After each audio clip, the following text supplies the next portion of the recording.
Okay, added a couple mods, Palisades, and I updated the gem one. There is another one, maybe Spears, question mark? No, actually, no, I didn't go with that one.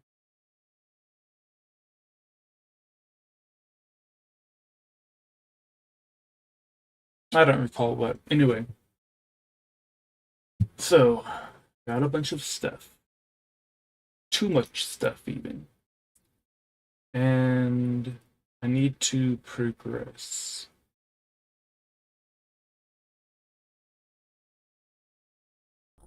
I also need to worry about food. I don't think I'm gonna survive this winter. I don't think I have enough food. Because my dumbass was like, oh yes, a month in game is 24 hours. And winter is like 4 months or something.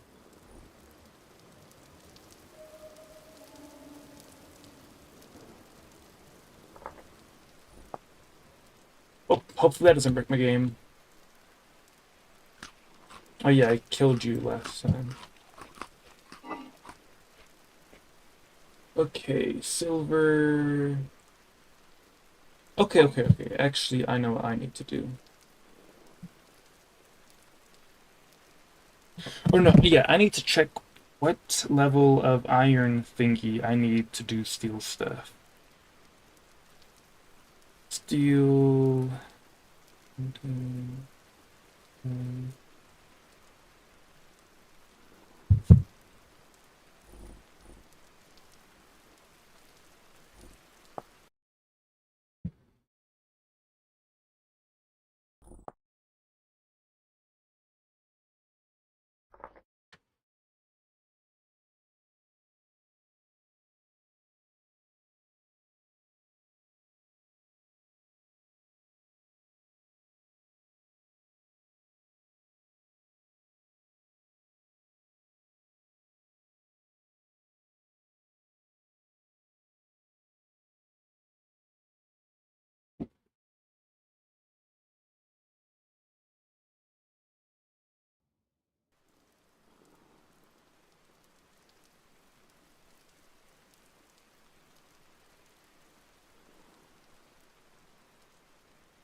Okay, so let's check in what I need. So the first thing I need to do then is iron. If I remember correctly, it goes like one of these.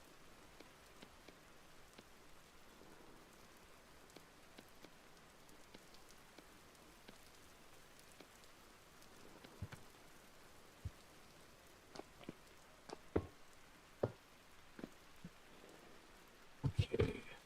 Oof. Very good.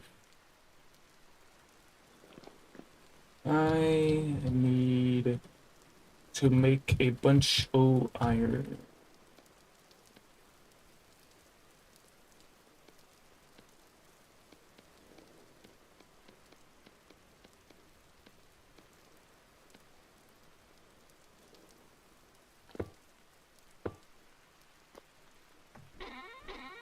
Somewhere in here, iron. 20 units per, so I need 5. One, no.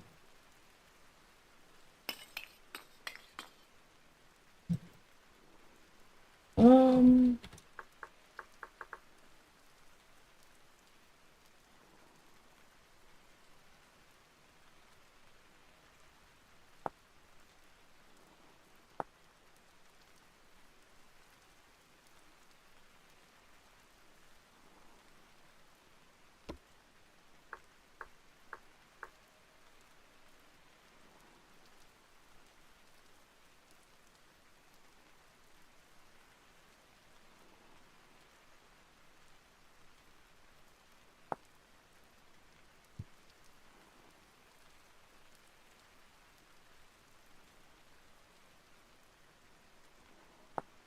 Yeah.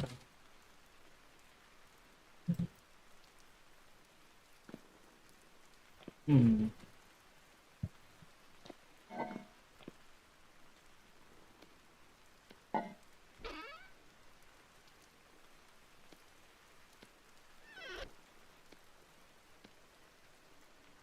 We might need a different.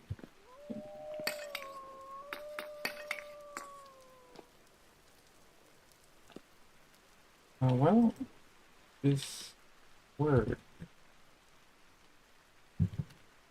Oh, I should go on YouTube because for whatever reason this isn't working. Hopefully, one of the mods didn't break. Iron Bloom Vintage Story.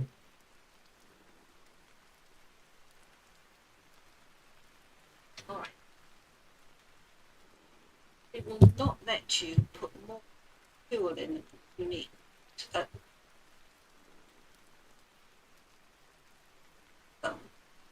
You get the fired clay bricks here. And we have 12 here, and 12 is exactly the number you need to make a bloomery. Base of a bloomery, it's roughly 1 coal or charcoal to 20 of the nuggets. Now I happen to... Oh, I have to. Okay. Okay. Shit.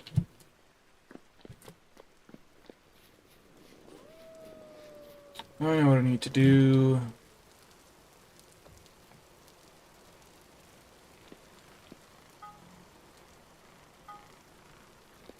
Pretty sure I need 2.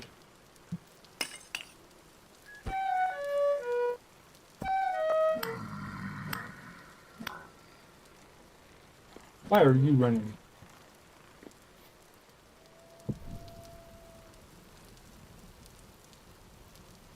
Okay, I know what I need to do. Let's do one more. Oh.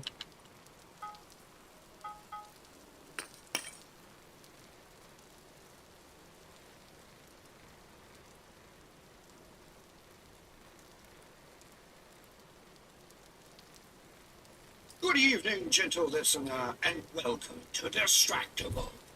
This episode, Force Wade forgets to bring it. Bro, can you not? Can you? Babysitting Bob, the stupendous inspector, Russia's computer avoidance, gets behind Prince Roth. And Captain Law Yeah, they're has fucking managed annoying to as get hell. attention. It's Fred, Brandon, Birdie. It's time for The hammer is somewhere in here. Now sit back, prepare, distracted, and enjoy the show. How's it going, everyone? Boys are back. Another episode of Distractable. Yay! I'm today's host. Wait, go ahead by Mark and Bob, who also faded in with me. How you guys doing? Good! I was trying to match the energy. Was that not the energy? I'm stupendous. That's good. Anything new? I might explode. Oh, I'll Hammer, give you 10 hammer, points if you hammer, explode hammer, right about hammer.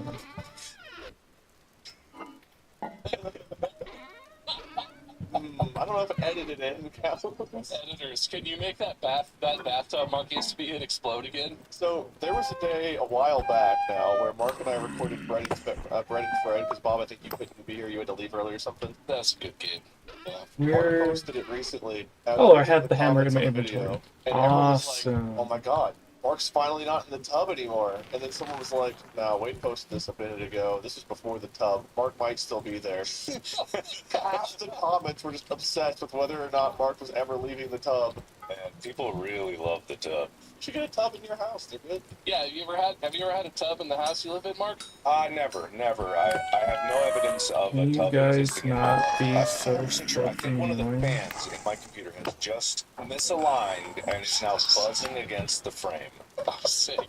Well, it's too bad you bought such a cheap computer, you know? If you had gotten a nice name brand one, you wouldn't have this sort of problem. Everything else, like technologically, that's fine. The annoying thing was I had committed this morning to waking up and meditating. Last night I had read a big thing about how important meditation was, and I've said it before, and I fell out of it with all the work that I was doing. I was so ready. I've been getting good sleep finally for the first time in a while. Got in. You guys are actually pissing me the fuck This off. is the start Actually. of the brain of me. Oh, can you just die? Oh, no, I got... I want to say so much shit to you guys, but you guys are just fucking NPCs, so I can't. I slept in, which is ordinarily great, but about 9:30 I roll over and look at my phone, and I see text from these bozos over here, being like, "Mark, you good? Mark, you good?" I didn't say it last night, did I? I didn't say I was good last night. No, you didn't, which is why we harassed you Double this morning. texted or something, because I didn't see it, because I just rolled in yesterday, and I'm ready to start my new life. I'm like, oh shit. Yeah, I hate whenever I have a driving thing I'm gonna do, and then my phone just doesn't get the texts. It's wild how that happens. Like your phone's just like, well, you had to drive today. You couldn't possibly have text to read. Oh yeah, the automatic do not disturb stuff. It's like I should know, but the thing is, like, for the past 4 months, I've had the luxury of not having to wake up not early. 9 isn't that early, Wade. It's pretty early, Judge Wade. I get up at 9 a.m. Pacific. You don't, though. You complain about that. That's still early sometimes. It is. But I live, dude, Hawaii. Wait, If I was in Hawaii, I would be like a 10 a.m. riser. I'm a Hawaii. You can tell by my tan. Dude, if you lived in Australia, you would have been up yesterday. That's true. I was getting tan just from being on the road. The sun has been brutally intense. Not only is it summer, but we're at a place of peak activity. You can even see on my forehead because I was wearing the headband. I've got a tan line. You got a headband tan line. You can see like it's slightly more tan here and slightly less tan here. Because driving back, going west, I always forget. I don't know how, but I always forget that you've got the sun just blasting in your face for the last part of the day. And there's a lot of like solar activity today, and I have no idea if that actually increases the amount of like UV rays pumping out of the sun. But it was brutal. What was I saying? There was something else. I had another point to this. You started your day wanting to meditate? Right. Fuck you guys. Yeah, how dare we do this thing that we've been doing for like 2 or 3 years the same day? It was problematic because I got up and it was like the morning of interrupted actions because I was like, oh, I gotta go take care of the dogs. Oh shit, I gotta go to the bathroom. Oh man, I gotta make a coffee. Oh no, Amy's making coffee. Rock, All right, I'll rock. take care of the dogs. Oh, she already got the dogs Rock, taken care rock. of. So it was like there's nothing that was going wrong in my life, but I felt really aggravated because there was so many little things that just like, Oh, no. I know that feeling. Is there a word for that feeling? I feel that exact feeling a lot. yeah, it's something about I go to do something and it's already done. That should be a good thing, or it's like it's a little thing trips up what I was doing. It should be okay, but it was like and in my mind I was like, you didn't meditate, you didn't meditate, you didn't meditate, and it was like, and then I got here. These guys can attest. I was pissed off when I arrived. I was all. He hopped into the call, and initially he couldn't hear us, and we couldn't hear him. He hopped into the call and was literally like, disappeared. It's like, oh man, that's a good start. Well, he said something. He tried to say something. He popped in. He was like, Guys, piss me the fuck and then off. For those who are only listening, Wade looked in the camera with half a smile and then frowned and then left, and that's what I did. oh yeah, dude. It went from like I'm kind of annoyed, but like I'm here to motherfuck, like Yep. gone. So are we doing small talk? Is that what we're doing right now? Yeah. What's up? Guys, we inspired a book. Uh, The Tree Poachers by Zach Bolt. It was inspired by I think it was a bonus episode we did about the Burls, and the dedication says, for Mark, Bob, and Wade of Distractable. Hello? Mark, are you taking the longest drink of coffee in history, or are you frozen? Hello?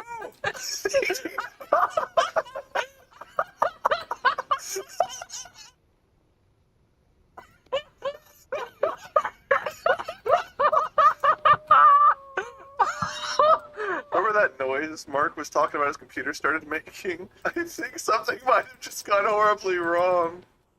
Hello. Hi. Oh, yep, okay. Hey, all right. Yeah, that was super weird. My Ethernet adapter just failed. I've never had that problem ever. And it just started working again, or did you have to like go into the device manager or something? I switched to Wi-Fi. If I go into my device manager, my Ethernet is What? now Can I appearing and use disappearing. anything? The whole adapter is like on and off. And what's weird is that's a motherboard integrated Ethernet adapter. Yeah, that's not great. I don't like that happened. Then I heard that weird fan whirring. That might not be a fan. That might be the power supply. Yeah, you might be in trouble this episode. Hey, you know, Mark, I think Corsair actually released a new version of the Corsair One. You remember how you liked those so much? Might be time for a new computer. Because I'm so mad about that. I'm glad you brought that up. Wait. So can we finish what I was saying before, though? The book? How much did you hear about the book? Because you froze taking a sip of your coffee, and Bob at one point was just like, I talked for a solid minute and a half, and then you were still taking, and I was like, Mark, are you gone, or are you just taking the world's longest sip of coffee right now? Because you were just literally anyway, fuck God. Wade and I laughed the whole time you were gone. With you, not at you. Good. I'm glad I'm providing the yucks. Anyway, this book is fiction based on historical events where people try and poach burls from redwood trees because they're very valuable. That's hilarious. And it's dedicated to us because this author listened to that episode where we talked about that and was like, oh, cool, and then wrote a book about it. that's awesome. I'm going to buy a copy of that book. I have not read the book. I'm just going to throw that out there. I'm not endorsing that I like this or anything. I plan to read it. Clearly, I bought it. It's available on Amazon. But I got it in the mail the other day, and I was like, I have to bring this up. This is very cool. And once I'm done reading it, I'll tell you if it's good or if it sucks a big ass. I hope that they also give credit to the original article that we were talking about, because I shamelessly was reading the story from the original article. Let me actually say it right now, just so I can. I will say part one of the book is called When Shit Hits the Fan, so I'm into that already. I just bought a copy of the book because, I need that in my life. It was so funny. I want to make sure that it gets credit because it was just a really, really funny article. I didn't even find it first. I was the lead researcher, Pam, in the field. I couldn't even tell you what a burl is or was. The fact that you guys are referencing this and remember it, I have zero recollection of this ever happening. You don't remember us talking about the burls and the? I remember the word because I was like, that's a funny word, but I remember literally nothing else. Literally in the Discord, we're called the burls because of that episode, and that's Yeah, I don't know what it is. okay. Listen, you guys can laugh, but it's actually one of those parts of my memory that makes me nervous. Is that the fact that I cannot have, I have no memory of that discussion. I just peeled to the back of the book because there's an acknowledgement section, and there's a paragraph where this person talks about how they grew up watching our YouTube videos, and the sentence reads, "Their grasp on me go even further back to when I was a kid, watching Mark play Turbo Dismount, watching Bob play I Am Bread, and watching Wade be bald." Literally everywhere, even in the most serious of acknowledgments, Wade. I wasn't even bald till 3 or 4 years. That's true. When they were a kid, what, yesterday? Anyway, I'm looking forward to reading this book. Can I refund my purchase? Oh, they also have stuff about cannolis in this paragraph. That's a real listener right there. Anyway, I'll read it and I'll report back. But On a similar note, I have a little something here that is a one-off. We will not do this for everyone, but this is a throwback to something that happened at conventions a while back. Derek Schultz, you're fired. Yeah. What? What? You heard him, Derek Schultz. You're here. Your boss sent me a nice email and asked if I could do him a favor, and it turns out you're being downsized. So get your crap out of the office and turn in your keys. You're out of here. What was your thing? Was that not your thing, Wade? And Kayla Mantone, if you're out there, say yes to marrying Felix Disla. We're not presenting an option, we're just telling you to say yes. I don't know if that was what I was asked to do, but I am ordering you to say yes, so hopefully you're in a happy relationship and you're wanting to, but this is now an arranged marriage or something, I don't know, but you're welcome, got your back. Felix, I'll take payment through the normal ways. Probably won't be doing that for anyone else, but this was a special request. It reminds me of the proposals we used to do. You know when I proposed to Molly? You two know this. I did that on stage, and the same day there was another proposal request that we did at the same time, and I always think about that. But we used to have a lot of proposal requests at convention. But you just had to do yours first. I see how it is. Dude, we were walking around like we were constipated. We had to get that out of our system. We couldn't have done the panel otherwise. Who's we? What's it? We as a collective were not on our A game. I didn't realize I was included in this. You were part of we. You might have been the most collected, but like Sean, Mark, and I were all walking around like we had a stick shoved up our ass, and it was very obvious in the video. I had no sticks in my ass. I was fine. Mark, do you have anything else you want to talk about before I jump into my stuff? Well, I haven't talked about anything. I couldn't remember because you had your long coffee sip. I was going to go into the spiel of all the hardware that I've come back to and talking about that and talking about the latest thing that's going to make people so mad about me talking about it. I can't wait for people to be pissed off. Is it a render farm? I ran out of drink. You can't say that word in front of me. Render farm? Did Render Farms kill his family? Yeah, probably. I'm going to go with yes. You ever swallow and immediately know you did it wrong and you're fucked? Did you just do that unrelated to me saying the word render farm, or was It that? was completely unrelated. I was just taking a sip and my body was like, I should breathe that. I do that all the time. I discovered that my brother also has the same issue. We both have trouble with swallowing sometimes. We like always get You have a drinking problem? yes. But anyway, stop distracting me. Corsair 1 pissed me off. You know why? Because they're quitters. Because they couldn't do it. What does that mean? I feel like they just released a new computer. I'm confused what you mean. No. If you look at that new computer, you see what's wrong with it is it's double the size of the previous Corsair ones. And if you look at it, wouldn't you it has to believe go it? It's to the exactly the same as a side. normal small form factor computer. The great Oh, thing they about the added Corsair that. ones is that they were a novel form factor I guess that was a more pillar, boot. just a pedestal. It had incorporated the liquid Oh. cooling so that the board on either side were split and two radiators were pulling air in and shooting it out the top. It was such a great design. It was probably hard to engineer, and they quit and made this other one that is even more expensive than the one before. I bet they were losing money on the Corsair ones. I mean, that's a lot of engineering to make that the original form factor. So, bruh. But they already the engineering.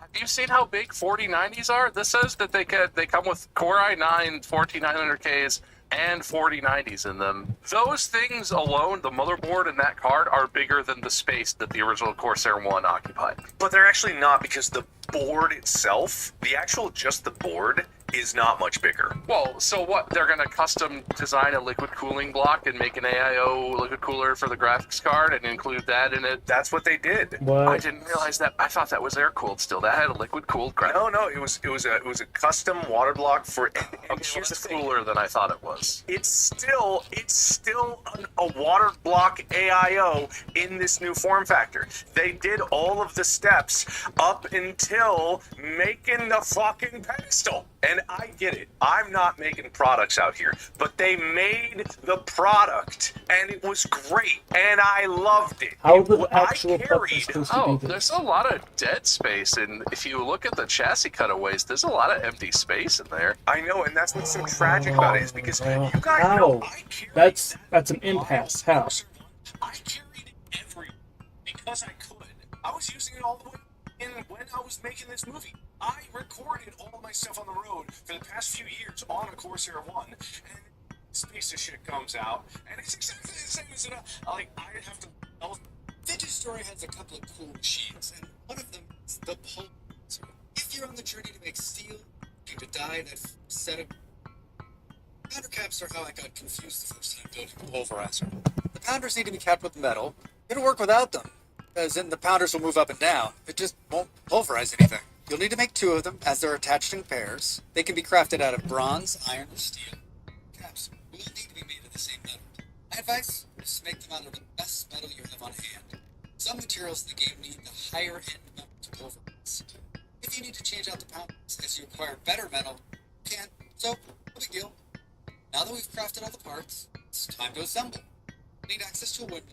My go-to location is in my smithy, directly below the window. But anywhere is fine, as long as you have access to power. Place the base, toggle, 2 pounders, and then the caps. Use the clutch here so I can turn it on. All set. Now we're ready to pulverize. crush all sorts of things with this new pulverizer. Bauxite, olivine. Pulverizer is the gateway to steel. You can also crush cinnabar and lapis and others. Make some pretty cool dyes. The process is simple. You feed in the material inside, pulverizes it, spits it out on the other. You need to be in the area to collect. Otherwise, you're... Alright, there it is, in all of its crushing glory. Now you can finally make some of those cool dyes to show off that flashy new armor set. Have a tip on the pulverizer? Share it with me in the comments below. Thanks for watching. Zoom.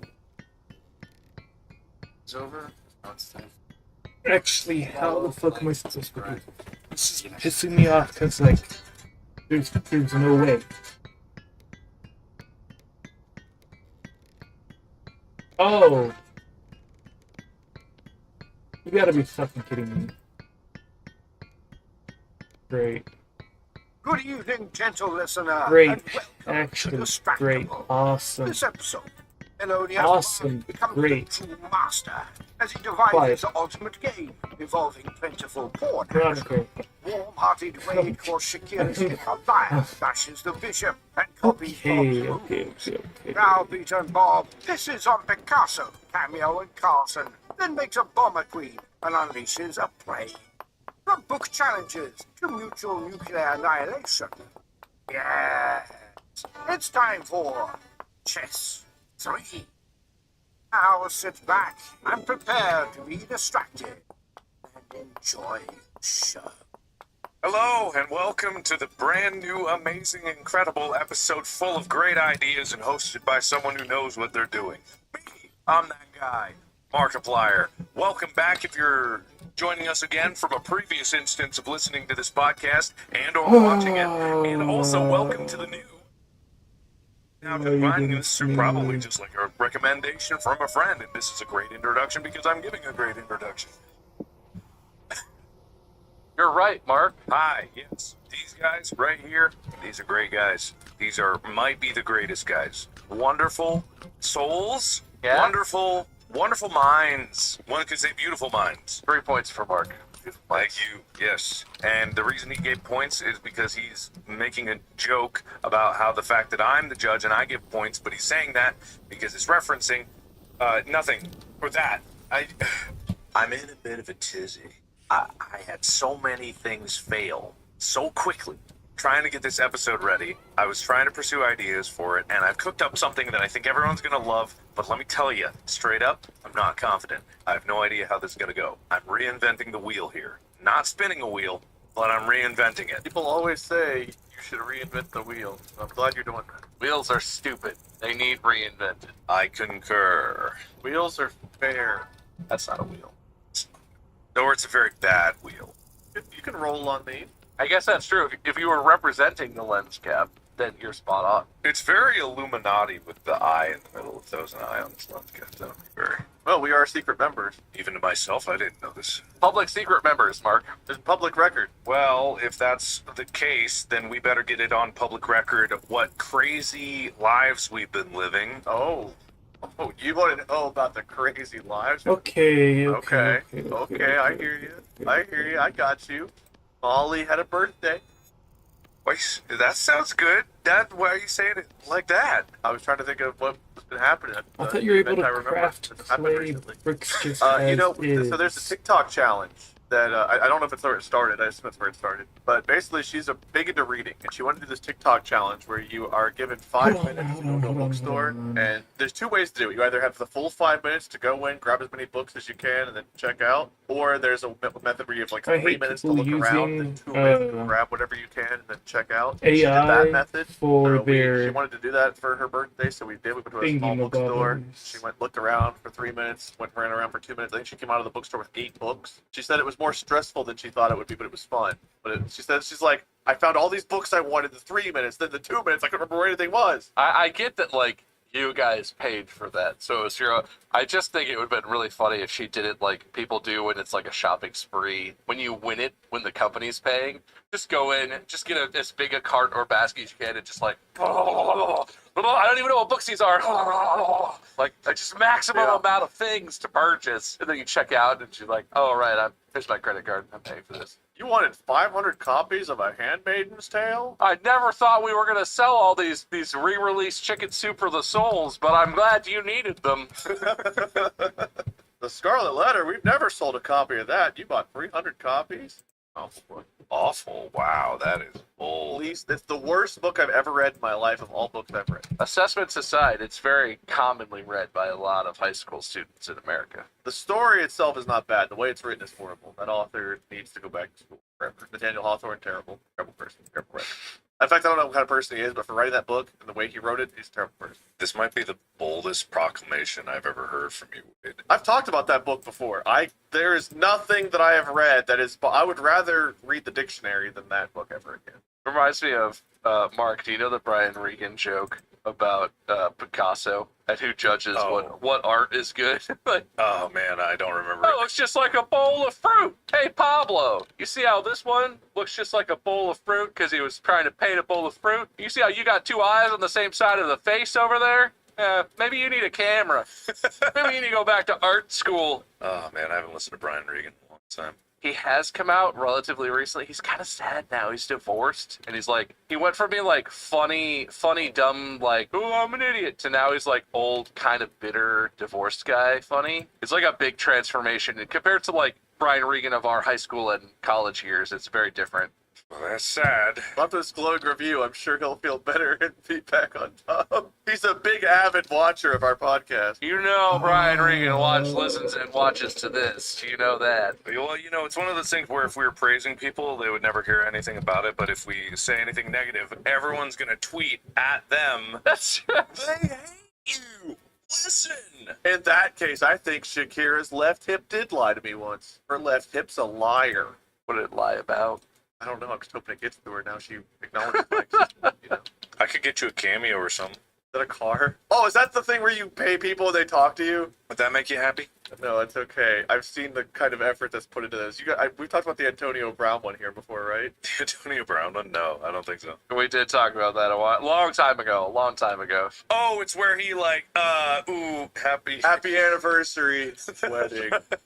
Yeah. And I also hear it's your birthday. Like, he just everything at once, and he's just like, one take. Doesn't matter. Fuck it. Send it. $500. That's not that much money. Send it. I get that people enjoy those, and I'm not at all poo-pooing anyone if they want to do that. But I've never seen, and it's probably because the ones that get shared publicly are the funny ones. I've never seen a cameo that felt like anything other than the lowest possible effort. And even celebrities who you would think like oh, that's chill, you know, like they're probably same thing. It's always that same tone of like, hey, Jesse, it's Jack Black. Your favorite funny man from the movies and music stuff. I heard it was your birthday. Like, it's always the same thing. Now, okay, to be fair, anytime that I've met someone and they've handed me a phone and being like, can you say hi to my friend? I have the same problem because I'm like, they start recording and then I'm like, what's their name? Like, and then they're like, oh, it's so-and-so. And I'm like, hi, so-and-so. What should I say? That used to happen at conventions all the time. Someone would come up, and yeah, you want to do like a signature or photo or something, and they're like, here's my phone! It's like, Thanks, I'll sell that. no, my friend's on there. Say hi. The IRS. What? You've been served. Fuck! No. Wait, you live a different life than us. No, I mean I've done that too. Like, but like a cameo is something you record on purpose. Like I'm not, because no one wants that. But if I was to do that, I would sit down ahead of time and be like, oh, this person's her name is Samantha, and it's her 30th birthday. Wow.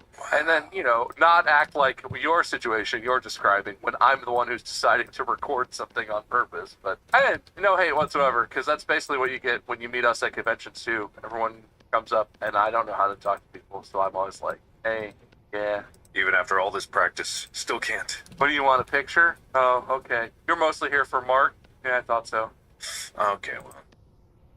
Anyway, small talk over because it's now time for the greatest idea that we've ever had in this podcast, bar none. I didn't small talk at all. That's just wait, small talk. Do you want small talk? I don't know. I didn't have anything that good. I egged myself really aggressively last night. Oh, And yes, it's I exactly really, what you really think. want to I go in don't think we need creative to, I mode don't think it was an and appropriate just discussion. give I all was the literally fire getting an play I egg out of the refrigerator to like cook eggs, and somehow I nicked the egg on the corner of the refrigerator door, and it cracked open. And my instinct was it was out in front of me, and I was like, "Oh no!"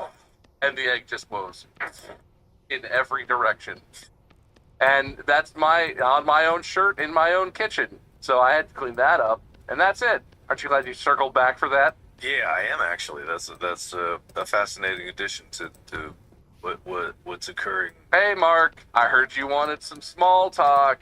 Yeah, it's me, your favorite distractible host.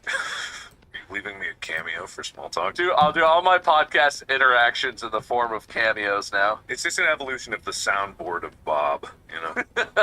Everything. Happy New Year, Independence Day. All right, are you ready to have your minds blown at the incredible that I have prepared for you today? I have changed the game, literally. I have broken new ground and transcended beyond the realms of Game Master or Dungeon Master, because you can now call me whatever's above a Grand Master, because I have invented Chess 3. Oh, no. Oh. I would call it Chess 2, but Chess 2, that's already been invented, so. There's a lot of pee-pee on this board. There's some B's and some H's that I'm... Well, no, I know what the B's are. What's in the H? Horse? Is that horse? Right, Okay. because I know it's a knight, but the king, there's only one letter, so. For anyone who's not watching the video, available only on Spotify, it's a chessboard, but all the pieces are represented by letters. Yeah, well, I didn't have time to cut out the assets of everything. It works. It's Sure. fine. No, yeah, it's accurate. Yeah, I see it. You're not seeing the genius that is. Wait, there's got to be something else here, because what I'm getting so far is that instead of chess pieces, you put letters, and your idea is to have Bob and I play Yes. chess? Can I ask before we get too far past this? You said this is chess 3. Yes. What's chess 2?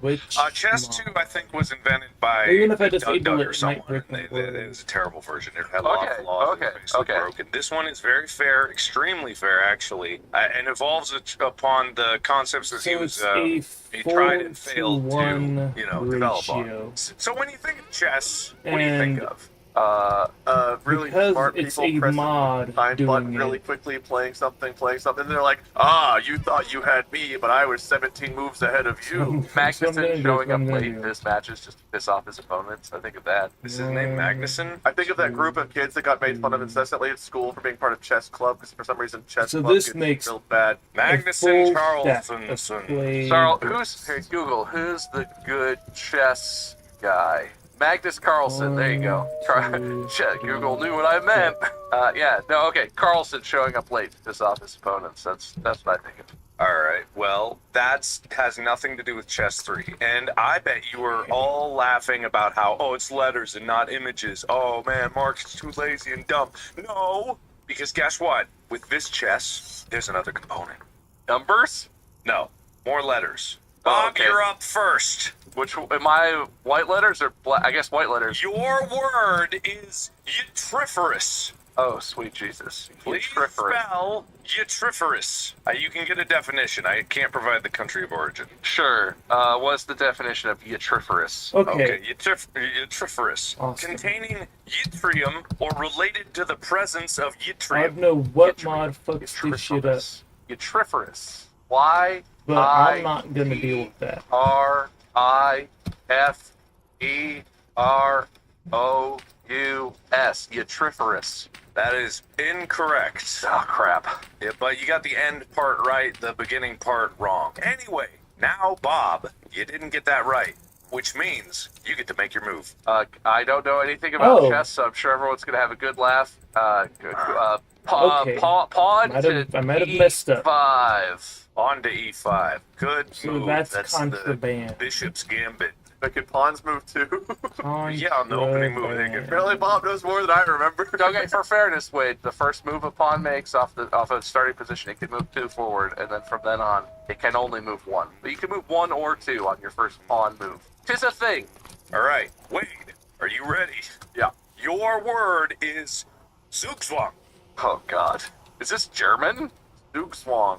Zugzwang. Can you use it in a sentence? I can only give you the definition. Okay, can you spell it in the definition? If you make a bad move, you might find yourself Zugzwanged. Okay. Dugbuang.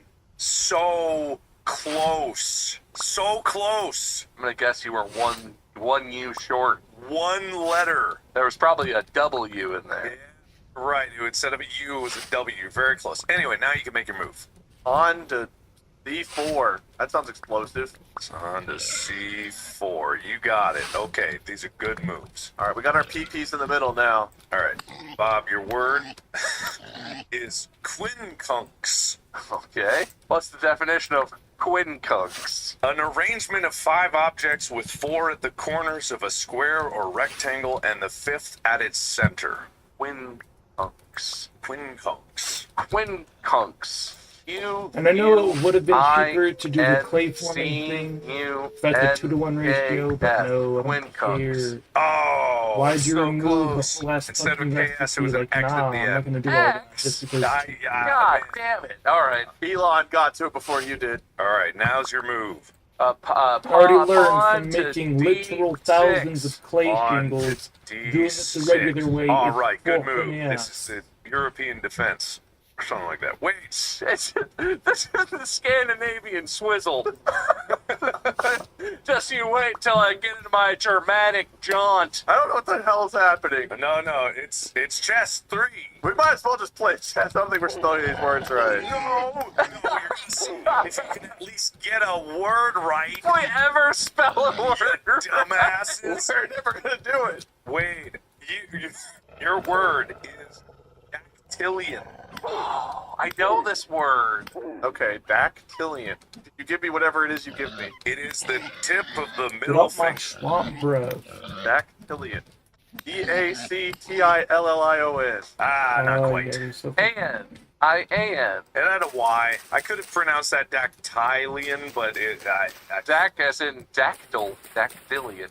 Okay, wait, what would you like your move to be? Oh, pawn to D's nuts. Let's just go D3. All right. Man, this is quite a nice lineup here. Yeah, I'm trying just to match Bob for some reason.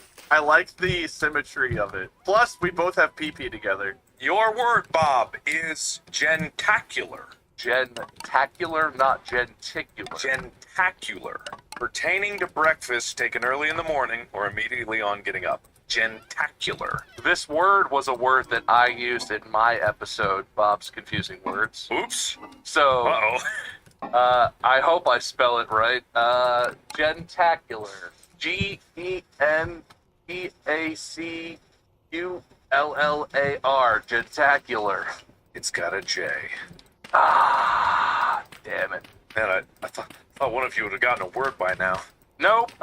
Why would you think that, Mark?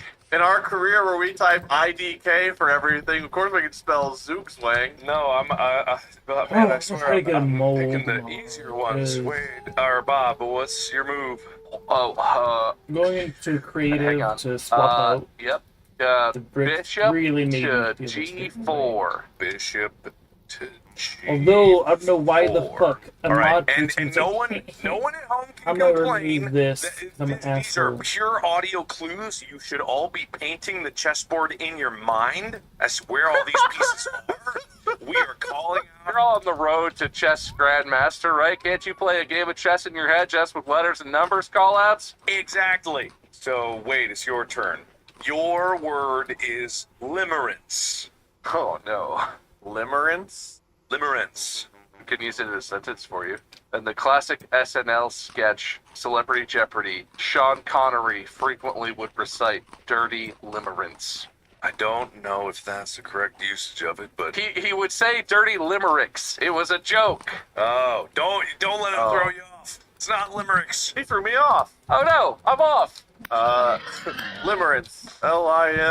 Limourance. Limorus. I figured it was maybe a throw off. Every single one's been a throw off, so. Limerence. I'm just curious what happens if anyone spells the word correctly. I really want to go into it, but I feel like so far this is just chess 1.0 with spelling. I'm trying, guys. I'm trying. Really dumb it down, Mark. Come on now. You know how smart we are. All right, okay. Wait, what's your move? Papa's move is pawn to h3. On to h3. Okay. All right. Really putting that bishop in threat for all the listeners.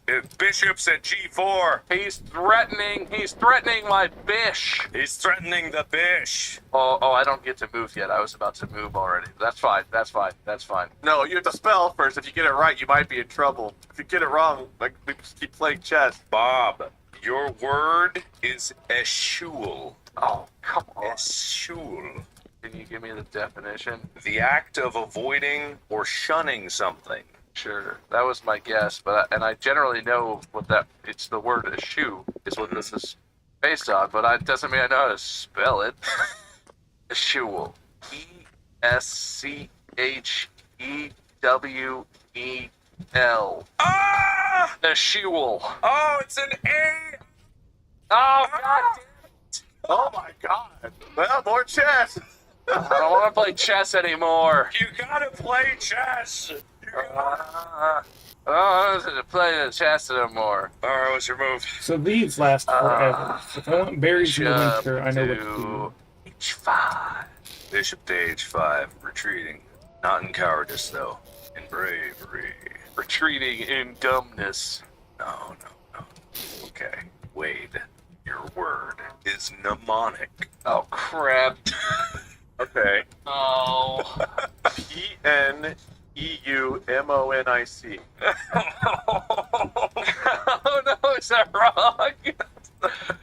Is that right? That's what I thought that was right. You're thinking of pneumatic and the type of spelling that has with the silent P. Mnemonic has a silent M. M-E-N.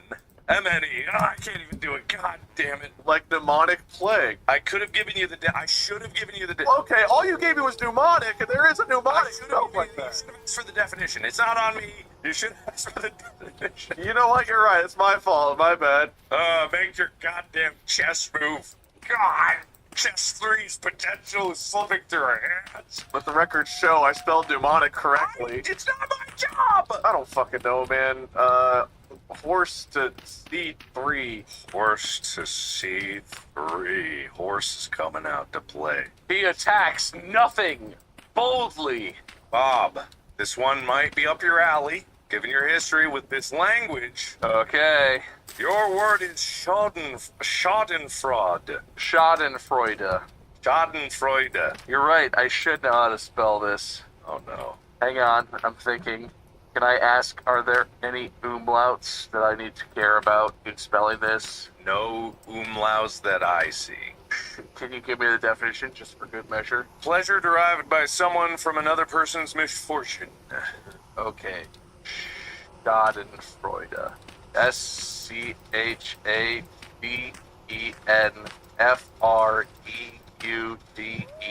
Schadenfreude. Yes! Okay. Oh my god! What happens now? All right, so all this pomp and circumstance and build up, I was expecting this to happen a lot sooner. So don't be underwhelmed, okay? I'm regular whelmed. Just to explain it. This better blow my fucking brain. Bob, you can Uh-huh. now make any move. Any move at all. You can do anything Yeah, I feel like I know what I want to do immediately. except take his king. Sure. Okay. I got the next best thing. My pawn at A7 takes his queen at E1. Love that. I know where you're going with this. So boom, this one's out. Would you like to promote? Yes. You got it. Now I get two checkers stacked on top of each other, and he can move in every direction. You got a queen. Oh wait, I gotta do that another layer. It's gonna ruin everything. Hold on. Oh god. Oh god. Oh god. Just copy a white copy the white Q and make it another layer. Wait, who went first? Me. You're white, right? Yeah, I'm white. Okay. All right. Okay. Yeah, I'm gotcha. white, Okay, I'm white, okay, I'm okay, white. all right, okay. Wade, you're in. Believe it or not. Check. Check, baby. What? Remember, Wade, the game is chess 3. If you spell the word right, you can do anything. I think I have to save my king. You could give up. You could do that if you spell your word right. You know, that's a good point. I hadn't thought about that. Okay. Go on. What's my word? Give him one in Latin. He knows Latin. He's a philosopher. I've got you, Wade. You got this one. It's right up your alley. Your word is pogonotrophy. Pogonotrophy. Can you define it for me? Yeah, the act of growing and grooming a beard. And it's pronounced? I have no fucking clue how it's pronounced. That might affect my spelling, you know. I pronounce it phonetically to try to assist you. Great, can you pronounce it again? So since it's my first time actually getting iron, I'm gonna just stick with hockey for now. P-O-G-O-N-O-H-T-R-O-P-H-Y. Was it right without the H? Yeah. Why'd you put an H in there? Okay, I removed the H. P-O-G-O-N-O-T-R-O-P-H-Y. That's not what you said. I said I'd like to remove the H. He did say he'd like to remove the H. Just fair. Yeah, you right about that. You emphasized that second pogonotrophy. I swear you did. No, he said pogonotrophy. I could have gone pogonotrophy. Fine, whatever. Can I make my move? Yeah, make your move. You're in check. What's your move, bud? I'll have my king slide over to the queen. All right. Oh, boom. They're gonna make love, and then like a praying mantis is gonna bite her head off. That was a good move. That was the right way to handle that situation. Bob, all right, here we go. Your word is phthalocyanine. Fallow, like... Phthalocyanine. Oh, fuck. Okay. Phthalocyanine. Phthalocyanine. Phthallo. Yes. Can you spell it for him? Phthalocyanine. What's that mean? It means a complex chemical compound used in dyes and pigments. Oh, this is like Palo Blue. This is some painting with Bob Ross type stuff. No, phthalocyanine. P-T-H-A-L-O. Wrong. I'm not done. C-Y-A-N-E-N-E. Phthalocyanine. Oh man, not even close. You missed the H and the PH in the beginning, so it was wrong from the get-go.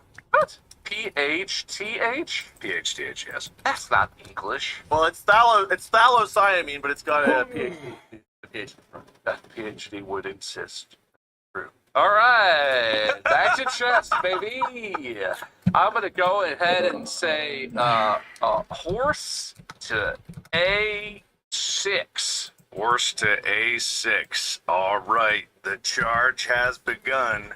All right, Wade. This is gonna sound really scary. You can do this. It's fine. It's fine, Wade. I believe you know, and I believe in you. Your word is pseudo-hypoparathyroidism. Double pseudo-hypoparathyroidism? Pseudo-hypoparathyroidism. That's a long word. Pseudo-hypoparathyroidism? That's a big word for Elmo. Pseudo-hypoparathyroidism. Pseudo-hypoparathyroidism. P-S-E-U-D-O. P-S-E-U-D-O. H-Y-P-O. P-A-R-A-T-H-Y-R-O-I-D-I-S-M. Yes! Yo! Yes! So wait, in chess 3, when you spell a word right, you get to do whatever you want. And I mean whatever you want. Reality is your plaything. Is it all in Russian? That's a lot more broader of an introduction than I was given, I feel like. I spell the word. I didn't want you to go nuts. I thought this would be way earlier in this episode. I thought way in the beginning that you'd like have an escalation of like. I think Wade and I should host the next one and just embarrass Mark by having him try and spell a bunch of shit. Listen. I thought you guys were smarter than this, but apparently not. everyone who's imagining this chessboard in your head is having the time of their lives. All right, I know what I want. I want my pawn that's currently sitting at A2 to take his queen, and then Wow, the imagination on this guy. you believe it or not, I'm actually thinking further ahead than you'd think. I know what you're doing, and I know what you have to do, because it's what I had to do. But I have another idea that would come later from this, depending on whether or not you get to, I don't know, blow fucking blue smoke and destroy me too. All right, so that was a crazy move. I know. I'm very imaginative. I feel like I've just done what Bob's done, minus moving my horse one time. Yes, that is what you. A little bit, a little bit. All right, okay, Bob.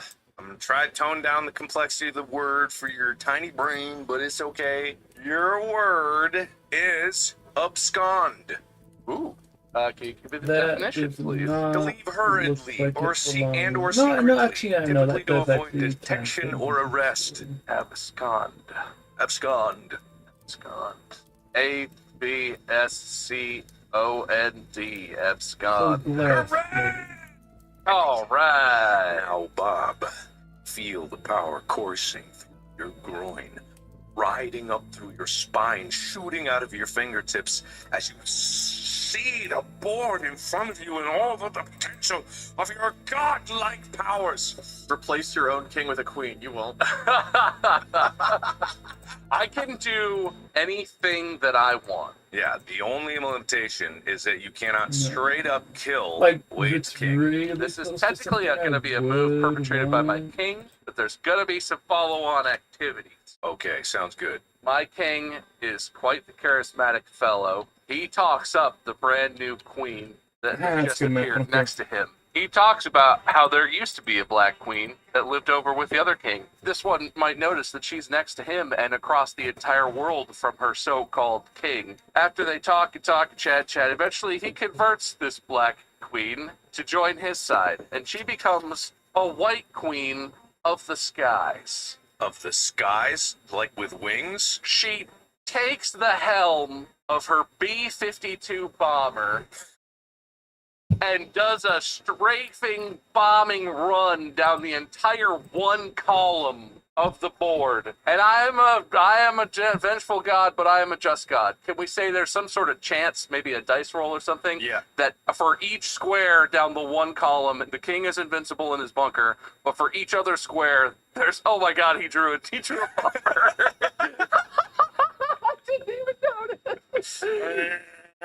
So for H1, G1, F1, C1, and A1, there's some kind of, I don't know, 50-50, 30, whatever you deem fair. Right, you're going from, okay, so just to reiterate, your newly converted lover queen has been converted over to the white side, has transformed into a B-52 bomber, and started a strafing run from E8 all the way to H1. Also, let me just say, she's so dedicated that even though she knows she won't have enough fuel to make it all the way home, she's going to commit to the strafing run and then ditch the plane, and she might not survive. All right, we'll do a roll for where she ends up, like upon parachuting. So we're gonna see who's in the path. Okay, we can really go outside the box on this. Okay. Yeah, no, well, he prompted you to say, he literally was like, anything. Anything, reality bends to your whims. I really would have. I wish I listened to you. That's why I was so mad when he gave you that setup, but then you were very polite, and you just mirrored my move. Well, I just wanted to match you. Yeah, I just wanted to match you. I want to keep it fair. All right, so the B-52 bombing strafe run is going to hit the pawn, unfortunately, at This E5 is for never collateral gonna live. damage, the white pawn. However, in the targeted path, judging by the wingspan, we've got 3 of Wade's pawns at F2, G2, and H3, as well as a clip of the bishop. I'll give him some like bonus defense on there. But Horsey and Rook are Today is directly Sunday, in the which path. means So the let's new start these rolls. episode. Wait, this one column with 2 pawns is turning into a side swipe of everything I have now? Yeah. Look at the wingspan on the B-52. That's a big behemoth. You know, that's No. actually the whole board should be Please. consumed by, to be honest. Well, I mean, all right. Let's be fair. This is a battlefield, so a B-52 isn't that big. Like it's big, but it wouldn't be able to bomb the entirety of this field. But Please. 3 pawns. I feel like my Please. guys with Please. swords and spears Please. don't stand much of a chance Don't against do a this to bomber. me, This is please. All right, I'm gonna give you. We're gonna spin a Please, I wheel. beg You should have invented some cooler shit on your turn, I guess. Shit. Huh? Yeah, That's absolutely. fair. That's not the right wheel spin. Okay, all right.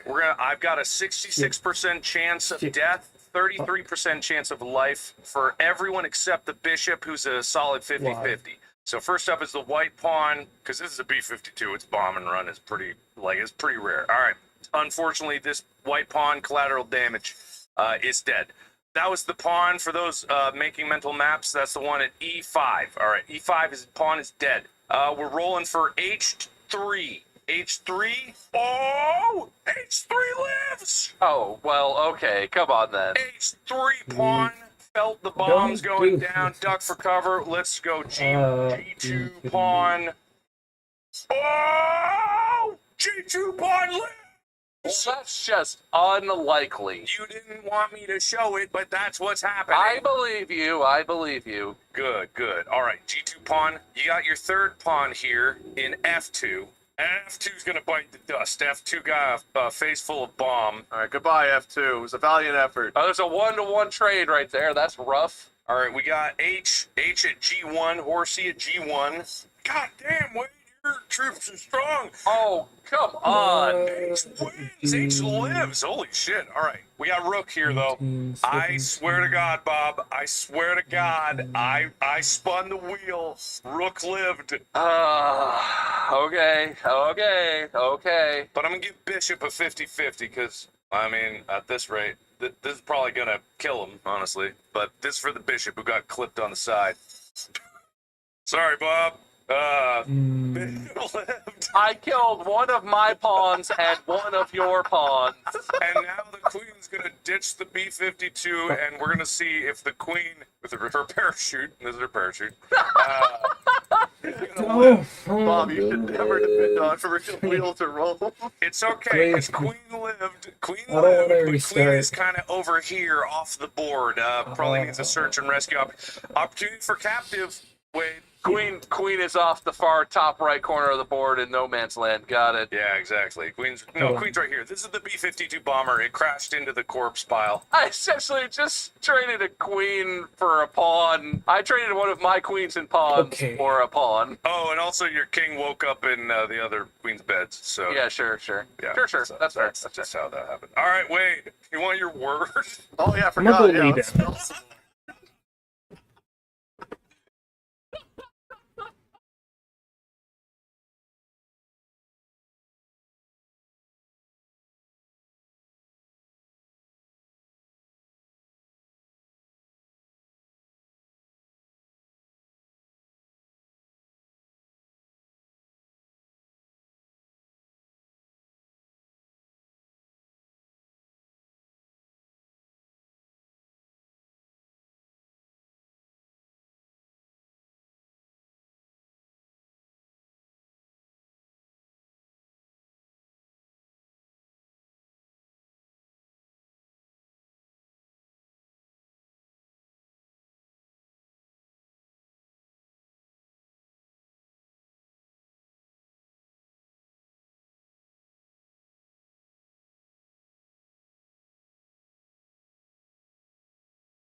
Oh, please.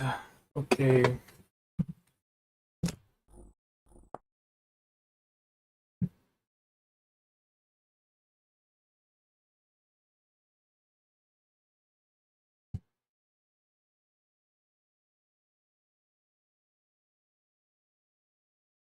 Okay, actually, where is it stopped? And go all the way down.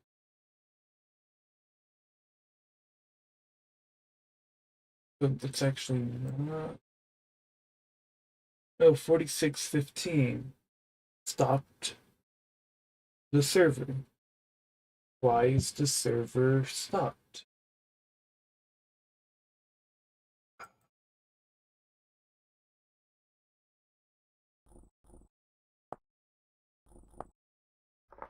Ah.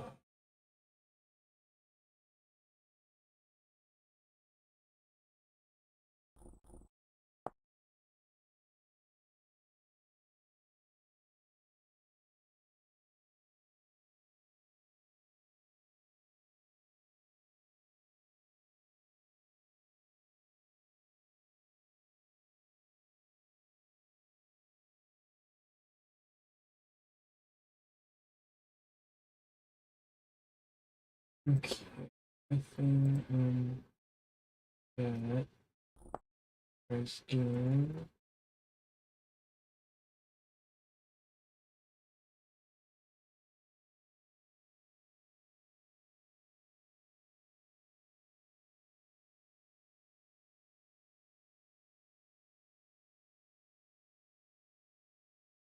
Shit.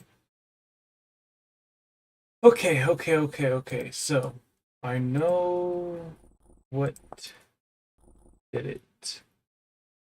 New mods. So what I need to do is get rid of the new mod. One of these.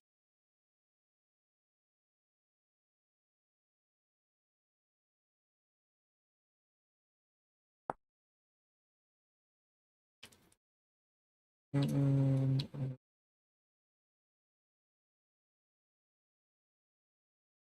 okay.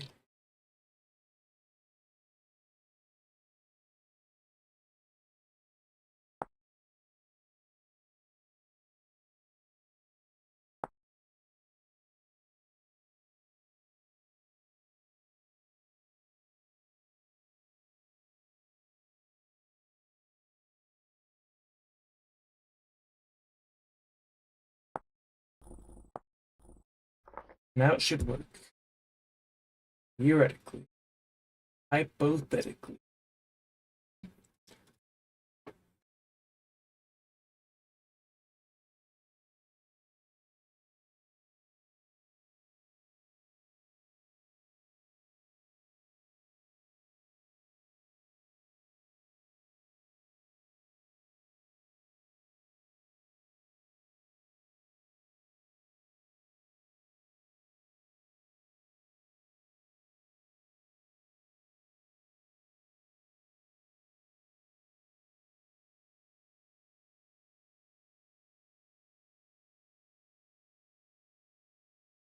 I'm the host. Did I not mention that? I'm the host. So I don't remember, man. I got so lost in our eyes. I'm getting re-lost in your eyes every time I look. I wonder if they make an autofocus like macro lens. Not that there's any purpose to that, but Okay. like the ability to autofocus would be nice. For this exact thing to happen, which would never happen again ever. No, I like I said, James has been sick and he has not been sleeping, and so that means that I haven't been sleeping very much. But now I'm also sick. So, Oh no. hooray! I'm all drugged up, so you can't tell, and I had a bunch of caffeine, but like, I'm gonna yeah, try I felt something. cold. Sorry. I'm good, other than surprise thing I canceled yesterday was scheduled twice for today, and then everything went sideways. Surprise, surprise! Oh, had a good holiday. You guys have a good holiday? Oh, what holiday was it? Thanksgiving, I think. Did you do Thanksgiving? Oh, Did you- Ethan threw a Thanksgiving thing. I made some mashed potatoes and went over to his place, so that was nice. I hosted over a dozen people from both sides of our family, and I filled the entire house with smoke. Sorry, I just realized how dumb what we're doing. this. You just did, really. Anyone who's watching this and not just listening has already turned the video off and is like, well, this episode's a complete loss. But yeah, I filled the house with smoke, but that was only because something like bubbled over, and the food all turned out pretty good, which was a big struggle and the Lions suck at football, so hooray for that. Yeah, well, join the club. Do you suck at football too? Yes, I do, but also I'm a Bengals fan that I usually root for the Vikings, and well, both of them lost their quarterbacks, and let's not talk about football. Let's talk about anything else. The football man, Bo Giroux, thumb fell off, so His thumb fell off. But no, we had to have wrist surgery. Oh, Something like that. Torn tendon. Kind of needs it, doesn't he? yeah, it's a pretty important part of the football motion. It's the thumb. Yeah. There was a game a couple weeks ago where he was on the sideline trying to warm up and throw the ball, and he like went to release it, and his hand just like let go and like collapsed. It was like, that's a good sign. It looked like an SNL sketch. It looked like he was doing it on purpose because he was like a pro football player, right? So he's doing the thing, and when he goes to throw it, it's just like, and the ball falls down. I like how we're trying to show the throwing motion while zooming in on a. Yeah, you can see what I'm doing, right? Ugh. I want to see if I can lean back because I'm leaning forward for the focus. I'm gonna go. How far away does your macro lens focus? Can you go like stand on the other side of your? Oh, it goes to infinity. I suppose I don't know. I'd have to measure it. I don't know. Oh wait, no, yeah, wait. There's my light switch. Whoa, light switch! All right, go put your face where the light switch is. Hey, Mark. You look like you're in a police lineup. Turn to the side. Turn to the side. Yeah. Me 2 points. Thank you. That's weird when I block the light. But that's cool. Discovering all kinds of new things here. You guys want light switch chat? Like the blurry of my mouth. Is that good? Wait, if I drop the f-stop, it'll decrease the focal distance, so we can get a little bit of both. But it'll. Oh man, look at that mouth. All right, so I feel like this is cinematic. So I could actually talk. I don't know. I'm fake talking. Yeah, no, it's just not. Let's do something that resembles an episode at some point. Right. Okay. All right. So Do we have to do it like this? yes, because the topic of this episode was inspired by that one guy on. So what I'm gonna do, And the topic was because I'm I not gonna miss- lose all my shit, I'm just gonna go in creative, do what I need to do. I'm trying to mix up the perspectives here, Do you okay? think we could make one 'Cause- face if we well- stack our Who's on top? On my screen, I'm on top. I I'll know. give the ball. Look, you can see the hairs I haven't shaved. All right, Wade is the bald. my chapped lips. I'm the middle. This is like the Time magazine cover where they take people from all over the world to make one person. We are that person now. Reporting live from Distractable HQ. It's another episode about nothing! Because that one guy on Reddit said that he or she or they or them missed the episodes where we just did nothing and goof around for God knows how long. And so it's actually weird because I did not tell these guys what the topic of the episode was. I'm in pain. All right, I think it's time to give this one up. I don't know, Mark. I don't know if we really got all of that bit. I think maybe the bit is over. It's time to get serious So what about it. happened? Did I grow? I don't know if grow is the right term, man, but You've always been more of a grower than a shower. Okay. Mark is in a nuclear test range. Hey, if we do another ad bit with meteors or like explosions, you got it. hey, I ordered a new mattress. Ding dong. Oh, wow. So dumb. Oh! So we have an idiot, a sleep-deprived guy, and a sick guy doing a podcast episode today, and this is what you get. Wait, you left yourself as the idiot? Yeah, I don't have any other excuses right now. Guy who dealt with customer service people for 3 hours. I don't. That mean something. That's for sure. Yeah, the whole reason I was late. You know, I have a gripe, just to kick off the nothingness. I was telling you, I was doing a firmware update on this thing. Oh, what's the lens like on that? We should see the lens. It's the same as, Oh!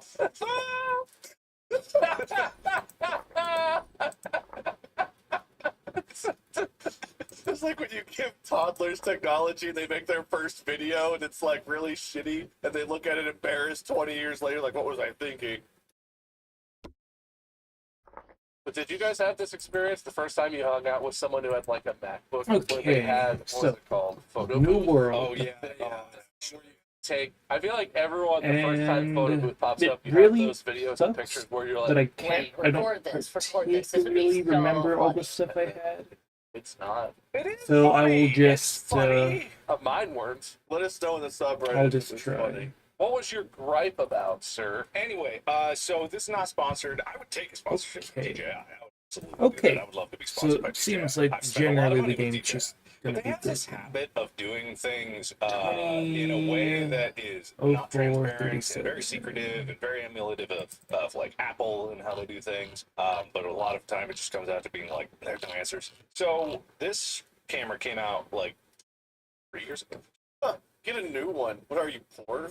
Well, I would Server if they step would release requested, one. begin So ship they've said done. this is the 6K version, and they've said that they're going to have an 8K version coming out. Like literally, when this went on sale, it was like you could also pre-order the other Metal one. recovery. And now Okay. nothing. Okay. And so I Okay. Okay. experienced this with their So drone. Yeah, they I love doing that. go Oh, so you did buy the new to- one, it just doesn't exist yet. No, it is. ABCD. You can't pre-order it. I didn't pre-order it at the time because I didn't have this yet. Or This not. is very useful, but it's lacking some things that they drip feed these accessories that they said they were going to come out with like when it launched. So when it launched, they said it was going to have like an XLR for audio. I wish I could and just search the expansion thing. mods. They came out 2 years after the camera came out. They finally were like, "Here's the plate," and I'm like, "Where am I? Why?" You okay, buddy? Mr. Stark, I don't feel so good. Too much abuse of the bomb switch. The camera's getting ornery. But it's like my gripe about nothing, which doesn't matter to anyone, is that where is it, DJI? That's it. So what is your experience with DJI that eventually it comes out and it always works, or is it still garbage? Because the thing that really gets me is companies will do that, and then years later the thing comes out, and then it like doesn't work right, and you're like, what did we wait for? Why did that take so long? It's just it's weird because I like DJI stuff. Their drone I finally got for Ethan, but the problem was I ordered an Inspire 2 way long ago, and I gave them my money for the order, and they said like coming soon, and it's not cheap. And then months go by. I'm like, is this gonna get filled? I sent an email. I was like, all right, sure. A year goes by. And it's not there, and I keep telling Ethan, sorry, your birthday was a year ago. Happy birthday. Also, I'm getting you that drone for this birthday as well. I'm still getting you the Load. drone, sport. They'll be back with the cigarettes any minute. For the next 3 birthdays, you get the one drone eventually. This is Christmas, too. Don't get greedy. And just so everyone knows, it's like this was not a casual thing. It's like I bought him this drone so he could get good at the drone, so he could use it in like us. It remembers all that came So it's like before. it's The not just a taste, casual thing. the smell. But at the same time, I got a drone for a year, and then they canceled my order out of nowhere because no reason. And then they canceled it, and then 4 months later, Okay. they're like, Inspire 3 is So coming it out. was And I'm like, that "Fucking, particular couldn't you just tell me mod. that?" Yeah, and then with Metal this one, recovery. I'm worried now that they built up this Awesome. camera for 3 years. and they Awesome. said there's some Awesome. This is and I'm actually the worried good that they're gonna ending. discontinue this camera and all the accessories I've got for it, and then launch a completely new thing. That's what I'm worried about. Originally, the upgrade to the 8K was just This swapping is out the new good head ending. piece. You could The good flip the ending. camera I got body, my shit just back. the different accessory. Anyway, that's my. I'm gonna make it back That's up to once me. I stop. Relatable.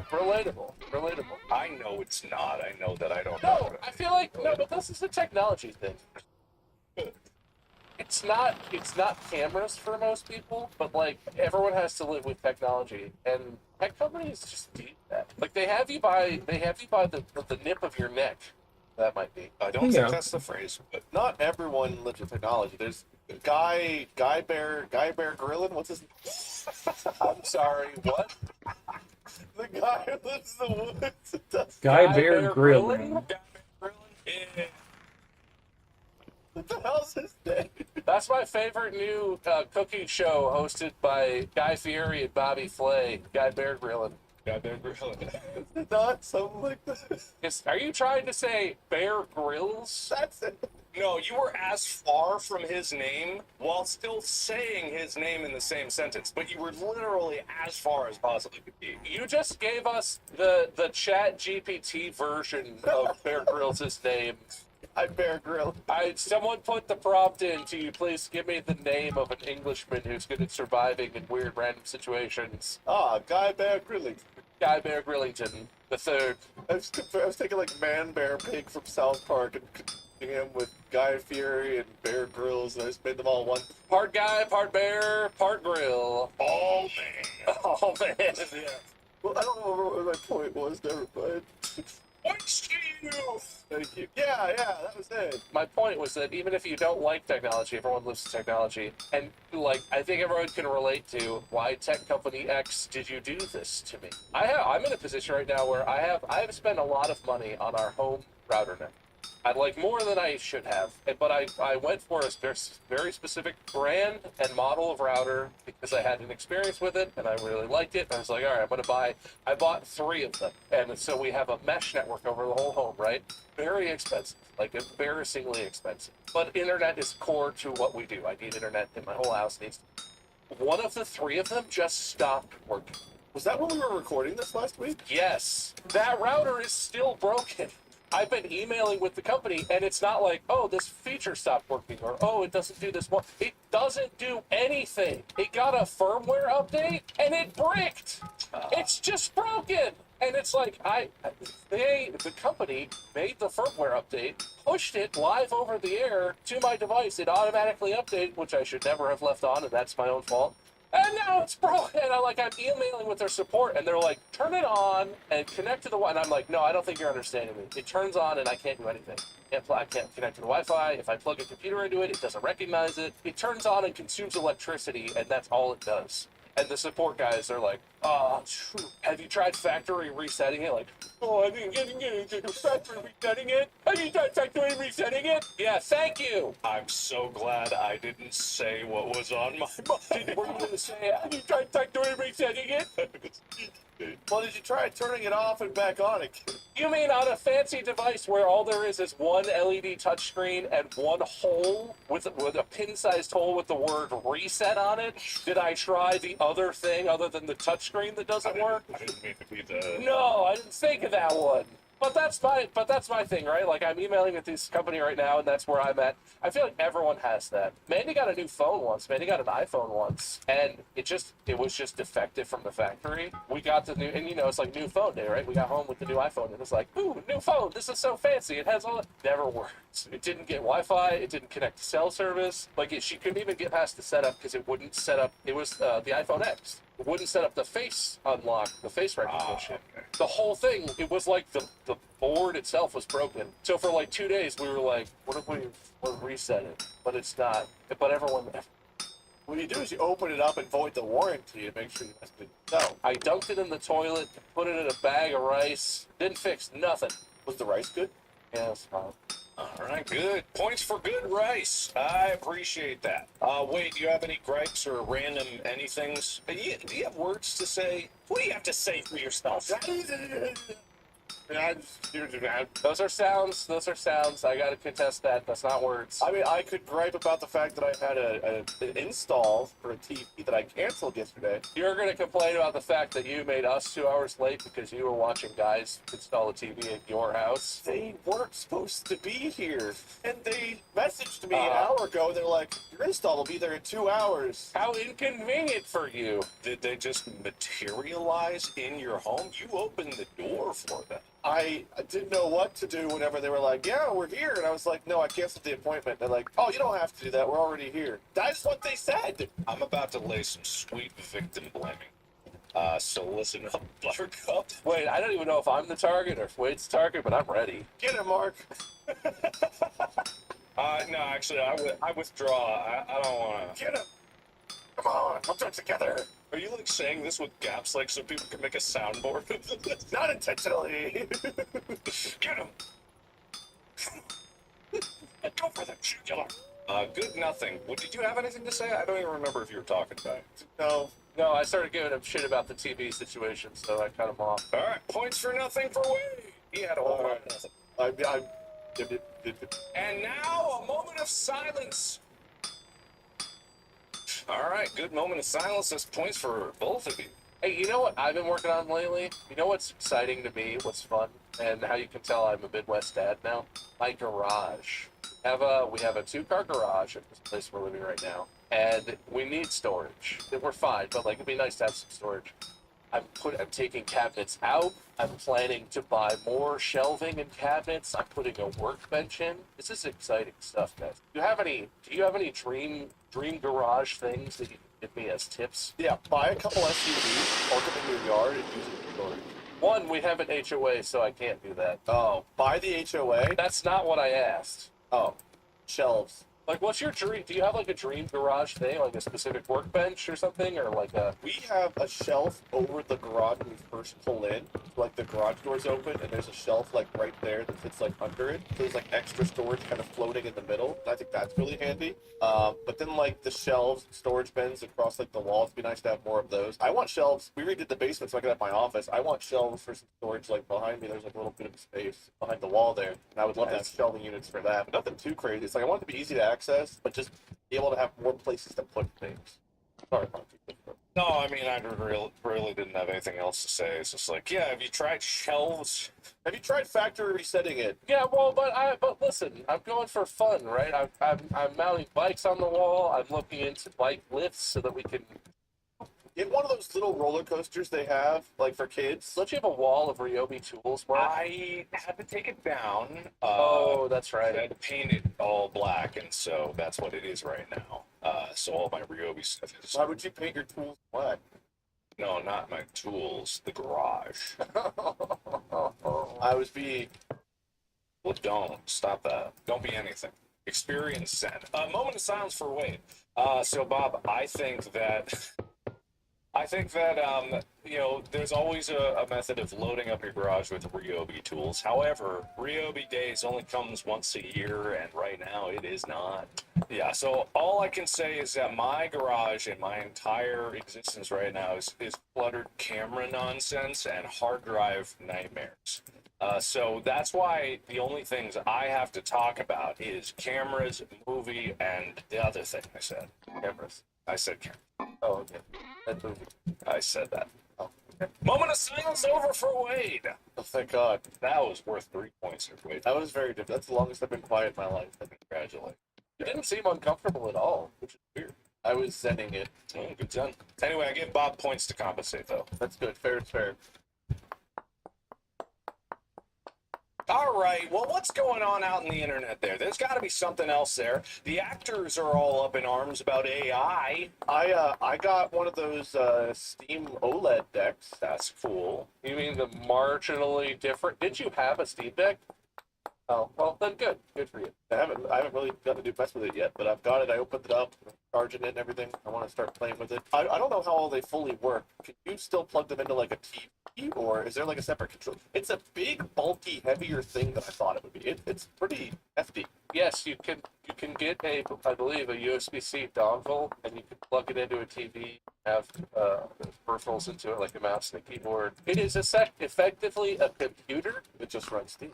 But it's specially configured. Well, so you can, the Steam OS thing is like an overlay. You can get down below that and boot it into the regular OS of the Steam Deck itself. I forget what it's called, the Proton or something? I don't remember. I'll probably never do that.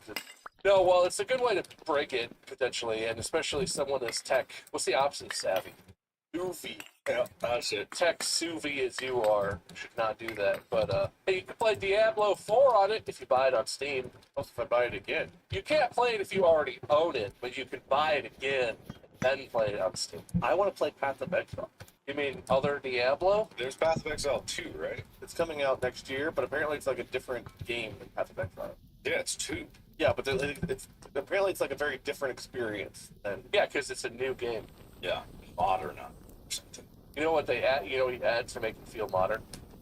Microtransactions. I like those. Wait. Path of Exile 1 has them, but they're all cosmetic, I think. Pay. It's not pay to win. It's pay to steez. We've said that word a lot. I still don't know what it means. Neither do I. Anyway, points for both of you. Good job. All right, so we got to actually get some serious conversation going. Okie dokie.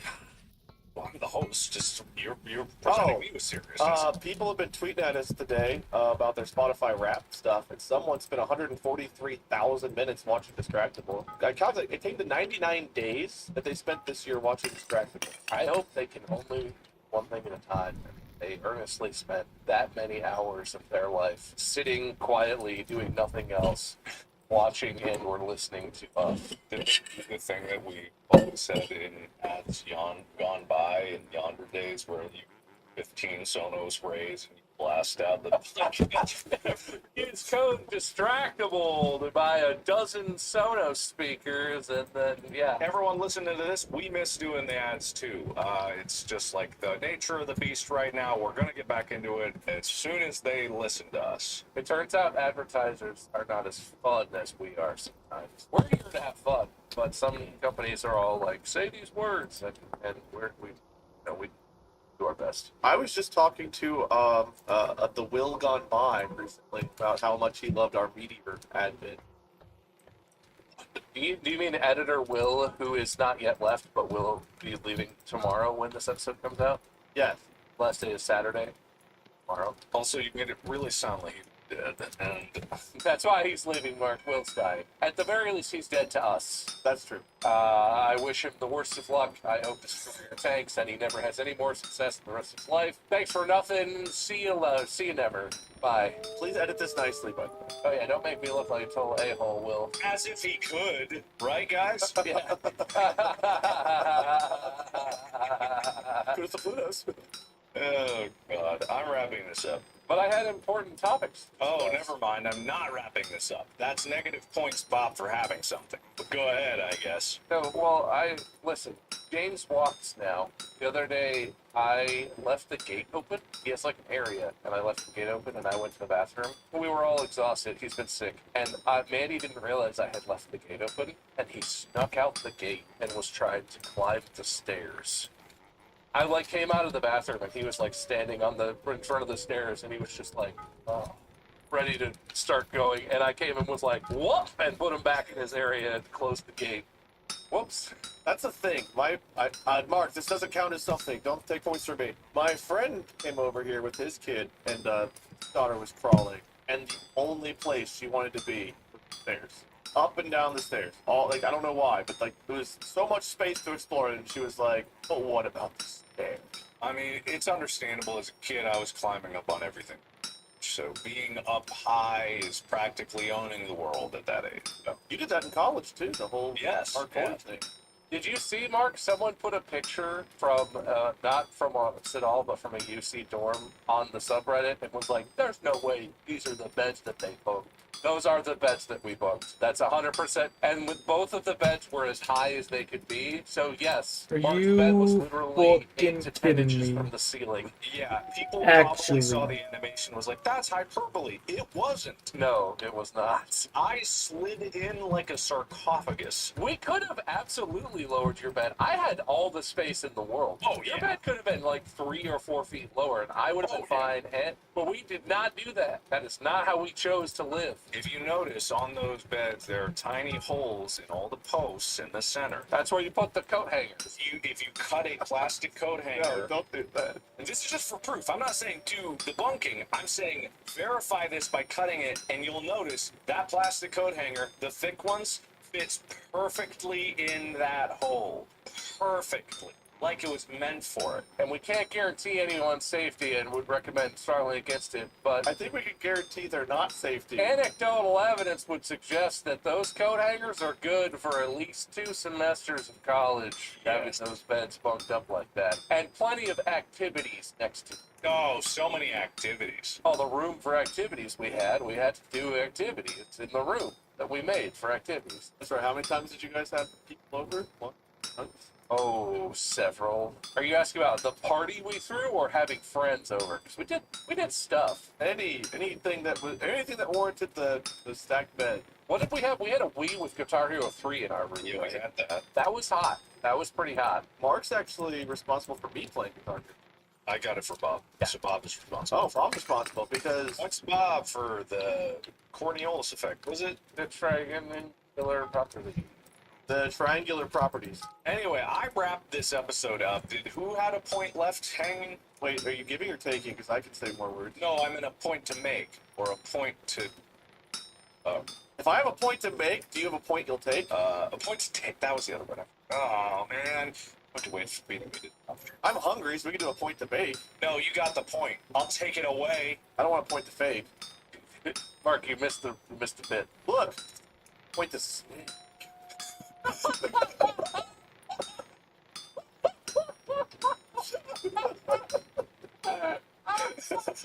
That's the worst episode we've ever done.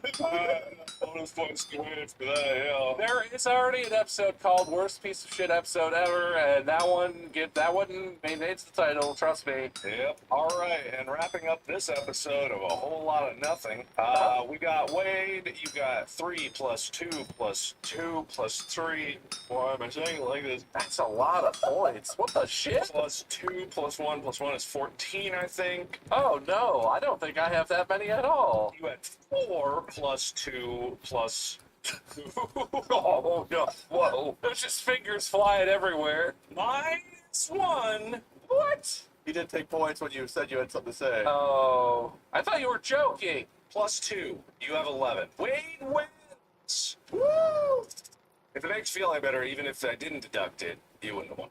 Fine. Wade, winner speech? Buckle in, buttercups, because next episode, I have an idea. Bob? It was nice just to be included. I'm glad I got to be this and to witness Wade's greatness. He really is the king of nothing. That is. Anyway, we want to wish a fond farewell to our editor, Will, who is not dead. We want to reiterate that. Yeah, he's fine. He's good. Sorry, sorry. If, I know it's an incredible surprise. Were you singing the theme from Home Alone 2? I think so. I don't know what it is. Came to mind. Well, if you recognize it, that was pretty good. That's why he's the winner. But yeah, so Will is departing for greener pastures and bigger projects. Turns out that editing this dumbass podcast wasn't the pinnacle of his career, but I know he's going to reach higher heights with this on his resume. But also feel free to omit it if you really are embarrassed. Tell them which episodes to watch and discourage watching other ones. Just keep the view narrow. What if the first 20 minutes of this is just like an error screen because he refuses to look at our faces? Also, Will, if you want to give a personal little, you could be writing or whatever, text-to-speech audio message, or you can record a video, I guess. But say what has been your favorite episode to edit, and if you leave a gap of silence, I'm disappearing into the ether again. If you leave a gap of silence with no, you didn't enjoy it at all, and we'll be horribly offended. Hello, it's Will. My favorite episode to edit was either Dangerous Coasters because of the insane coaster sound, or Beware the Candy Uncle because of the jingle I got to do at the end of that episode. Want to know my true favorite episode as a whole? Listen to the GMFSD episode The Mysterious Will Reveal to find out. Thanks for an incredible ride these past 3 years. All right. Man, I hope he said something. I hope so, man. It'd be embarrassing if the video just ends. Well spoken, Will. Well spoken. Like I said. No. Good evening, gentle listener, and welcome to Distract. Fuck. This episode, it's All Hail Ohio and the Great UFMA. As Wheeled Wave walks out another derisive deathmatch debacle. Booming Bob loves leprechauns, levitating Betty Weavers, Catalonia. Dr. Perry and Millennial Mark used the Jack as the bus truck. From the perfect skyline high, the beast that ain't money. It's time for Return. Now sit back and prepare to be distracted. Fun. Welcome back to another episode of Distractable. I'm today's host, the hostess with the mostest, as no one has ever said about me. And I'm joined as always by my co-hostess with the mostest. This is Mark and Bob. Hello. Hello. Hi. Do we all have the most? Is that possible? Yeah, that's why we each get the host, not the boast. Is this a rhyming thing? I am not good at rhymes, and I don't know why. No, but this also isn't a roast. But first, a toast. You know, this podcast covers the country coast to coast. Ah, voice to off. Oh man. Mark, you're toast. Oh boy. Pull me out of the oven. I'm a roast. That is a terrible attempt. Gross. Yeah, it is, but I'll give you some amount of points for effort. But no, rhyming has nothing to do with this episode. I was just... Compost. Wow! Way to bring it home. We're in Germany having a drink. Roast. That's what they say. Cheers. Who's in charge of this? Everyone buckle down. It's time for small talk. Oh, okay. I had wonton soup for lunch, and it was different from this other place where I used to get wonton soup, but also it was like just as good, and I'm having mixed feelings about the soup situation. You don't know which one you like better? Well, yeah, like have you ever had that where you get the same dish from different places, or like you make it at home and also you get it from a restaurant, and it's like they're very different. They're not at all the same food, but also you like both of them. I feel like I should like one better than the other, but like I don't know. I feel conflicted. I don't know where I land on that. They're very good. They're both good soup. I have that with chicken wings. I like chicken wings from different places. My favorite place, as you know, is now gone, but It's gone forever. there's times where I'm like, I want wings. I don't want this. I want this one. Like it's like pizza. You know, sometimes you want different places. It's like that. Sometimes you just crave a different version of this. Well, that's where I'm at. By the soup. I literally have the spoon I ate it with sitting on my desk, and every time I glance at the spoon in my head, I'm like, was that better? So that's where I'm mentally. That's where I am right now. Points for wonton. What's up, Mark? I've got something incredible. Well, I didn't do it, but I'm telling you the story. Amy has cracked the code on Sky chili. I can I do don't know what that. that means. I don't either. She made a pot From scratch or with the can or She made that gravy herself. from, it's not gravy. It's good goosh. how close was it? It was identical. Okay, text me the recipe and I'll give you all of them. In fact, you just went. All right, cool. All right, we'll see you guys next week. No, you didn't do it yet. I also have to Yeah, I don't text it have to to- me. I don't know it, but I ate it. Let's see what you want for Christmas. Give me a list. Also, can I borrow your card? No. So what one? How identical? Like good enough where you were like, I don't know if I could tell the difference, or like literally like this is exactly the recipe. This is exactly what I'm flavor I'd get. Well, it's been a few years, obviously, since I've lived in Cincinnati, but I grew up with it, not early childhood, but I've eaten it a lot. I know the difference. I could tell the difference in a blind test between Skyline and Gold Star, I bet. So that's like how well I know it.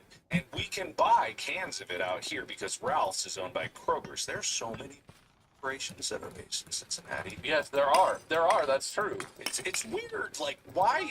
I know that Ohio is a sleeper state in that it's like the 8th most populous state, and also like at the top of a lot of very strange, odd records. And also Cincinnati seems to be it's like a medium population city, and yet it's got so many headquarters. It's very strange if you really think about it. Ohio, something's going on in Ohio.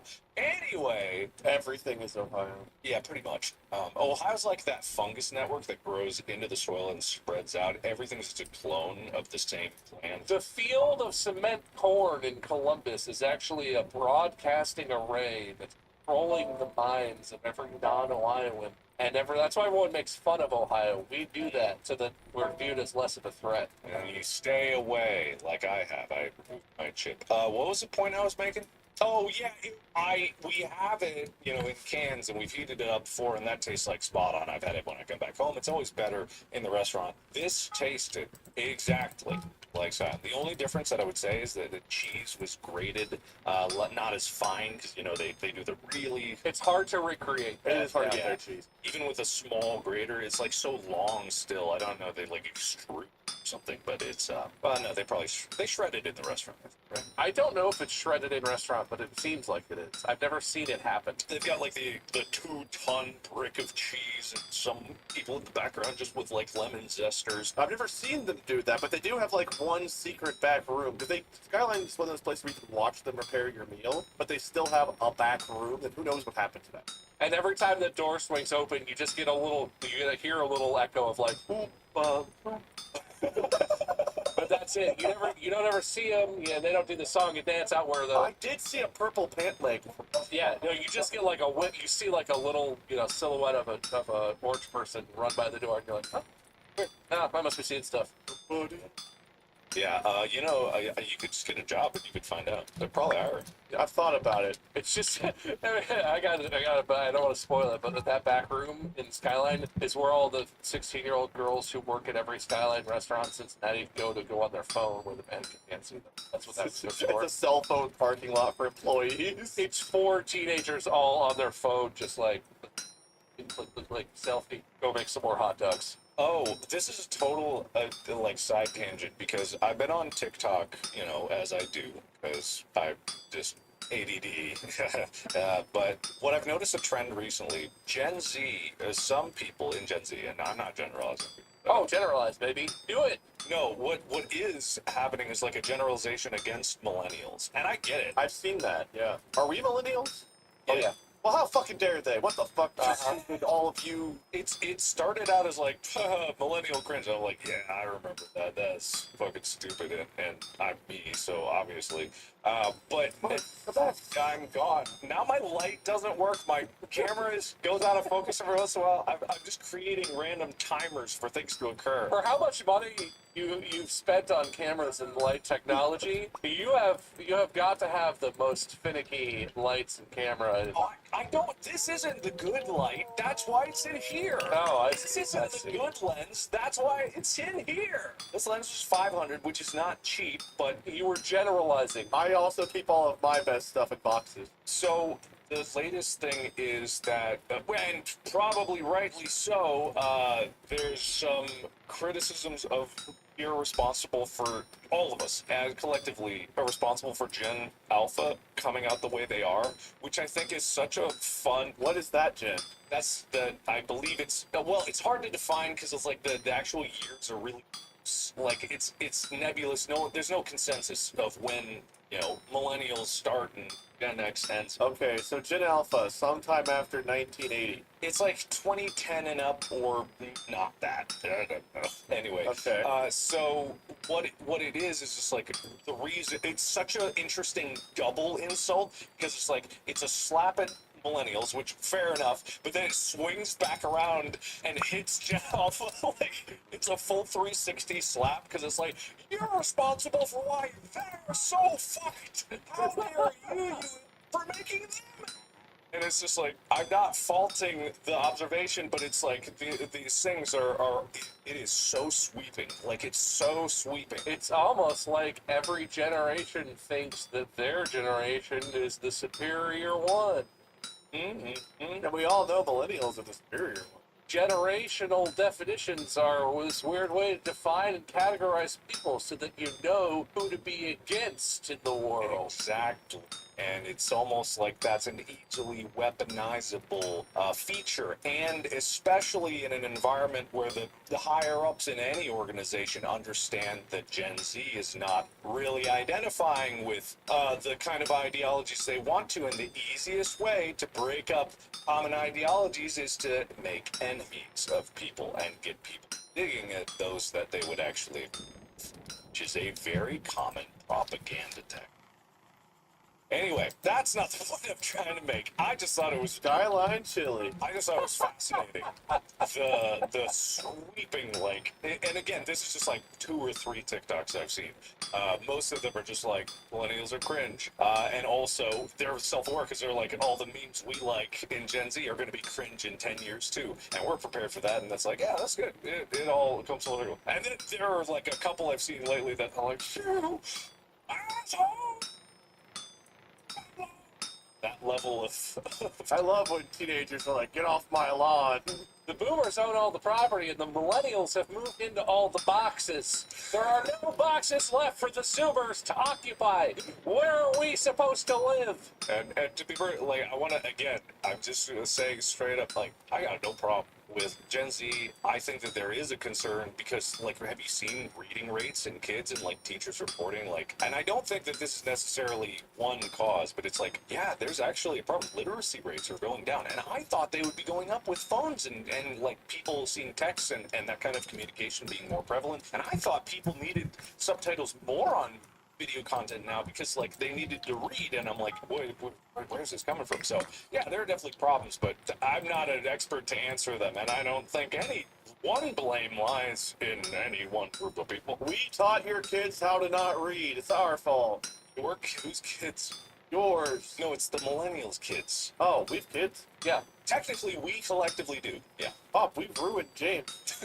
Oh yeah, no, he never stood a chance. Wasn't that your biggest fear? Wasn't that the thing you were super afraid of ruining? Me or Wade? That baby? No, you, Bob. Yeah, no, it's an ongoing fear. It's like a constant. Yeah, it's an issue I'm dealing with. Yes. That's weird because I've got nieces that are like 6 and 3, and they read and do things when they were like 4 or 5. My second youngest niece that I couldn't do until like 2nd grade. She's so advanced with like reading and stuff. Like she was counting to 100 and stuff. It's like going over the ABCs and what. I remember learning a puzzle like before kindergarten to like learn the ABCs. It was like way more adept at all of that. Using cell phones, like being able to go do things. Like I feel like she's one of the smartest people I've ever seen. And I imagine a lot of kids have to know that kind of stuff going in. So that's not just a sweeping problem. It's much more nuanced. Maybe parenting has something to do with it. I don't know. I hate to call that out. No, okay, it's the teachers and their ideologies, okay? It's not the parents' responsibility Right, to raise sorry. their No, kids. It's the teachers are doing this to them, okay? And also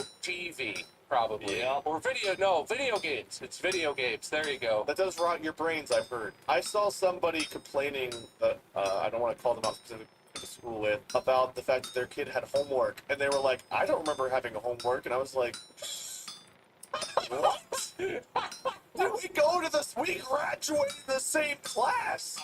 Do homework, but I knew I wasn't doing it. Oh, yeah, I knew exactly all the homework I never did. Somehow this person rewrote their brain to believe that homework was a new thing. They're like, my kid comes home from school and has to do more schoolwork. What's the point of school? And I was like, the same as it was 30 years ago? Wait, was that a contextualization of a debate that does occur that too much homework exists? Because that is a No, this was specifically they did not remember there being homework when they were in school. Oh, well, that's just not how it was. Whether or not there should be homework's a different conversation, but like their thought was that it didn't exist. And now teachers are getting lazy and just making it up. That's neither here nor there. I do want to get into the crux of this episode. So unless you guys have any more final points you want to make, I can jump in.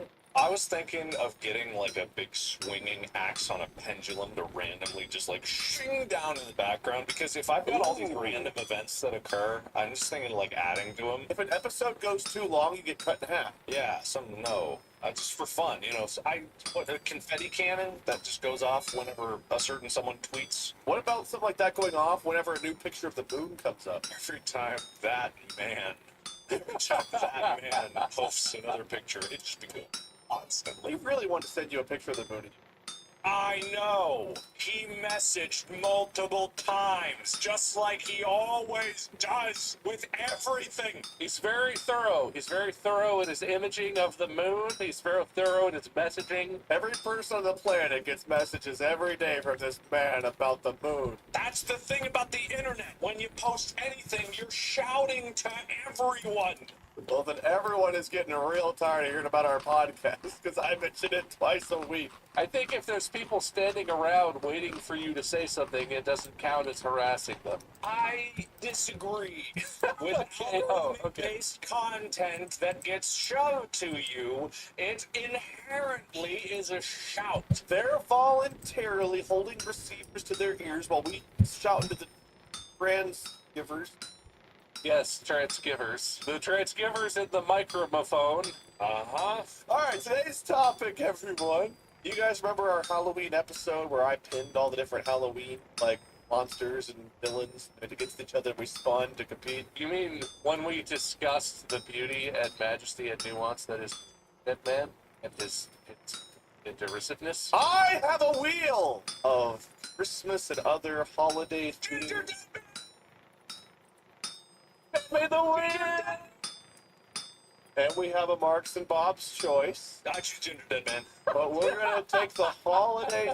Spin it. Yeah, but when it lands on me, that's what I choose. Maybe I'll choose something else. You chose a rubber, Mark, and Bob chose the Ginger Dead Man. Is the great... What is this like mascots? Because I don't know if the great pump... No, I was trying to come up with just, Christmas or, Thanksgiving, November, December theme things. I couldn't come up with enough of them. Wild turkeys. This is the best I could do, okay? Okay. We're gonna take the first two that come up and debate on who would win in a fight, as we did with our Halloween special. A fight like just to the death. Same as we did with like Jason and Ginger Dead Man or whoever it was. Yeah, same thing. And you guys can argue that one of them is very whatever Ginger Dead Man was that was so good to you, abrasive or whatever it was. You guys had a word that kept you. Derisive. Our first contestant better not be Ginger Dead Man because that will be the entire episode I have to do. Uncle Sam. Do one of us get assigned to this? Nope. This is just a debate between you two, and you guys can agree, disagree, whatever you feel. Okay, alright, Uncle Sam, that's gonna be hard to beat. We're just trying to get to the truth. It doesn't matter whose side who's on. So Uncle Sam versus Mark's. The Ginger Dead Man! The Ginger Dead Man! I should have removed Sam. I forgot to hide that, but oh well. So Mark's choice, it was the Ginger Dead Man, who can, I guess, also take on the Ginger Dead Man. You're supposed to pick someone who's not on the list. Doesn't say that. I don't see any rules. It says that he's supposed to choose someone. It's who wins, Uncle Sam or the Ginger Dead Man? Well, is this just like generic Uncle Sam in the wild, or is this like DC Universe Uncle Sam? This is up for debate. What is DC Universe Uncle Sam? Uncle Sam is a character who led the superhero group the Freedom Fighters against the Axis powers in World War II.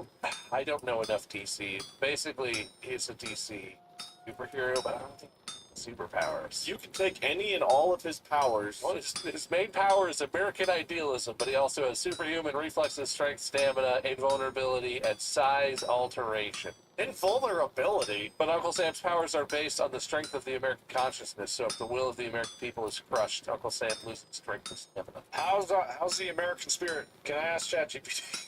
I don't want to get into the complexities of that right now, but I don't know if we should go with DC Uncle Sam. I think we should go. He represents the ideals of like a lot of people theoretically, and like a very powerful nation. And his posters get everyone else to fight for him. I know that the Ginger Dead Man is just incomparably derisive, inescapably, punishingly derisive. But then again, literally Uncle Sam represents America, probably either has experienced a lot of derision and also doles out derisive comments left and right. So I don't know if the Ginger Dead Man could. Wait, is the Ginger Dead Man an American citizen? I don't know. I mean, Gary Busey's an American citizen, so probably. So Uncle Sam would feed off of the Ginger Dead Man's power? Yeah, the Ginger Dead Man story was based on an American convict whose ashes got baked into the cookie, right? So I believe the Ginger Dead Man would technically be an American. Uncle Sam has the strength of the Ginger Dead Man on his side. Yes. I feel like this is a tough fight for Ginger Dead Man. If Uncle Sam loses and dies, does that mean America dies? I mean, kind of. It means the spirit of America is dead. American is for one, baby. I say. Ginger Dead Man is gonna get killed in a drone strike. God damn. All right, Uncle Sam.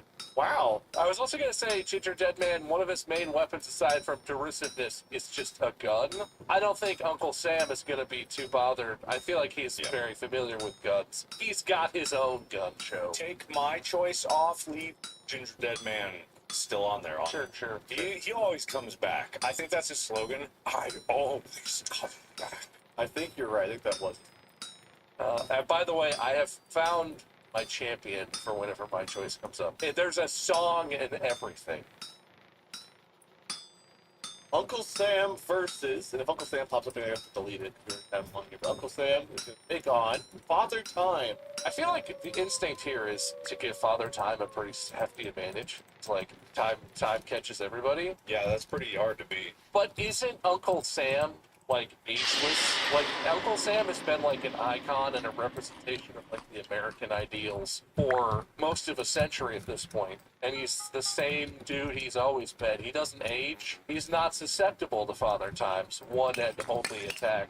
Time. I mean, certainly time wears down, has worn down Americans and America, and things have changed, but like, I feel like Uncle Sam, But we always come back, baby. he gets to represent American exceptionalism.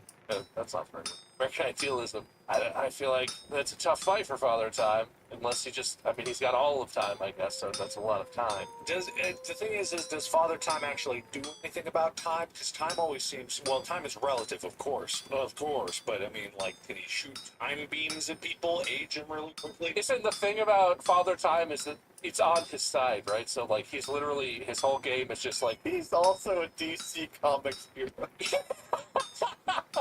he bides it and he waits you out. And Father Time is, he's definitely not susceptible to time. He'll just wait, he'll just keep waiting. He'll wait forever. He's got all of time, and no one else has all of time on their side. I don't know. So what matters more, winning now or winning eventually? Yeah, is this an ultimate conclusion or a approximate conclusion? Because I think he could wear him down. Who's the he in this? Whoever the other guy is. I don't remember who he's fighting. you think Father Time could win this? Versus who? Uncle Sam. Oh, that's who's, Yeah, hi Mark, welcome to the debate. I thought, I was looking at Jack Frost up here. I'm like, oh, that must be it. No, I deleted the one that was there, so that's why it's showing. I don't know, let's debate Jack Frost. Oh, we gotta get to him first. Father Time, Uncle Sam. Bob, what do you think? It would be a battle for the ages, but I feel like Father Time takes it eventually. Yeah, eventually. Oh, Father Time wins. Father Time is taking on Jack Frost. All right, Jack Frost. Wow, you knew the future was coming. All right, I have an argument for this. I do. I actually Okay. do, and I'm paying attention 100%. I was paying attention before. I just thought you landed on Jack Frost. So, He got too caught up in Power Wash Sin. so yes, no, not no to that. Yes, Father Time can last the ages, but here's something to think about Jack Frost. What's his power, right? What is Jack Frost's power? Coldness. Coldness, right? What actually is coldness? Oh, I see where you're going with this. See where I'm going with this, right? It is manipulation of energy. Exactly. It's actually an inverse measure of energy in a system. And at the end of all things, at the end of eons, in billions and trillions and trillions and trillions and trillions upon trillions to the power of trillions years down the road, when time ceases all meaning, you have everything that is not moving, and you have everything at absolute zero, which is representative of no energy left in the system. Which is as cold as it can be. Exactly. That is the Okay. true essence of cold. And if we're pitting this on an infinite scale, where Father Time is trying to outlast the cold, why is my camera doing that? Then I'd say Jack Frost might just take this. In this theoretical, the longer Father Time waits out Jack Frost, the more powerful he is becoming. Exactly. As everything expands in the universe, as temperatures and energy levels slowly spread out and decrease and dissipate, literally Jack Frost becomes God at some point, because all that there is in the universe is coldness, lack of energy, lack of anything. Okay, so Jack Frost is what you guys are saying beats Father Time. I like that argument. I have no idea if that holds up. I'm sure that there are scientists out there listening to this who are just like, their head is exploding at our misunderstanding of how physics or something works. But I like that exclamation. My current understanding, which is probably based on a flawed understanding that we don't really know the universe as it is, but whatever. I know how to solve this. Everyone who agrees with them on the subreddit, let them know they're right. If you disagree, just stay silent about it so they can feel good about themselves. All Thank you. right. I feel pretty good about myself. We just won the internet. All right, Jack Frost is now going to take on Leprechaun. The Leprechaun, a leprechaun, but Leprechaun, the mascot of St. Patty's Day. I feel like I don't even really know Jack Frost's power, but I feel like I could kill the leprechaun. I'm sure he's a DC Comics hero. Let's look. Leprechauns are figures in Irish folklore who guard hidden treasure. Also, Can conjure ice, snow, and frost from mere presence, as well as freezing winds, snowballs, snowflakes, etc. Can even manifest images from frosts and window panes. Freeze water by walking on it, and conjure indoor snowfall, and of course, being the spirit of winter, he's not bothered by the cold. I feel like I want leprechauns to take this, because I like leprechauns more than I like Jack Frost. But I'm struggling to find a version of this fight that goes well for leprechauns. Yeah, I don't see. They are supernatural creatures, right? So they're some kind of magical power or something, but like they're basically just little mischief makers. They're the Loki's of Ireland. I think that's probably it. He's green. He could probably be played by what's that actor's name? Tom Middleston. Yep. Keep going. Tommy Middleboy. But I can't even imagine a fake way. Maybe the leprechaun uses the pot of gold to bribe the judges into giving the leprechaun a split decision victory at the end of 5 rounds. Or he just pays off Jack Frost to leave. Like Jack Frost, not being monetary. He's only interested in coldness. Maybe he wants some glacier front property he needs to buy. I just think that even if you just give Jack Frost a lead pipe, if they're both fighting, it's not a right thing. It's like he's got it. Like I don't see how, because it's like Jack Frost wins? yeah, because they're fighting. It's not a it's a fight, right? I can't come up with a good why not, but I don't like it. Put over Dukes. Oh, wow. Jack Frost wins. Blood flying everywhere. Gold coins. I just had an image of Jack Frost beating the shit out of a leprechaun with a lead pipe, and the leprechaun is just like, they're always breaking me lucky arms. Jack Frost is going to take on someone else. Santa Claus Oh no. In versus Jack Frost. Is this like his son? I feel like this his son in the lore? Yeah, that's an interesting question. Santa Claus has longevity, ability to fit himself and others through any chimney, levitating up the chimney, alter the appearance of himself or other objects, or The Santa has enough powers here to kind of have an upper hand, but the fight is still tough. He knows if you're sleeping, he knows if you're awake, he knows if you've been bad or good, so presumably he knows if you've been planning, some kind of plot against him. Santa's got intel on his side. And also, he, like you said, he can levitate up out of chimneys. He can clearly transform his shape, his physical being, so that he can fit into and through chimneys and things. Like, Santa's got a lot, but it's not a lot of combat-oriented. It's a lot of other. well, he can avoid fiery injury. And if there's one thing Pokemon taught me, what is fire good against? Ice.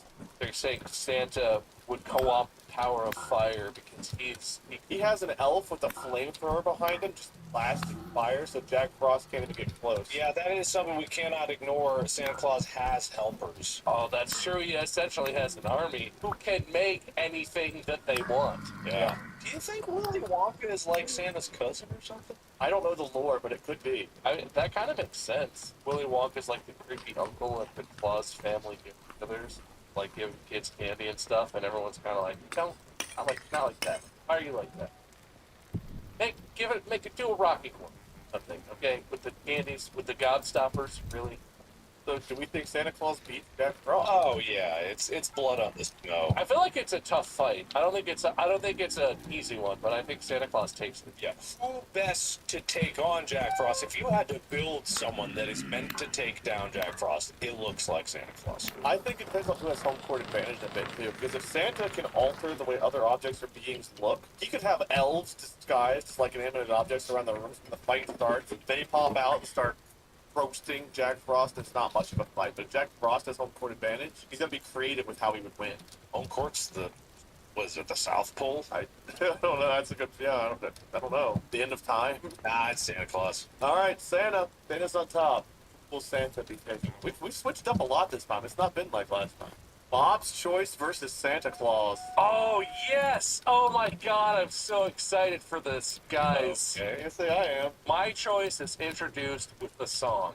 Poop log, poop sweet confections, hazelnuts and cheese. If you don't poop well, I'll hit you with a stick. Poop log. You guys don't know the song for the Tio de Nadal, also known as the Catalonian poop log? Wait! We talked about this before. Talked about this before. There's a tradition in Catalonia, which is, I believe, a region in Spain. Barcelona is in Catalonia, I believe. No. Oh, I'm not pronouncing it correctly. The Tio Saga, it essentially translates to pooping log. Every Christmas in Catalonia, families get a smiley little log with 2 little front sticks as legs that sort of hold it up, and the face is on the front of it. And it's a Christmas tradition to feed your Christmas log snacks every single day. You feed them little sweets and stuff, and you water them, and you leave them little candies and cover them in blankets when it gets cold. And the better care you take of your Tio Calca. Definitely not pronounced that. I'm very sorry. The better care you take of your poop log, the more presents he will shit out for you on Christmas Day. Awesome. Christmas Day comes, you sing the poop log song, and it poops out. All your Christmas presents come out of the poop log's little poop chute. I choose poop log. Poop log have a chance against Santa Claus. If Santa is the one who brings presents for everyone outside of Catalunya, I like the underdog status of poop log as usurping Santa in his region of the world. This is a global fight for supremacy, so I feel like that's tough. That's tough for the log, but I do want to say that I feel like they're fighting the same fight, right? The poo log is clearly in the same game as Santa, and I feel like it depends what you're into for the poop log or how Santa does it. I feel like Santa would not only have the upper hand in terms of size and strength, I think he would be pissed off at this knockoff holiday tradition from some country that no one cares about. Like, much like Uncle Sam, Santa is an American American tradition. None of these other countries can even compare to the Oz. Turning Wharfstache, don't know why. It seems fitting for this argument. We are arguing Santa versus poop log. I just want to say that Mark just said that no one knows about or cares about Spain as a country. It could be argued that America itself only exists thanks to Spain and its explorers. How long has poop log been a thing for? How long has Santa been? We'll just waltz right around any other issues with the Spanish explorers and what they may or may not have done to the Americas. But America exists thanks to what's his name, Christopher Walken. Ah, wow! Look at this new land. There's so many resources to exploit. Anyway, yeah, that's a really bad Christopher Walken impression. Who's been around longer? What if poop log is more ingrained in history? I find it hard. To make a strong argument for poop log. It hurts to say because he's my fighter, but I didn't pick him because I thought he would win hands down. I picked him because I thought he deserved to have his hat in the ring. That's fair. It was Bob. It was one of the best callbacks of all time, bringing back poop log.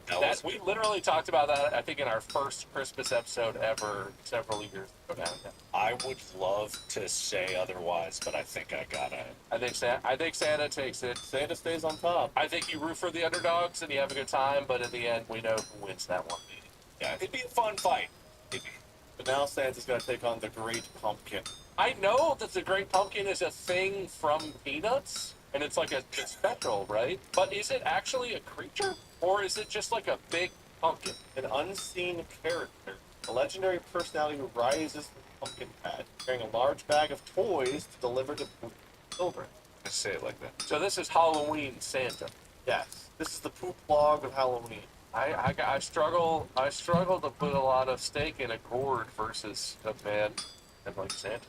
I mean, it could be a quick debate. We just say Santa wins. I don't even know what the Great Pumpkin does. He rises from a pumpkin patch to bring toys. That's it. Oh, I remember now. Okay, I thought You like actually don't remember what the Great Pumpkin is? because I didn't watch a lot of Peanut stuff, but Amy watches a lot of it. I thought you were like being obstinate. I didn't realize you like didn't actually. No, I actually completely forgot that was the whole thing of Linus going, "No, the Great Pumpkin," or whatever it was. And Yeah. but he was like, "You waited for it." As far as I know, there's no evidence of the Great Pumpkin actually existing. All right, Santa continues his winning streak. Well, I didn't say that. No, Mark decided unilaterally Santa wins. That's where we are.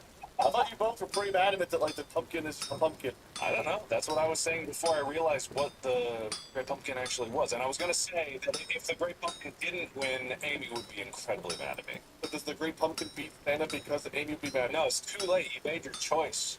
Thanks a lot. I heard zero effort of fighting for the Great Pumpkin from either of you. So, Santa versus the Tooth Fairy. I just want to throw this out there. I know that this is just a fictional depiction, but this is the version of the Tooth Fairy that I like. Dwayne "The Rock" Johnson is the Tooth Fairy in the 2010 comedy fantasy film Tooth Fairy. I think Dwayne "The Rock" Johnson, with the additional supernatural powers that he gains as being Tooth Fairy, is quite the combatant for Santa. What about the 2006 Tooth Fairy image from the movie Tooth Fairy and Return of the Tooth Fairy? The Tooth Fairy is a 2006 horror film. Oh. Yeah, it's not pleasant. Wait, which one is it? There's two things. Queen of Pain, there's Drill to Kill. No, it's the Tooth Fairy. I mean, there's a lot of depictions of the Tooth Fairy. We have lore to work with. Oh, the way the Tooth Fairy looks in the movie The Tooth Fairy is concerning. Yes. Yeah, I mean, pretty creepy, but at the same time, no one's got stealth like Santa, so if you're hoping for, Can you stealth whenever the Tooth Fairy can sense your... What if Santa has those teeth? Well, but if the Tooth Fairy is hunting Santa, then they're being bad, which Santa knows about. okay. There's a lot of intelligence, counterintelligence between these two, but I feel like Santa still has the strong hand in terms of like stealthy having intelligence to work with. Yeah. I don't know. It's just like, the Tooth Fairy, even if it was Dwayne The Rock Johnson, it's still just a man. And I mean, like, if this was, say, like, Fairly Odd Parents level fairy with wands that can do whatever, I would say actually it would have more of a chance. And plus Santa's an elf. Like, it's kind of, I don't know.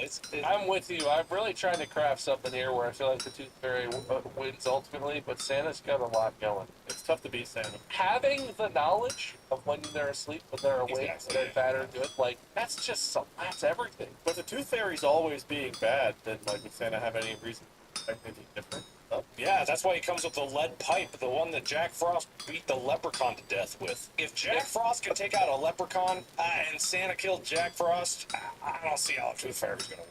If all lore is available to whatever version of Santa we're talking about, then theoretically Santa Bot from Futurama is also included in our incarnation of Santa. Oh, yeah, that's true. And that dude has all the weapons that you would need to execute whatever plan against the Tooth Fairy or whomever. Okay, so Santa again. Santa's tough, man. He's got feats. You know, if you go by like power ranking, it's based on what feats of strength they have accomplished. He's got some unbeatable ones. Uh-oh.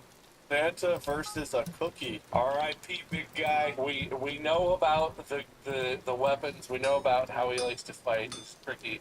I was going to describe a weakness that Santa does have. I already know.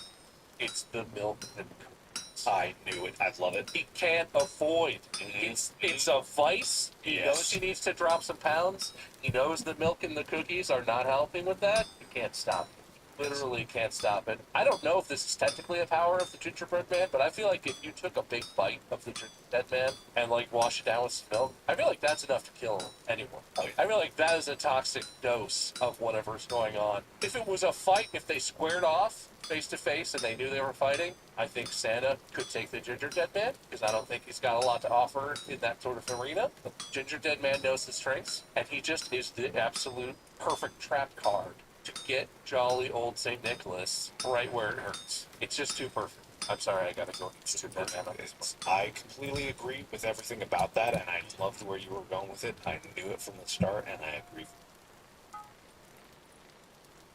Alright, so because Mark chose Ginger Dead Man and he was already on the list, Ginger Dead Man makes a return. He always comes back and has taken out Santa Claus. That is literally the only matchup that I feel like he would win, because at the end of the day, No, I agree. I feel like we were being very fair with that. I was thinking to myself, if Ginger Dead Man comes up against Santa, he's going to win. That I literally saw that coming. I challenge anyone out there listening to say that is not a completely valid version of that fight. That is a weakness Santa would have. I can't argue it. Ooh. Oh, this is an interesting clapback. I don't think he has the same weakness. In the movie Krampus, or Krampus, however you pronounce it, I do believe that whenever... There's a movie that came out like in the last 10, 15 years, and I'm pretty sure when he came in, took the milk and cookies. But everyone, who doesn't eat? Well, that would be...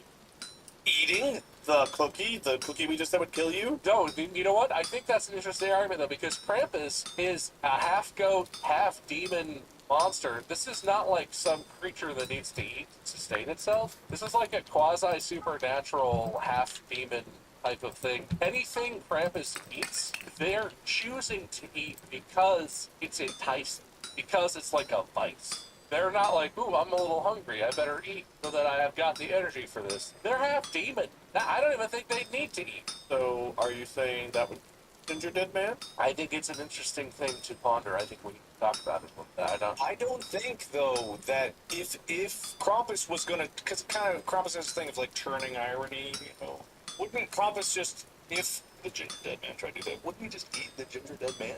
Eventually, and he does have like little demony elf things that helped him, at least in the movie. Do you think that Krampus would not be vulnerable to whatever it is about the Ginger Dead Man that would kill Santa? Is that what you're saying?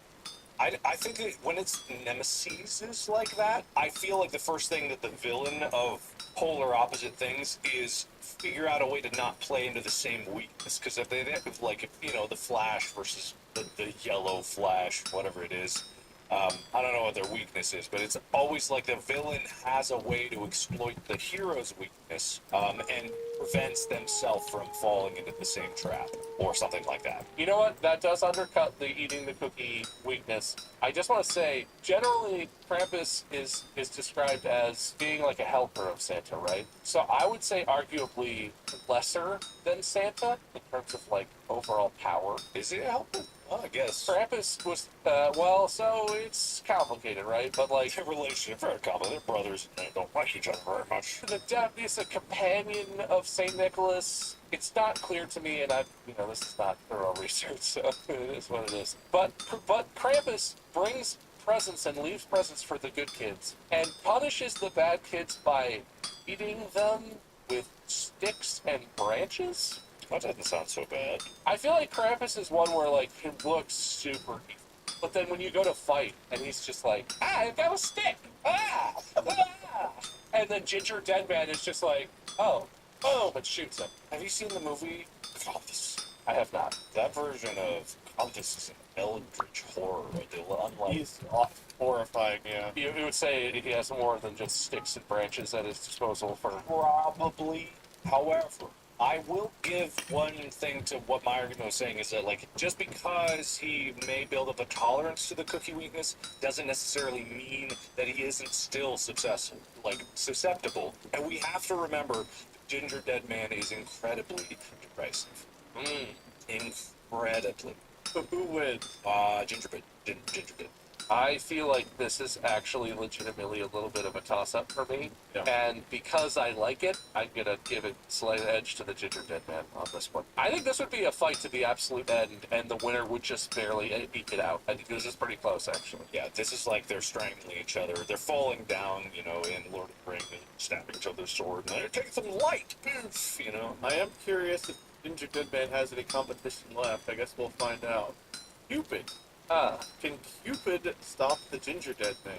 Maybe this is not entirely accurate, but ideologically, Cupid is kind of like the inverse of the Ginger Dead Man. And in terms of origin, unrelated. And like, Cupid is more of like a cherub creature, like almost like angelic in terms of skills and abilities. I'm not entirely sure what that encompasses. If anyone could counter the derisiveness and cut through that with just pure love and such sincere, heartwarming, like glowing happiness and love for humanity, that alone might be enough to kill the Ginger Dead Man just out of like cringing and shock. This is like Harry versus Voldemort, whenever Voldemort's like, and then Harry's like, you'll never know love or friendship. No, it's like Harry versus Voldemort, but it's just the scene where Harry's all, and then Voldemort's all, That's it. That's just a lot of that back and forth, but A lot of that, too. yeah, a lot of that. So does Cupid beat Dead Man with the power of love? I feel like that's a good weapon against the Ginger Dead Man. He can fly. I don't even know. I mean, of course, the Ginger Dead Man could get a gun, but yeah, it's the love angle. It is like We've spent so much time focusing on the derisiveness of the Ginger Dead Man. That has to also be a weakness, right? You can't hinge so much of your strength on something like that without that being a weakness point. If any of these contestants could counter the derisiveness, it would have to be Cupid. So Cupid beats the Ginger Dead Man. I think that's what we're saying. Yeah, I'm a little shocked that is where we are, but I think that's what we're saying. Yeah. What an upset. Okay. Can Cupid be dethroned by the groundhog? Well, he's got an arrow. It's hunting season, so I don't know. How about this one, guys? I don't know. I'm very pro Punxsutawney Phil. I'm all about the groundhog. He's very cute, but what does he have other than seeing a shadow and either running back in his hole or not running back in his hole? He shoots the ginger dead man, fills him with love, swaps over his quiver for his normal arrows, and just shoots the ground.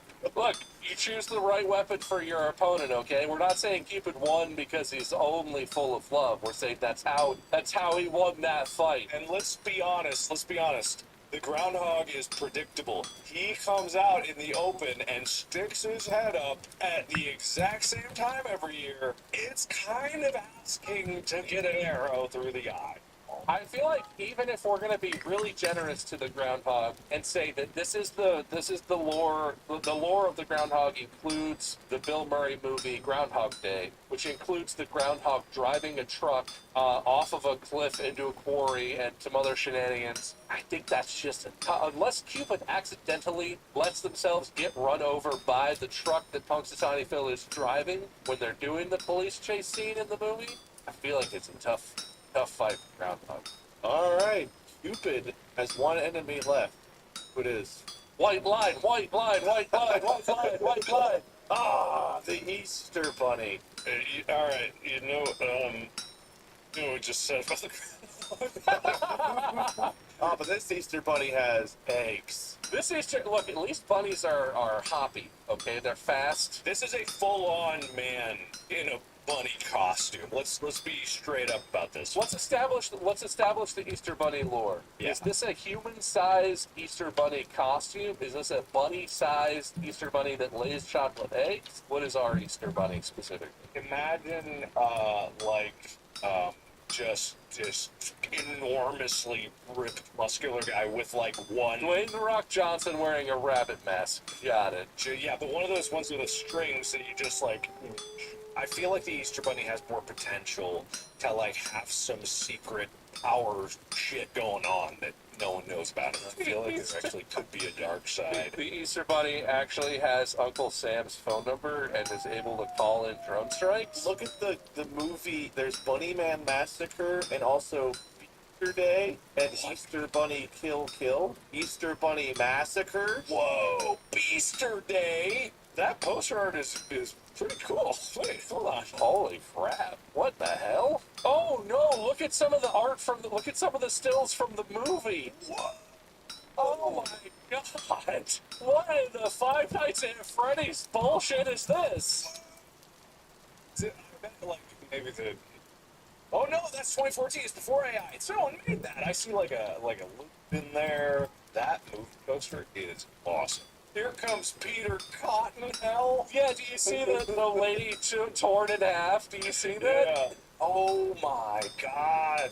So does this change the fight at all? If it's this thing, you're talking the Easter Day Bunny? Oh, let's see if there's a Cupid of horror.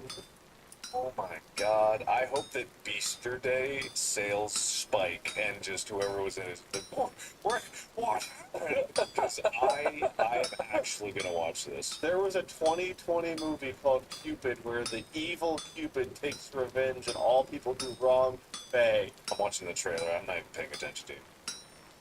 Easter Day. I'm going to show here.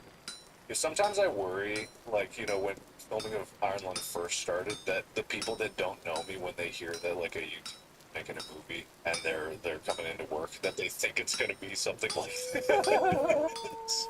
Wow, she is naked. Oh, interesting. In the trailer? Yeah. Okay, this is unrelated, but I found a poster art for a movie called Sharktopus versus Barracuda, and I like it a lot.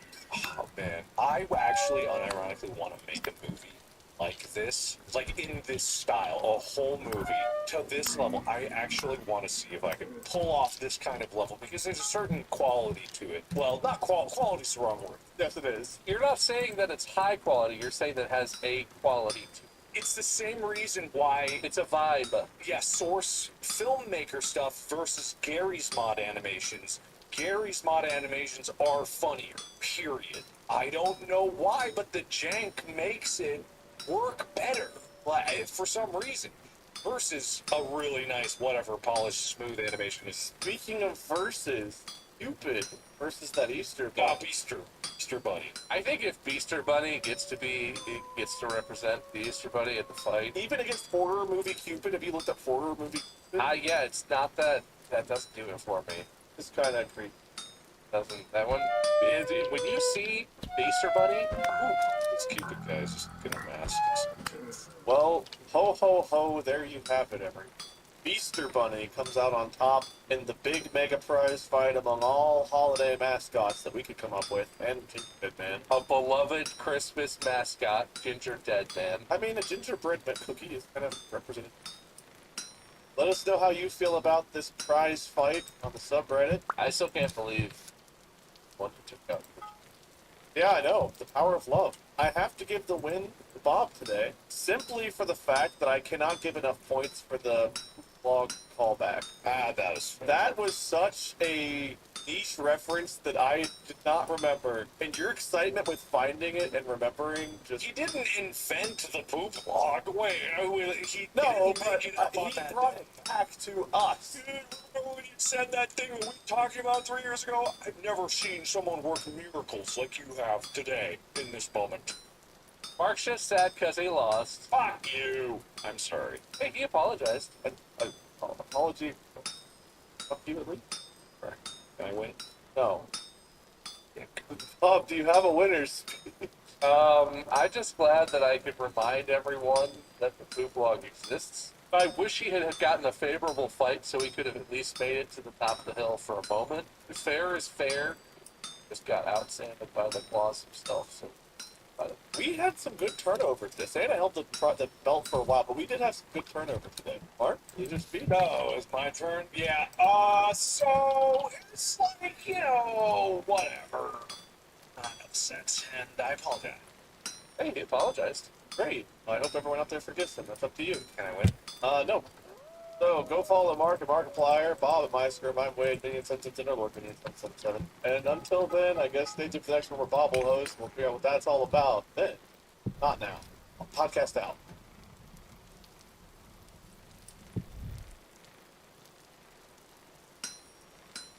Good evening, gentle listener. It is time to go. This episode, we can wade frozen cracker, T.S.'s fire, dabbles not resolute, just a format. Meddlesome Mark identifies auditory impairments, explains to sound and microbiome. Greasy Bob gets salty about Skyline, thinks Wade could have some locality, and wants him to watch the naked. Transhuman steaks, cheers. Yes, it's time for Test Man. Now sit back and prepare to be distracted and enjoy the show. Hey everyone, welcome back to another episode of the show. Oh, bad RNG Wait, indeed. thought I would know these intros. Those are so tight, man. Just draws people in. It's like a lid to a jar of pickles that you kind of put back on, but the jar screws on sideways. You don't realize it's sideways. You knock it over and it's leaking juice. It's like, how did this happen? Got juice everywhere. This is Mark and Bob. Hi. Hi, guys. Welcome to Distractable. So good to be here. Can't wait to compete. Oh man, I've got a topic to you, so we get to it. Well, Alright. let's be honest. What's new? I think we did this recently, but I feel like I've not seen you guys forever. I don't know why. Didn't we just play a video game together the other day? We did. Yeah, you and I did. This trio was not there, but you... What? You guys? You aren't invited, Mark. Well, I really wasn't, actually. I don't know about this at all. No, it was organized by someone else who doesn't know you. I think I was invited after literally everyone else they do said no. Someone who doesn't know me, Bob. I'm sorry. Someone who doesn't know me. I went to a steakhouse. Again, I called my boy Ethan at J Prime Steakhouse, and I was like 30 minutes for rivalry. I know it's a Sunday. Prime steak time. You got a table for me? He's like, absolutely. Because I know you. Got in there. Me and the whole editing crew. Table 6-5. What you didn't see is the camera footage of what they did to the people at that table prior to your arrival. As soon as Mark was like, hey, can you see 5? And in the background, just like, get that out! I don't fucking care! Bro! Now, rats, cockroaches, we have infestation, people! Everyone out! Leave! I don't get the shotgun! Yeah, Mark, no, we can. Anyway, that's very nice of them to get you in last minute for a pretty big group. That's good. Yeah, so you and your gaming group have gotten me in last minute to sing. You know what? Next time, Mark. If it makes you feel any better, it was kind of a half disaster. One of the games really wasn't working very well. Yeah, we just ended up playing Helltime. We're trying to play. Have you seen Content Warning? Yes, I think. We tried to play that, but one of us, not going to name any names, Bird 650. fucking bird, couldn't play the game for more than 5 minutes without crashing. So we had to. If it works, that game seems fun. We would have loved it, man. Yeah, I know. I would have made great videos. There would have been even better content if there. It would have been good for everybody. We need to make more gaming videos, dude. People come to my streams and they say, hey, are you playing with Mark and Bob? And I say no. And then my favorite is people who come in and they're like, "Hey, are you still friends with Mark and Wade? You guys don't play a game." Like, "Oh, we do this other thing. Have you seen?" No? Okay. Have you seen Distracta? And then they vomit in their mouth. And they're like, oh, a podcast. Oh. Or people that come into your streams, for me specifically, they're like, Bob, I love your content, dude. It's like, you must really love my content. Clearly. If only there were a place where you could see my face and my voice at the same time. They could just be a really hard listener. You know, they could just be avid podcast fan. They've never separated it out. That is true. I think they're hardly listening. Got it. I don't think Bob and I sound alike. Everyone else seems to think we do, and I don't hear it. I don't think we sound that alike. I think some people are ear blind. I don't understand. Like, there's plenty of people out there that just mishear things all the time. And I'll mishear if people mumble, but when there's a differentiation in tone, like, I don't have perfect pitch or anything like that, but I feel like I have a very normal sense of hearing. I can differentiate people's voices very easily, or I can discern things if I actually pay attention and listen to it. But other people just, like, abandon all reason. There's a whole thing about, like, Gen Alpha can't hear without subtitles or something. Was it Alpha or is it part of Gen Z? Like, younger people cannot watch content without subtitles because they can't understand it anymore. And I know there's a video that's breaking down, it's like that's the way movies mix it nowadays, but it's with YouTube videos too, or any videos, or TikToks, you know, they have to have captions on there. And I'm like, I feel like people's listening are getting worse. I do think it probably is not helped by the fact that I know a lot of people scroll like TikTok and socials on mute.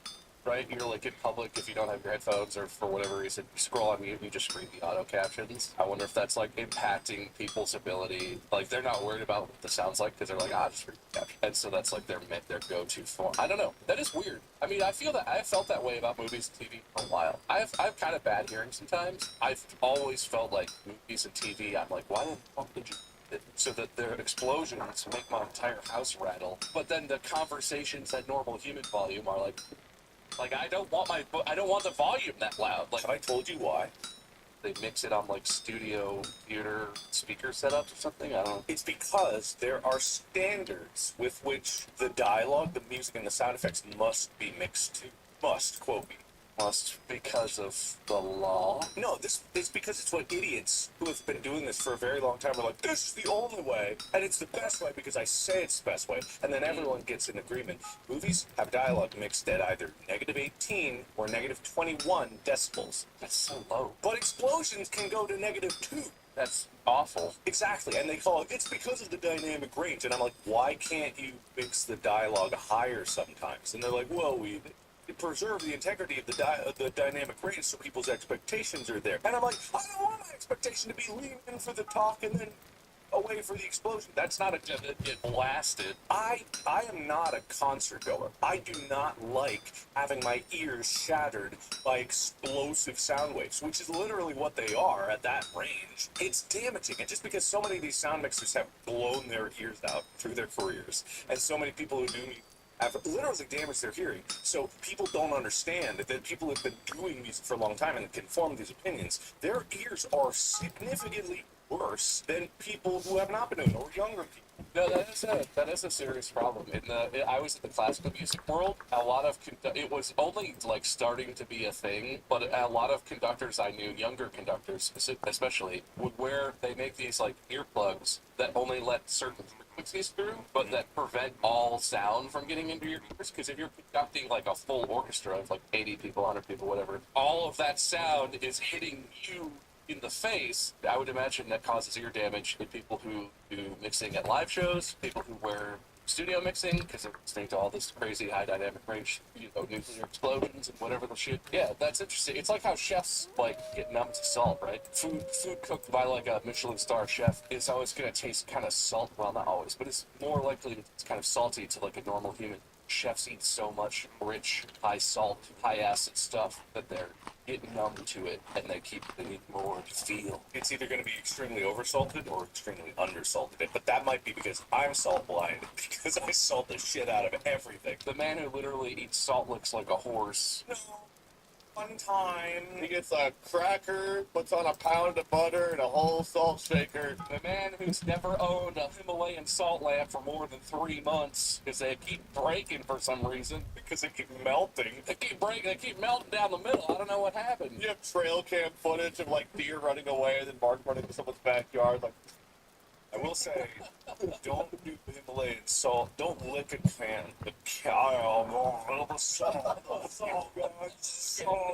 Don't do it. It's not the same as table salt or edible salt. Yeah, I think it gave me an ulcer. But I did lick a Himalayan salt lamp for about. That's probably that's not probably good. like 24 hours a day? No, just whenever I was. Yeah, no, that's probably not for eating. I could go on a whole salt conversation because I've learned a bit about the different types of salt, but Mark, technical question. I've always wondered about this, and I think I know the answer, but are there different audio mixes when a movie or a TV show is produced? Is there one main mix that just gets pushed to everything, or is there like a in-theaters mix, and then like a home television mix for broadcast, or do you know this? absolute.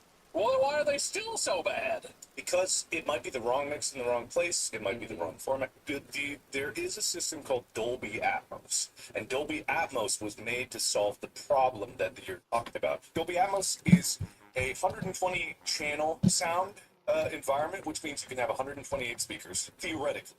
Very few situations have Not it. super necessary. Yeah, but what it does is it emulates the sound so that any sound system automatically reduces or compresses, like, okay, these 5 channels, we'll reduce those to 1 channel because we know where it is. And when you're in a theater, they can take the Atmos and they can assign it to different speaker setups for across different theaters, and you send one package over it. So long as it's set up and tested correctly, they don't have to render out another one. Because back before, especially in the early days of digital, they would send a digital package. It's called the DCP, a digital cinema package, and then that would have a specific mix for that theater environment, and each theater would have to get one for themselves, and they'd have to tell them what they get and then hope they get the right one, and it could get wrong all the time. But with these other things, now DCP sometimes have more mixes where they have a 5-1, a 7-2, a 9-15, whatever. Dude, 15 subs. That guy's livid. There's a sub under each chair, they don't think it's a moving theater, but it's like When the explosions happen, it's like an earthquake. Sure, but he gets 15 subs on YouTube and everyone scoffs and acts like it's not a big deal. Dude, you guys didn't laugh at Elon Musk. You didn't laugh I at was laughing in the middle of my guffaws. I was twirling.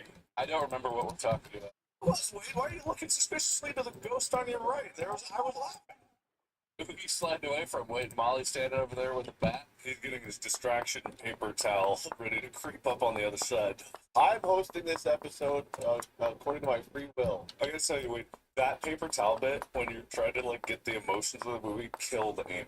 Like, she just happened to be watching it, and when the paper towel came in, she didn't know what you're doing with the paper towel. She was dying laughing for like a minute straight. So that really landed. So I peaked with my paper towel distraction. Anyway, thank you for answering. That's interesting. I have to say, I knew Atmos existed. I had no idea that's what it was. That's very interesting. yeah, the only problem is Atmos.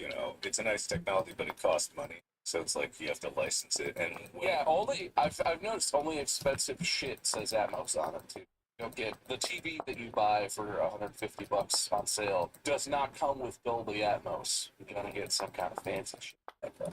yes, it's kind of a big deal. All right, I know Wade's the host, and I guess we kind of transitioned without saying it into small talk, but I've been saving this for my small talk, so I'm going to talk about it. It happened. Bad things happened, Wade. Bad. Go on. I went to get my full Tuesday morning breakfast Skyline today. Skyline chili. I was going to get my 7 cheese conies with mustard and extra onions on them so I could fart it up in here while we record. How early do they open? They open at 10. Oh, okay. I I went and I was like, give me my usual, which is my cheese conies and a large Diet Mountain Dew. And the person on the speaker was like, oh, I'm sorry, we have Coke products. It happened. Oh, I didn't realize it was happening so soon. It happened. They don't have Mountain Dew at Skyline anymore, and they have Coke products now. 10, 15 years ago, I would have been a huge fan of. Coke is fine. Diet Cokes, Coke Zero, good drinks. I have grown in my brain to pair Pepsi and Skyline. But you drink Mountain Dew with Skyline, god damn it. I am a Coke person more than a Pepsi person 90% of the time, but Skyline and Gold Star I've grown up pairing Pepsi with, which I actually get Pepsi there for Mountain Dew, but like same idea. In my brain, they go together. It's all wrong now. I'm so sorry. Everything is bad. I ate my fart breakfast like I usually do. No drink, and it's not the same, and I miss it already. So I'm gonna just... I really hope we have a Coke sponsor right as you're like, no Coke. No! So brought to you by... No, look, that's the thing. I have nothing against Coke. Coke is good, but Mountain Dew goes with cheese conies, okay? God damn it. It's just how it is. Since I was in my teens, I've been eating Diet Mountain Dew on cheese conies. Coke must be trying to make a big push here because I feel like for 15 years, Coke has been like disappearing from Cincinnati. Pepsi's been taking more and more over. So Coke must be like Okay, on the now I need trying to, Borat. reestablish Among they've other been things. slacking for like over a decade. I don't think Coke needs to try that hard.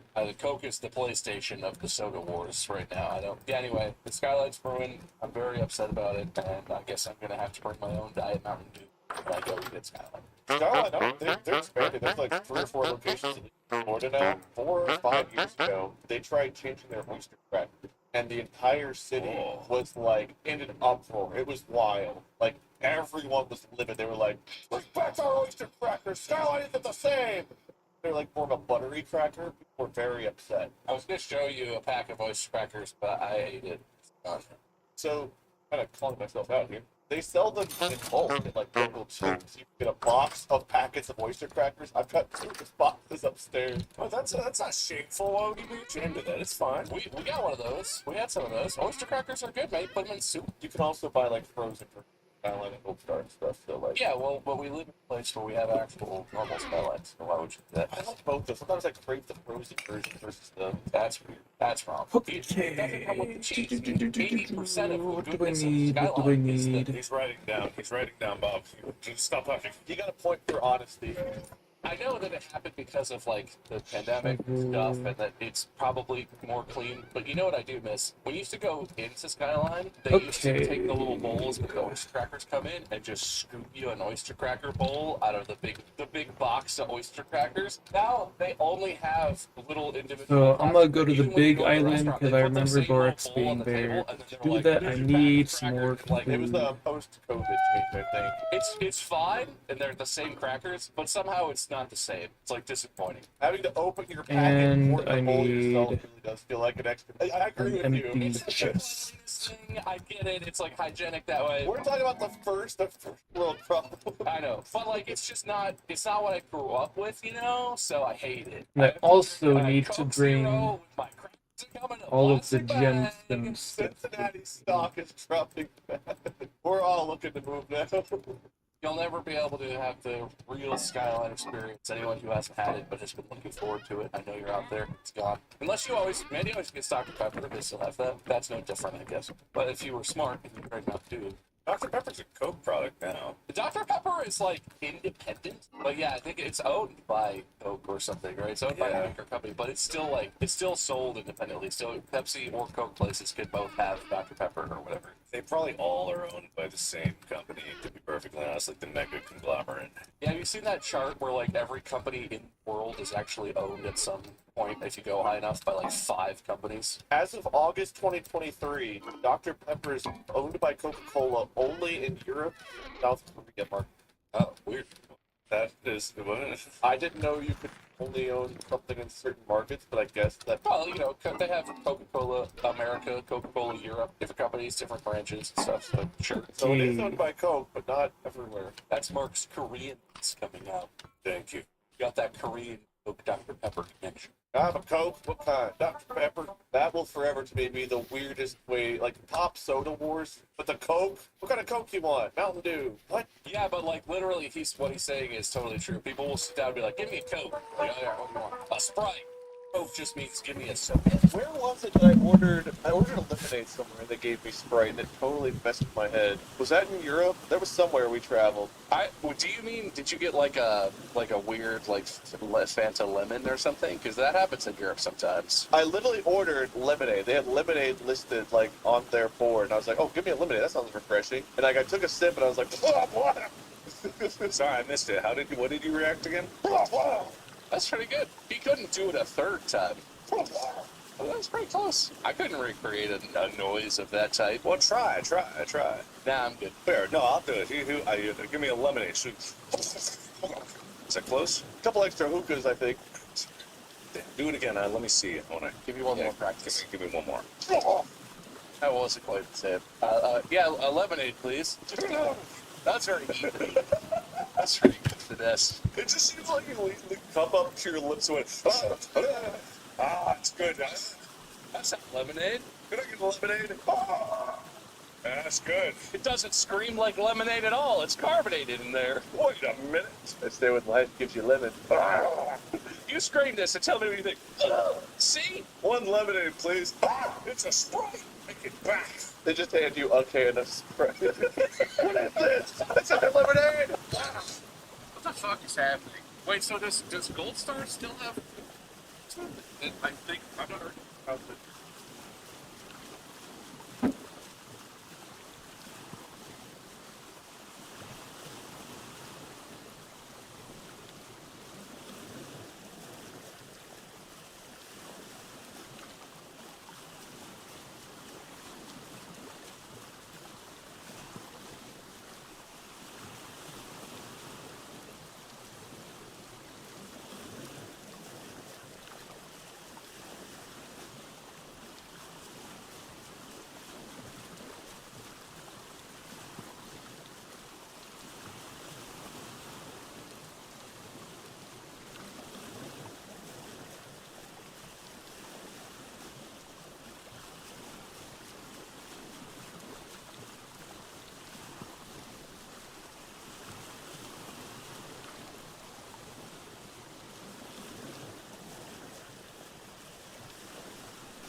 Okay, so I'm gonna watch the Sinners movie. That's the thing. That's the thing now. Steven Universe episode 5. I'll remember that. Minecraft movie. I'm not gonna watch that. I'm not gonna watch One Piece.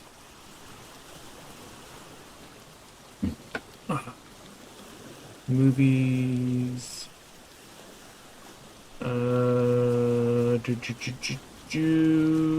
Sort by popular.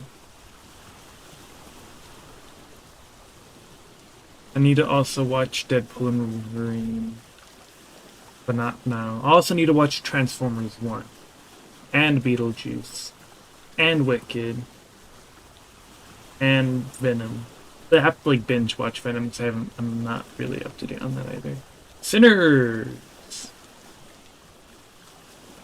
Hold on, I'm gonna turn this down because I don't want YouTube to nuke me again. They got nuked a bit ago. I mean, for a good reason, because when I stream for a long time, and I had like to have music on.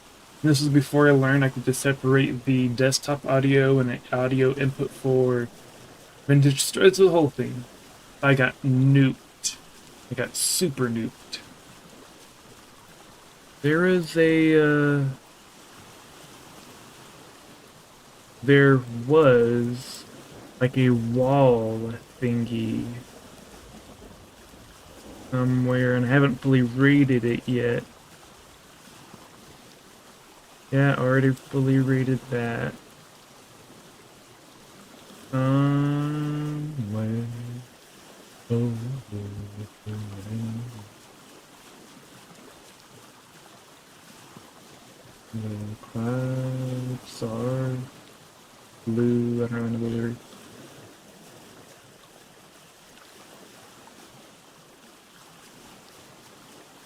Also, I need bauxite.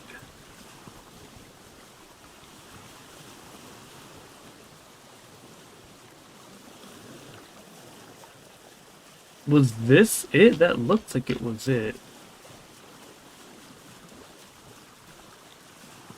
Sure, I'm gonna visit here.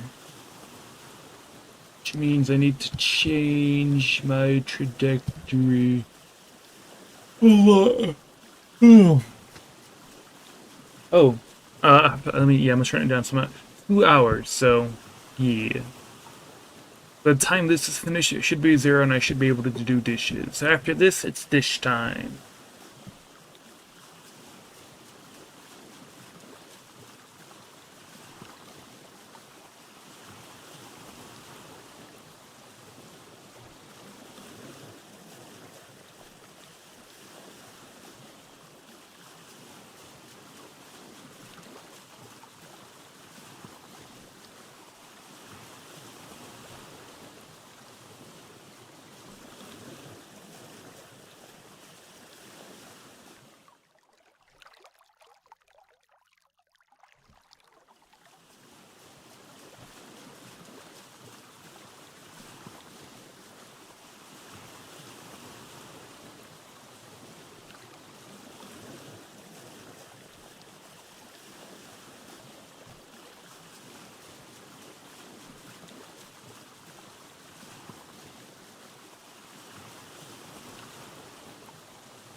So coming into it, it's pretty good.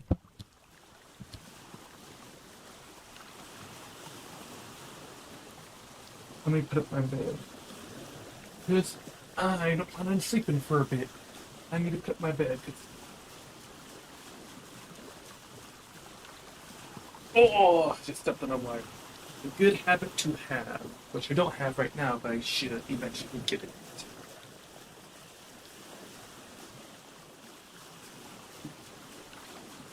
Another good habit to have is to stop sleeping on my side.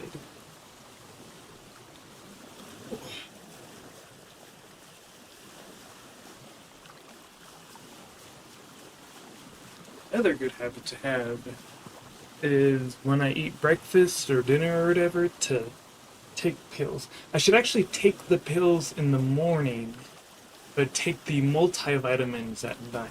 That's how I should. Although, it really depends on the coffee. It really depends.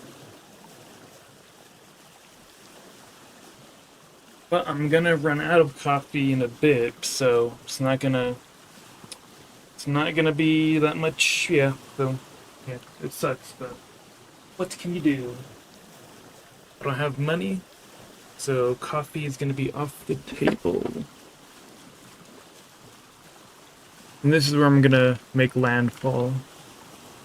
Gonna visit this trader, and I'm pretty sure this is a giant wall. And if not, I still need the good quality dirt anyway.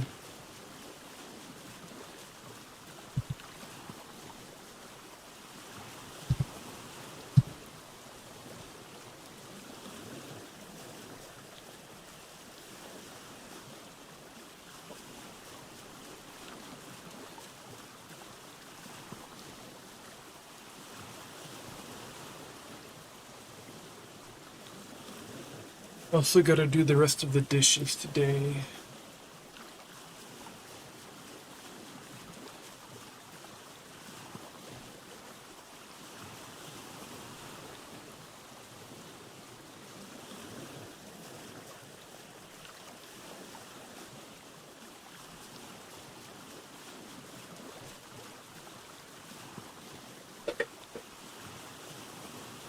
I think tomorrow's gonna be Monday, so it's also a good opportunity for me to throw the trash.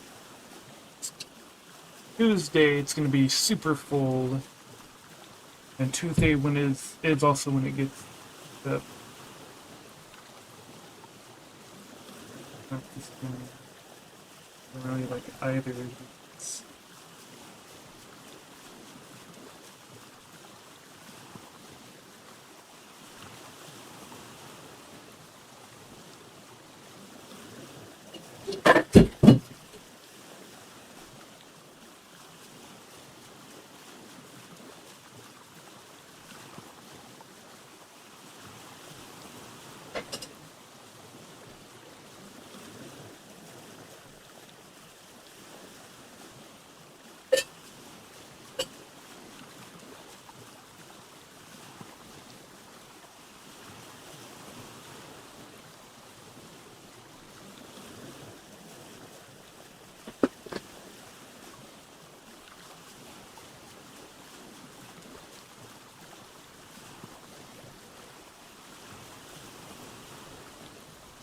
So, visit here, raid this, and then take the boat, go down here because I need sulfur, visit here. And I haven't even gotten the full bounds of the island.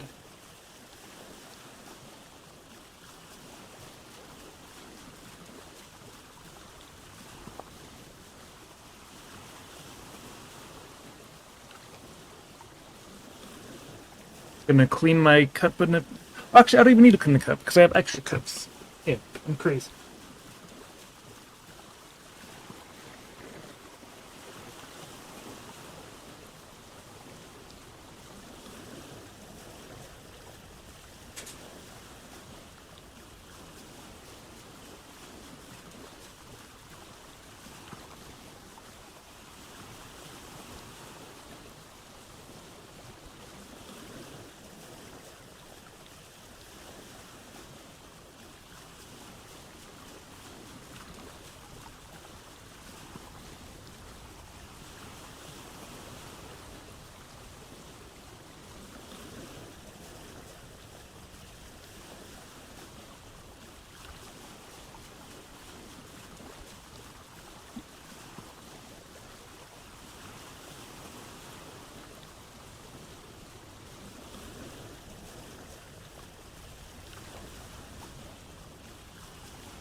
Copy.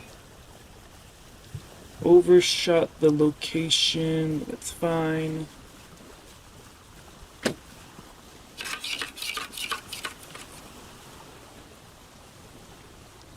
Basically already there.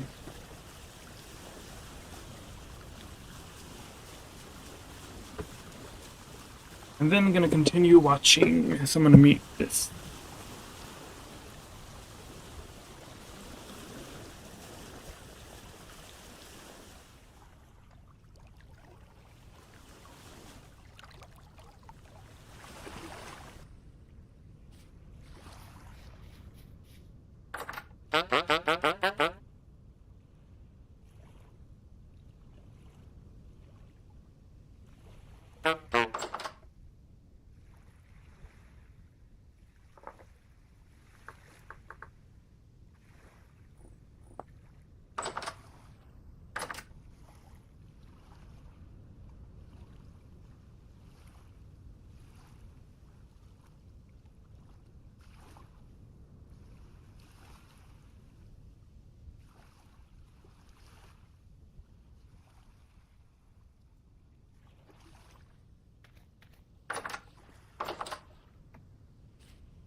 go.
Okay, so this is how I understand it. You get bit, and you just become evil. Like, inherently. Like, if you could measure the properties of a person, which is actually really feasible. None of this INFP, ENTJ, none of that stupid ass shit. If you want to measure the metrics of a person, you need like a bunch of letters. One of the metrics is something along the lines of evilness, right? Shit. Hold on. I'm gonna go around the island and try to find a treasure hunter that can buy all these gemstones and stuff. Yeah, it's basically like that. So what if you become a vampire, and then it's just like your empathy for people, or just even just general empathy out the window, goodness out the window.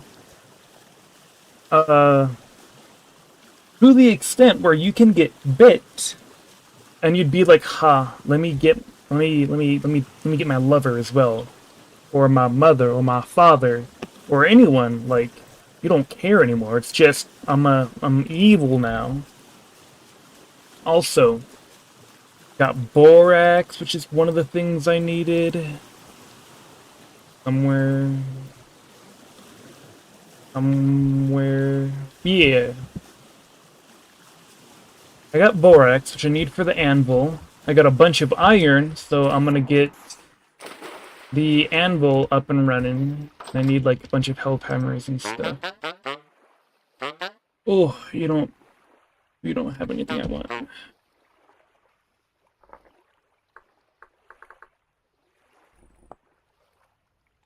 Yeah, there's probably a... I want to go home and process all of this. Also, before I forget...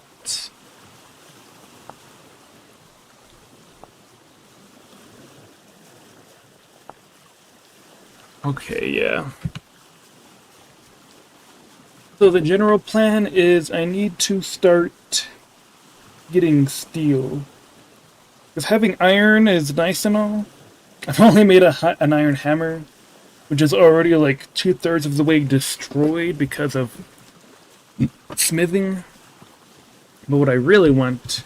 Well, actually, there's two things I want. One, upgrade this. Then... Well, upgrade this so that I can get this, so that I can get these. A bunch of these require extra, like, needs the miner thing. I don't really have, like... I already got that one. I don't need this one.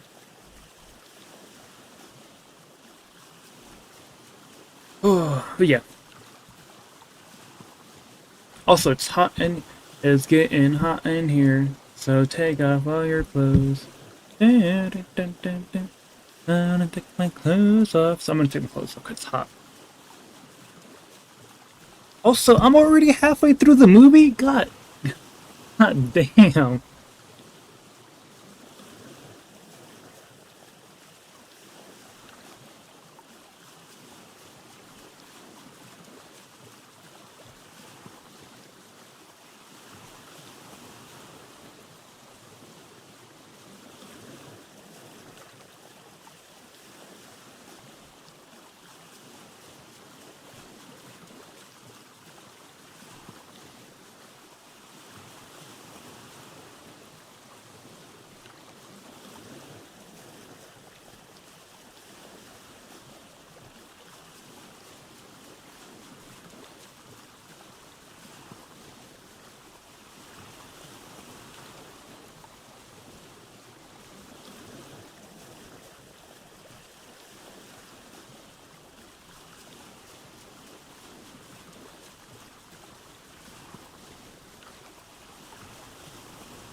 So can they not die? I guess for parts of the movie, if they were able to be killed with bullets, then suddenly it's a lot less scary. It is, let's kill all the vampires and make this a fortified position.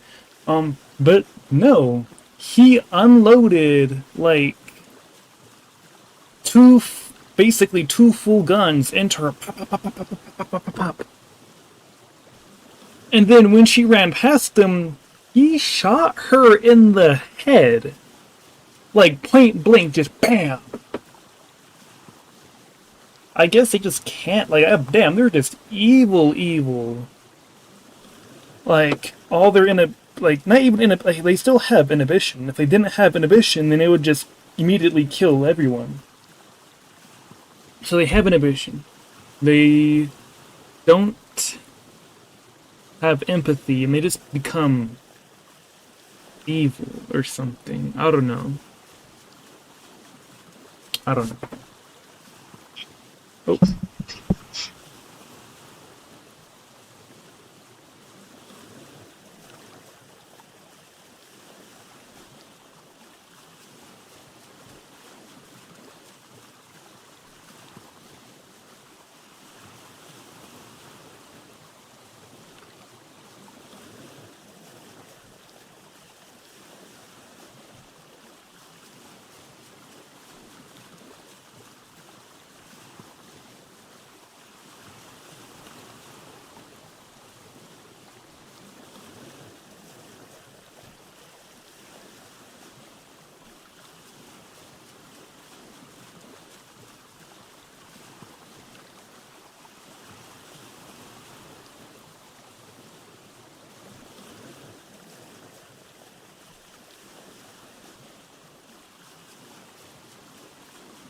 Okay.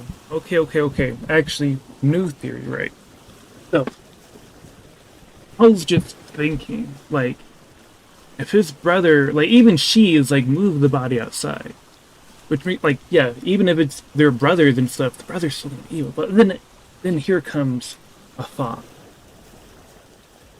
Because she wasn't like, oh, your brother is gonna come back. She's like, no, he's gone. Your brother is dead. Which makes me think. And there was the whole, like, oh, we're part of we cover each other, or something along those lines. So what if it's, like demon type shit? But, like, then I was thinking back to the white people playing outside, and they were able to just, on the spot, just, let's do this, Bambranan, and they're all, like, they're going off of each other, the same song and everything. So there's some kind of, like, mental connection between all of them. So what if it is one thing? Like vampirism, X mind virus, X, the thing, Unity, whatever the fuck it's called. So you get bit and you die. You actually die. Your soul, there's nothing like you go to heaven or hell or whatever. And this thing comes into your body where it has access to all of your memories and everything. But because it's a whole ass different entity, it doesn't care about your loved ones. It doesn't care about any of that. It's just, okay, I have a new thing that I can use to further my agenda of spreading myself. And I want to kill all of these humans because they are not me, and they're just like a hassle, if anything. I can use all of their memories and everything. And that would make more sense as to why they aren't allowed in. Because if it's just a virus or anything, you could do like a rabies kind of thing, but instead of water, it's being uninvited. But that doesn't make any sense. So, and there's the whole getting shot and stuff, so that definitely doesn't make any sense. Like, if it was like just a amped up rabies, getting shot a shit ton and getting shot in the head, over with. So it's not a zombie thing. More of a demon type thing. So yeah, yeah, okay.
Okie dokie.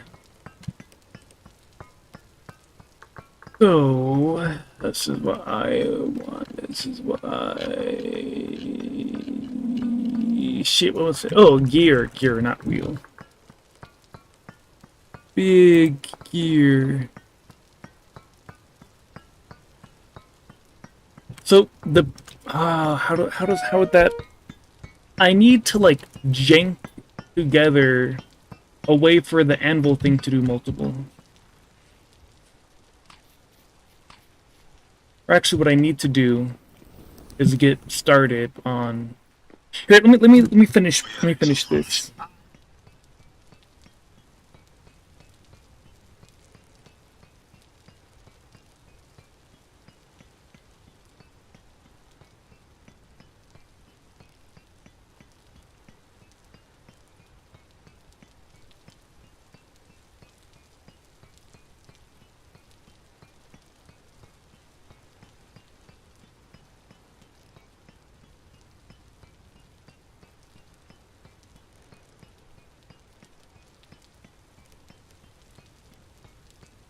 Bro, I was literally just confirmed. It's okay.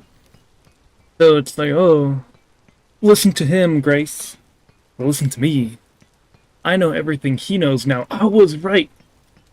Look, I love moments like this where I'm vindicated because I'm not in school anymore or anything. And so the metric of being smart has gotten a lot looser than it was in school. Being smart was the easiest shit. You just show up, get almost perfect scores, get the best scores, and that's it. And now it's like watching TV shows and shit, and it's like, oh yeah, this is definitely gonna be the thing that's happening. And now I know. I was right. I was vindicated.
So, finished the movie. Really, really, really good. I liked the bit where it's like, something along the lines of, you know, when I think when the dude starts praying, and the creature, not necessarily a demon, is like,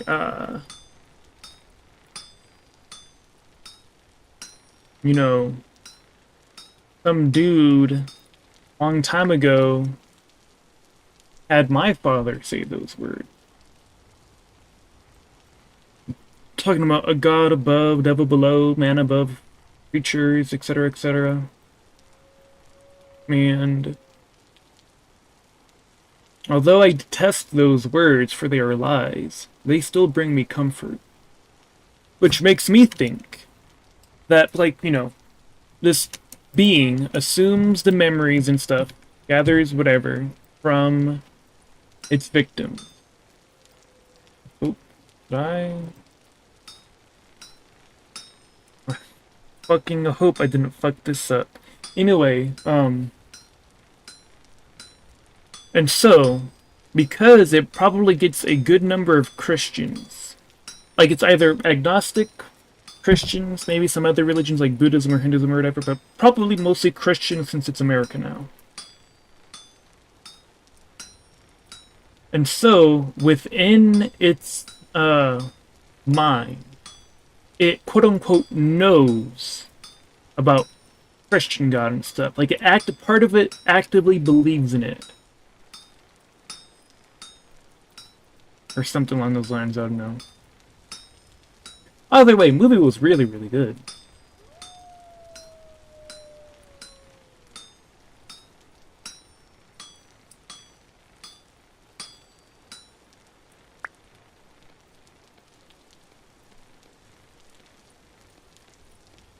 Lot o' iron. Lot of iron. Lot of iron. Awesome. And this should be done. I don't know what's up with this. Ah, fucking damn it. Okay.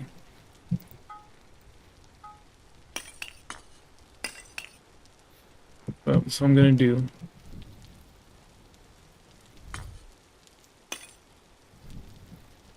I'm gonna heat these up to the max because I don't know what was up with them not actually working. But yeah, the movie was really good.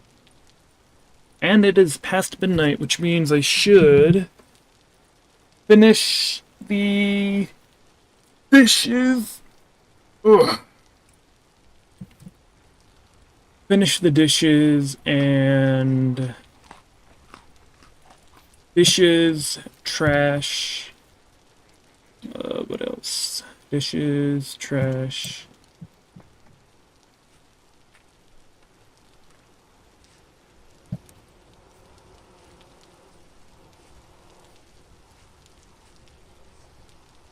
These are almost done.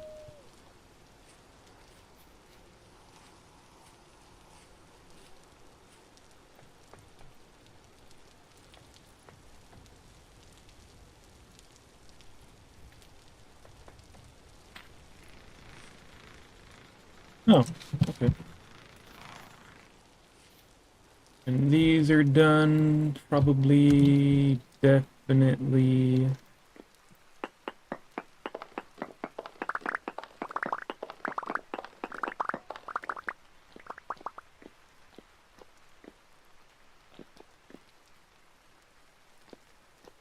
I have a lot of iron, and I don't want to use it on tools when I can make it into steel and get way better tools. Okay, now, base, borax, on top. Yes, okay, that's what I need to do.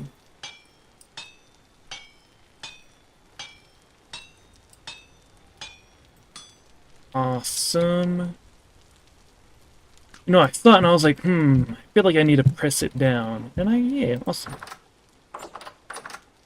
Or actually, let me go to sleep first to pass time, and then go AFK.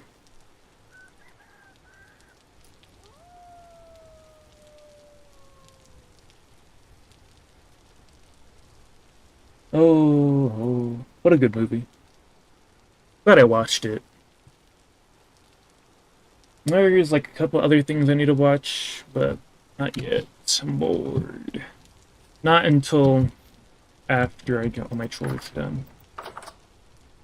I'm staying here and might get my chores done, which requires me to put on clothes.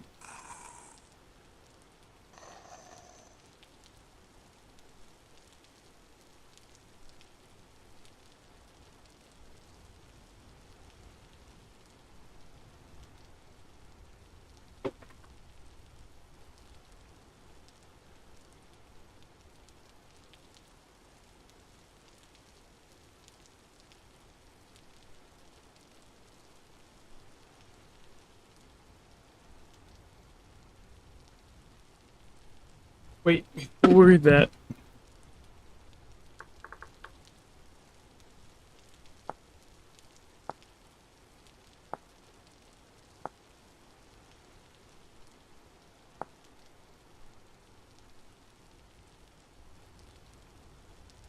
Okay. So if I get steel, I should be able to get chroma, and I should be able to get steel very soon. So that's like the next like priority. Getting some bee kilns, getting refractory 2.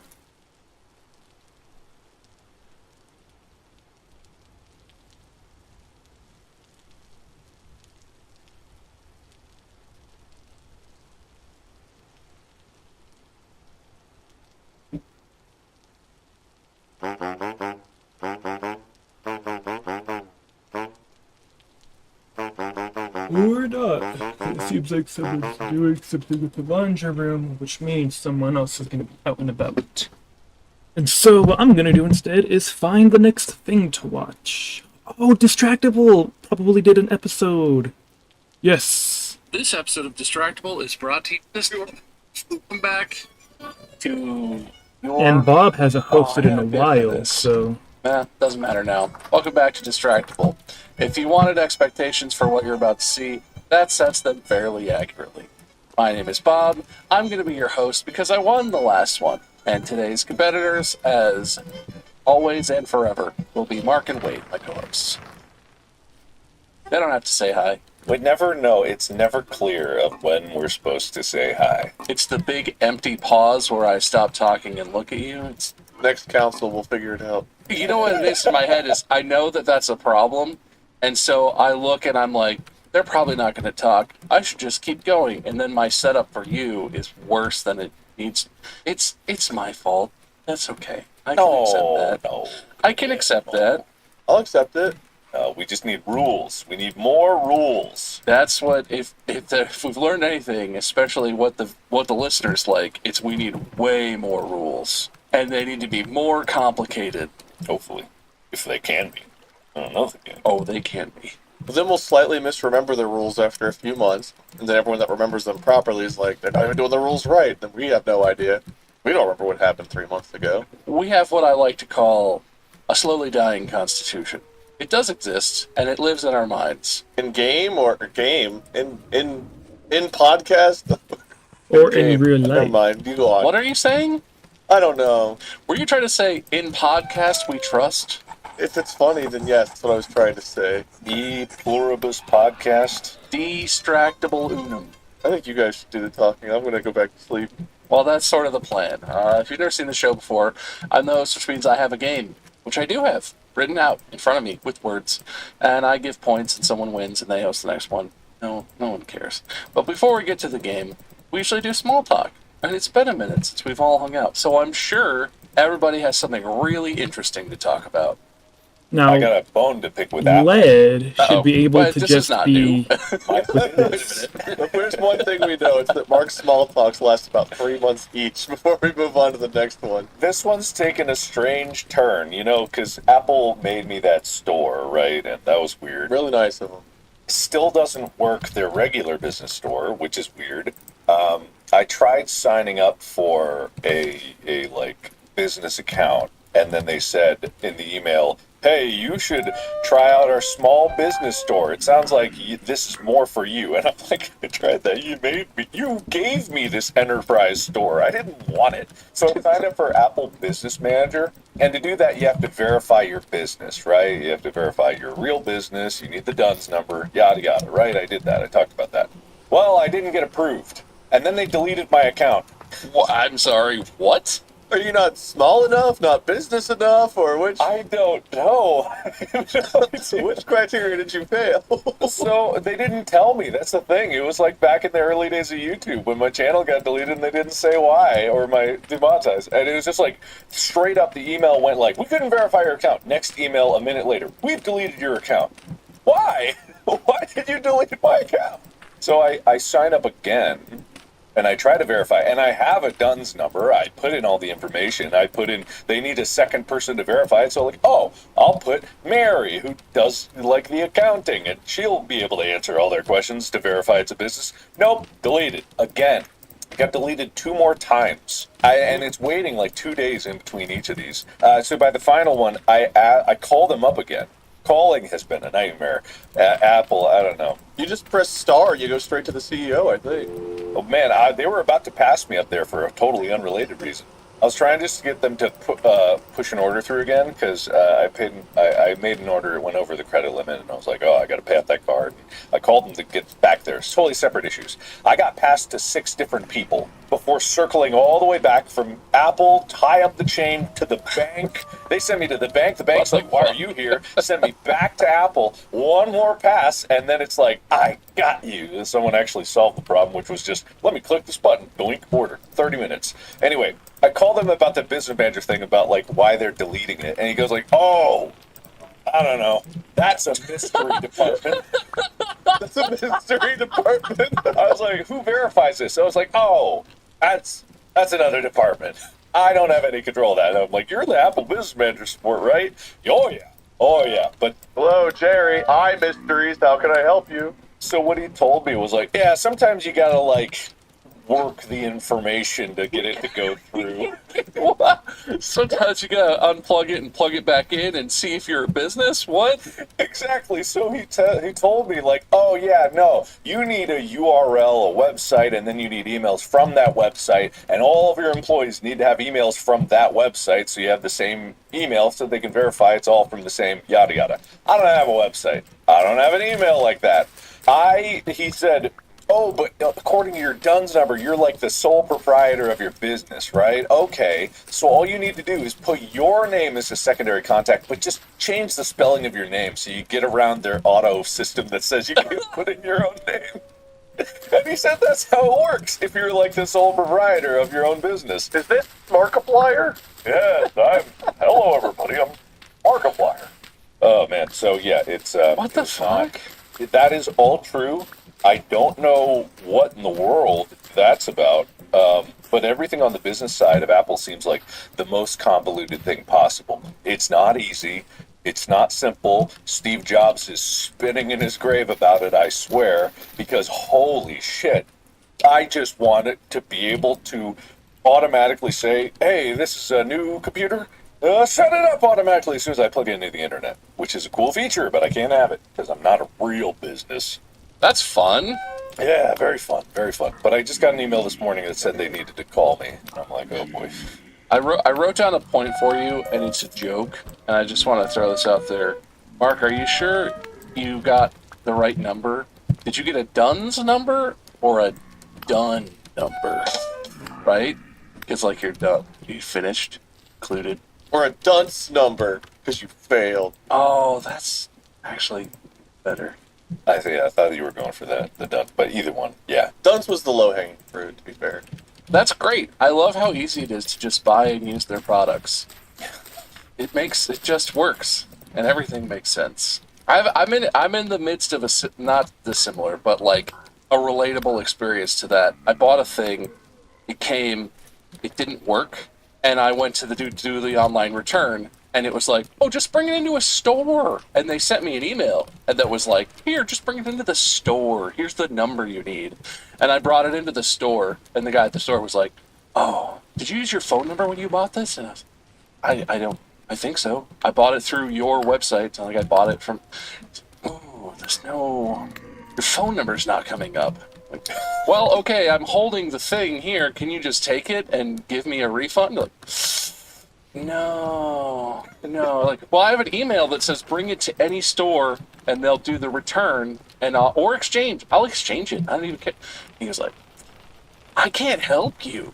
That you're gonna have to go back to the internet. And I stood there and looked at him and I was like, your company says, and then you says, do I just own this broken thing now forever? Like, what? I went to another store yesterday, and the guy, literally while I were doing the transaction, the guy at the store was like, you said you tried to do this before. What store did you go to? And I was like, oh, over in the other place, that store. And he's like, who did you work with? I don't know, like medium tall guy, like shaved head, goatee. And he looked at me and was like, that makes sense. That makes sense. He's so stupid. I'm so sorry. And then he just did the return for me, because apparently the guy I went to the store to talk to just didn't know how to do it. Interesting. But anyway, that's a little bit different. But when the company tells you conflicting things like that, or deletes your account repeatedly, I don't understand. Thankfully, it wasn't my normal account. It was an account that I made specifically for signing up for this. Jesus, they just delete your main personal Apple account. Man. Your phone and all of your Apple everything is just like, oh, you don't have an account. Turns out I'm not a computer anymore. You're surprisingly chill about it. This sounds like the kind of thing that would make my head explode a little bit. Well, it's not essential, right? That's the thing. It's just for convenience to save time. But at this point, like, I'm losing so much more time trying to get this to work than if I would just to each individually take, because these are to test out for my render farm, right? To see if I can save power. And I was like, oh, if I just plug them, there's a way you can plug them in the internet, it'll automatically set it up with all the programs, it'll install everything. That's perfect. It would for be so render. nice. That'd be so nice. And I was like, that'd save time. Whereas it takes like 10, 15 minutes to set up each one. And I'm like, over a few, it adds up. And now I just like, I'm not even going to bother. That's sad. They'll be upset when they hear that I'm complaining on this podcast. They'll come crawling back. This isn't a real podcast. They're not going to care. Tim Apple will be rolling over in his infrared exposure chamber. We don't have a Brooks and Dunn's number. We could. You want one? Do we need one? Can we get one? Just in case. Oh, the benefits. We should do an episode where all we try to do is set up an Apple store. Successfully create an account with Apple Business. I bet you guys would be able to go through just fine, just for some reason. Yeah, it takes 3 seconds. Well, I don't spell very good, so every time I type my name in, it'll be a little different. I'll just accidentally circumvent their random security. Easy peasy. Are you Barb Markskin?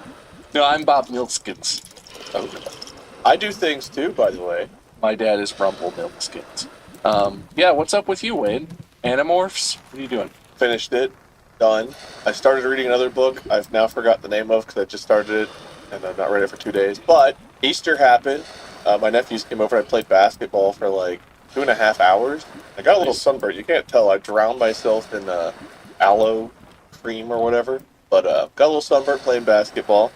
Boy, oh boy, feeling it today. Pain. Need to exercise more than just 3 times a year, I'm learning.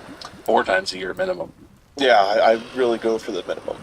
But this week, I guess, marks the 20th anniversary, I think, of Star Wars Episode 3, Revenge of the Sith, coming out. So it's going back into theaters, or at least some select theaters. So I'm going to go see that again with my nephews, which is a little strange. They go see a movie that's 20 years old in theaters, but I'm kind of excited for it, for whatever reason.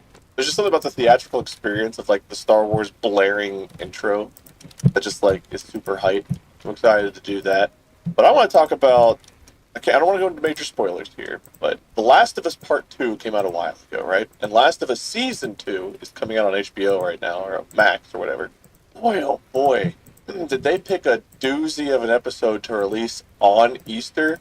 I feel like the holiday, the vibe of Easter is usually relatively chill, at least in my family. I feel like the actual celebrations of Easter are pretty lighthearted. Yeah, it's like, go hunt eggs, have a basket of candy. And then I went to relax Sunday night. I was like, oh, The Last of Us Episode 2 was out. I was annihilated at the end of Easter. And I was like, man, why did they pick today for this episode? So my gripe is not even with the content of the episode, because like I kind of knew what was happening, but Easter in that octave. In that octave. Easter. That's all. I just want to get that out. I have no idea. I haven't been watching, so I don't know. Yeah, I like to just wait and then binge them more. So I have been dodging spoilers like I'm playing dodgeball against the Purple Cobras, but I did see a lot of people desperately upset about the episode that came out on Easter. Well, I played part 2, and the only reason I'm watching it as it comes out is because like I'm not so worried about big spoilers as so much as like I don't want to be spoiled on things that they might have changed from the game to the show. Notoriously, if you go to like, because I tweet about the podcast, right? Like I'll go on X or Twitter, tweet about the podcast or do whatever. Notoriously, whenever I go on there, the number one recommended thing is the most thing I don't want to see every time. So like if I go on there, I'm like, all right, don't want to read. And then the first line is like, hey, did you hear The Last of Us? This happened? And it's like, why is this the one post that I see? Your recommended post. It's like, no, that's the opposite of what I want. Why is this what I get? Just don't even go. Don't even go. Yeah, I just post to social media from other apps using the share function on my phone. You don't even have to open it. Hi, I'm Wade. I didn't know that existed. It's a thing. Per usual for me. That's not surprising to me in the least. Speaking of dodging social media, I did a redesign on my phone recently, where instead of, iPhones traditionally you just have like a whole fuck of apps, and it's just apps. There's like 9 pages of apps on your phone. I hate that. I've always hated that. I've always thought that was incredibly stupid. I went in and redesigned so that all I have is like widgets. This is like my main home screen. And then I have one page where it's like apps I use multiple times a day on this page. No social media, no anything. It's all like utility stuff. So if I want to open an app, I actually have to do the thing where you like pull down and start typing to pull up an app specifically by name. It's kind of changed my whole relationship with my phone. I don't just, because I didn't realize it. When I used to pick up my phone, TikTok and whatever social media wasn't like, I had them in a folder, and they were not in like the first place I would look. But I'd pick up my phone, look at my to-do list or whatever, and then instinctively just like tap TikTok. And now that I have to start typing to do it, there's enough of a thing where multiple times in the last week I've picked up my phone, done what I was meaning to do, and then in the middle of typing the word TikTok, been like, oh, why the fuck that? And then put my phone down. It's like just enough where it's like I've dodged so many hours of extra social media bullshit. It's been awesome. It's been so good. There's an app that also does that kind of thing. I forget what it's called, but whenever you click on any other app like that you define, instead of that, it'll open a screen or maybe that's how it works. It opens a full page screen that's like, are you sure you want to do this? And there's a 5-second timer before you can do it. I didn't try it, but I hear that's also effective. Yeah, no, I looked into a bunch of that. There's a couple apps called like Dumb Phone and Blank Space where they're designed to like turn your phone into like those minimalist e-ink phones where it doesn't have any that sort of stuff. And they have, eventually I was just like I need the minimum effective threshold because I don't want my phone to actually be a pain in the ass to use, but I need it to be just enough where it's like, if I have to do something, I can still do it. But if I don't have to do something, it's like, why would I do that? I need It the web works. browser It's to working work like that. surprisingly well. I'm shocked. I find that I've got 6 tabs of ESPN and like 4 of Twitter sometimes open on my computer. Why would you need so many Twitters? Sometimes you're just like browsing and like, I don't know, I'll mindlessly be like reading the ESPN article, then I'll hit the little plus and be like, what am I doing? Social media. Like, it's like you're saying, it's like I'll be thinking about something, it's like I'll be thinking about the ESPN article I just read, or I'll be thinking about like, the Bengals draft is this week, which it is. Why am I on Twitter again? No, open tab. And then I was like, I've got 10 tabs open and they're all ESPN or Twitter. It's not good. Just don't do that. Yeah, that's all you gotta do is not do that. I'm feeling a little bit, Bob, I'm glad that you have a way to not go on TikTok. Wait, you fucking idiot! Why are you on Twitter, you piece of shit? I'm not competing against Bob. I'm trying to get him on my side. I'm competing against you. Ass kissing points for Mark. Oh shit, I forgot, we're doing an episode. No, but honestly, I did this whole thing. I was like, this isn't gonna work. This is gonna be really stupid. Absolutely shocked at how effective it has been, and it's a very meaningless change because my phone still does all the exact same shit. I didn't uninstall anything. It's just like the app isn't where I can touch it in half a second, totally dodges my mind. I move on to the next ADD thing, and I've been reading a lot more books. We get into books. Books are good for you. Sci-fi books are delightful, and don't make me feel like the world is collapsing around me 24/7. It's amazing how social media does that. It's great. It's a feature. Yeah. Actually, it is a feature. Yeah. It's a feature, not a bug. And even, yeah, like you were saying, even though that might be true, I do still read news. I just choose to go and read news and like consciously do it so that I'm aware of stuff. But I'm not just scrolling on Twitter and being like, oh, look who said what. Oh, God, he said what? If presidents hate this one trick, well, I have to read that. Anywho, good for you, Wade. Good job, buddy. You should read that book. Love that book.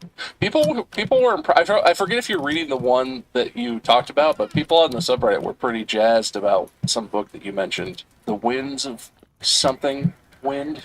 Yeah, the winds of wind, something wind. The wind blows in the castle. The Name of the Wind. I just started The Name of the Wind. Yeah, that's the one. That's what I was saying, basically. People were pretty jazzed about that book. People seem to think that's a good one. I just started it. I'm like 2 or 3 chapters in. It does not read as fast as the Animorph books. Turns out a book not made for someone who's 13 reads a little bit slower, but I'm enjoying it. Good small talk, boys. Well done, guys. All right, let's pack it in. That's everything I had for today, and it's going to be a little bit of a short one. No, We've decided to cut all of our episode times in a third. which is going to be released in 5 parts over the next 3 days. Look forward to that. Spamming your feed. This episode is brought to you by Uber. You know that feeling when someone shows up for you just when you need it most? That's what Uber is all about. Like when Wade's house was flooding and falling to pieces all around him, and you showed up just when he needed you to, so you could film it and exploit it for views on the internet? No, whatever it is, big or small, Uber is on the way. So you can be on yours. Uber, on our way to your house. Wade. No, I don't think we've done this. Now I'm paranoid. I don't think we've done this, but we're back in the realm of we almost had a repeat because Mark's episode was The Perfect Crime, and previously we had done Perfect Crime. They're totally different episode concepts, but that doesn't seem to make a difference to anyone online. That was so funny because everyone on the subreddit was just like, oh, Mark's so embarrassed. Oh, he messed up. Oh, he did it finally. And I'm like, I didn't even notice. I was paying attention. I go to the subreddit like, oh, he changed it at 2 a.m. He's like, oh, you think I was up at 2 a.m. just looking at when this came out? No, also, yeah, they're fundamentally, I don't even remember what the original Perfect Crime was about. The original one was like, we just were Breaking out describing of how we prison. would get away with crimes in like a completely Oh yeah, pick no, it I up as you remember. go. Like there was no structure. It was just kind of bullshitting. It was fun. People were like, "That's one of my favorite episodes." And I was like, "I have not thought about that episode in 3.5 years." I could see that. Okay, I could see how people might think that was similar. But no, also, But honestly, your idea was different. Like not kind of different, straight up different. Straight up a different idea. It's like how we're no longer young is different than we're getting older. I'm not as young as I was just now. oh, when we were younger than here in the present. I don't know why. I feel like I just heard Ethan's voice come out of your mouth. Oh, when we were younger than here. But yeah, I have an idea, and we probably haven't done it. What we're going to be doing is, well, I will be honest, it's inspired by a Wade episode, but we're going to be looking at groups of, like, characters, Greek gods, characters from movies, like the Avengers or the Fellowship of the Ring, and we're going to be assigning, well, you are going to be assigning each of us to which character in those groups you think we best match up with. Some of these groups we might not be completely familiar with, and I will try and give you, like, summaries of who's in the groups and whatever, but we haven't done this, right? Not that I recall. It doesn't seem familiar, but also I didn't catch exactly what we're supposed to do, so... For some reason, I was thinking about the Berenstain Bears when you said this, and I don't know why. But I was like, I don't know Bear or Stain. Wade's idea that I'm stealing was, like, remember we did, like, which dog breed am you? Which insect? Oh, we did that. It was called small dog energy or whatever. Gotcha. This is like which of the Avengers do you think each of us is? And then you both sort of make your choices, and then I have choices. Why and the fuck am I somehow getting that nets you sniped? points. I mean, the points don't matter. It's not like that's point. But we're just gonna go. And you guys, if you have specific groups you want to get to, or you think that would be fun that I don't get to, you can even recommend them. It's that kind of thing. But I have a whole list of groups that I want to. And we'll start easy. The Avengers. Everybody knows the Avengers. Marvel's Avengers. Yeah. Who am we of them? And it can be off the cuff. Would you like a summary of who the Avengers is? No, we all know. We don't need a summary. I mean, it would be embarrassing if you needed that. Well, hold on. Are we starting with the original cast, like the, Phase 1 Avengers? Or are we talking like the current? Because I don't know who even is a part of Why it right the now. fuck? You know what? are It could be there anyone. So I don't want to clamp this down too many hard. If you have people you like, bodies they're around? obscure Avengers, they're new ones, whatever. Or if you want to stick to the original comic books, I'm open to it. I just want to know what you think, mostly of me. I don't really care what you think of each other. I get from you, not current Mark Ruffalo Hulk, but Edward Norton Hulk. The Superior Hulk. The Superior Hulk, indeed, Oh, yes. love Yeah, that. absolutely. Yeah, that's exactly what I was thinking. Nice. He's probably the best Hulk there's been. Yeah, ever. Can Mark get some Doctor Strange vibes? Oh, I thought it was just about Bob here. No, well, it's all of us. You're doing us. You're the one kissing up the Bob. I'm the one playing the game. Mark's trying to win, and Wade's just here to have fun. Wait, which one? Which Avengers? Bald. Oh, Nick Fury. Oh, okay. That was between me. My first two thoughts were Thor, 'cause I'm like the pretty one, the long flowing blonde hair. Yeah. Or I was kind of like Hulk, but I was like, I think maybe the Hulk fits Bob a bit more. Like the quiet one, who like whenever he does finally rage and break is the scariest of us. I like to view myself as Smart Hulk, post-Civil War Hulk, but played by Edward Norton. I like that comic. All right, I actually do have to pull up a list of the Avengers because I don't even remember. It's been a while since I watched any. This. I mean, you can do it. All right. Mark's gotta have. I get Doctor Strange or Tony Stark vibes. Well, this says one of the founding members of the Avengers was Wasp, like Ant-Man Wasp. Yeah, Ant-Man Wasp, right? And she joined in the relatively early, and I would say original OG in the movies. Then Also, one of the founding members is Ant-Man / Giant Man / Yellow Jacket / Goliath / Wasp. What the fuck does that mean? Ooh. Are those all the same people in some version of this? I'll be talking in terms of movies because Wade don't know comics. There's swordsman. Wade, you're swordsman. All right. There's just some hero named Swordsman. I have a sword to fight with it. Is that like Hawkeye but with a sword? He's like Hodor. That's all he says. People look at like, wait, what does that guy do? And she's like, swordsman, swordsman, Swordsman. swordsman. Are any of us Black Widow? I wish. I wish. There's Black Knight. There's Mantis, which is the one from Guardians. Two Gun Kid. Who wants to be the Two Gun Kid? I'm already swordsman. I can't use guns. How many toes does he have? Oh man, let me find out. Toes. That's not on the Wikipedia. I'm sorry. Gotta go to the Wikifoot. Wikifeet. Wikifeet. That's the one. Can I pull off a Captain America just the version of him that does like the terrible commercials where he sits on the chair? Yes. Oh, like old Cap? No, where he like sits on the chair like with sits the, and he Oh, like the kid. yeah. So you thought going to war was a good idea? So, you think dropping atomic bombs on Japan was a mistake, huh? Well, let me tell you. So you think? Okay, time to see if I can do chores. Really need to do chores.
Not today, I guess. Guess I'll just finish the episode. Think not using a turn signal makes you look cool. Wiping. That's for communists. I remember when he said. All right, so I'm Edward Norton Hulk. Mark is Doctor Strange, and Wade is lame commercial Captain America, specifically, just that version. Or swordsman. Or swordsman. I gotta look up who swordsman is. Is the two-gun kid really thing? That's the thing. He's one of the earlier members, 1970s. Oh, he's a recruit, not a founding member. But he was recruited along with Black Widow, Mantis, it's the two-gun kid, Beast, Moon Dragon? I missed Moon Hellcat. I feel like there are some serious, awesome heroes that they really missed out on the movie stuff with these. I did not expect to see Quicksilver or Hercules here. Dude, Hercules? Does he sing? Based on his biceps, it looks like he went the distance. Mark, I think you kind of are a two-gun kid. This description I have is, he's a really unique case, because while most Avengers are tech geniuses, or aliens, or super soldiers, the two-gun kid is basically just a really brave cowboy. And somehow, that's enough. Yeah. I love that, where he just... He's got two 22 pistols that are guaranteed to have bullets that stick to the barrel. Oh, yeah. 22 LR is so naturally sticky. I got my second gun here. Oh, shit. That's what I gotta have to. Well, while you're firing the one time, you're cleaning the other one, so it's ready to go one more time. Well, we solved it. Great episode. So those are our roles in the event. I feel like I came out on top there. I mean, Hulk was pretty awesome. I feel like mine was the least connected to me. Oh, come on, Swordman. Swordsman. He's a cool mustache. You have a cool mustache. Yeah. It looks like I do, because the rest of my beard is disappearing before your eyes. But It's still a mustache, even though if you have other beard. Yeah, I'm just saying it's pronounced because it's still dark. Sometimes I look at my own face, and I've had stubble for so long, but occasionally I'll notice just how defined my mustache is and how downturned, like, handlebar style it is. And so occasionally I'm just like, wow, I actually do just straight up have a mustache. I don't think about it, though. Dude, if you ever want to transition back to clean shaven, or if you have to do that for whatever, you should definitely just go with mustache for a minute. Just get down to the mustache and see how that looks, just a little I bit. have with like shorter stubble mustache. I should just grow all of it out and then get big bushy mustache. Because the rest of it's pretty patchy, but this has always been solid up here. I want to perfectly shave all of the gray beard out and just see the weird pattern of, like, dark that's left.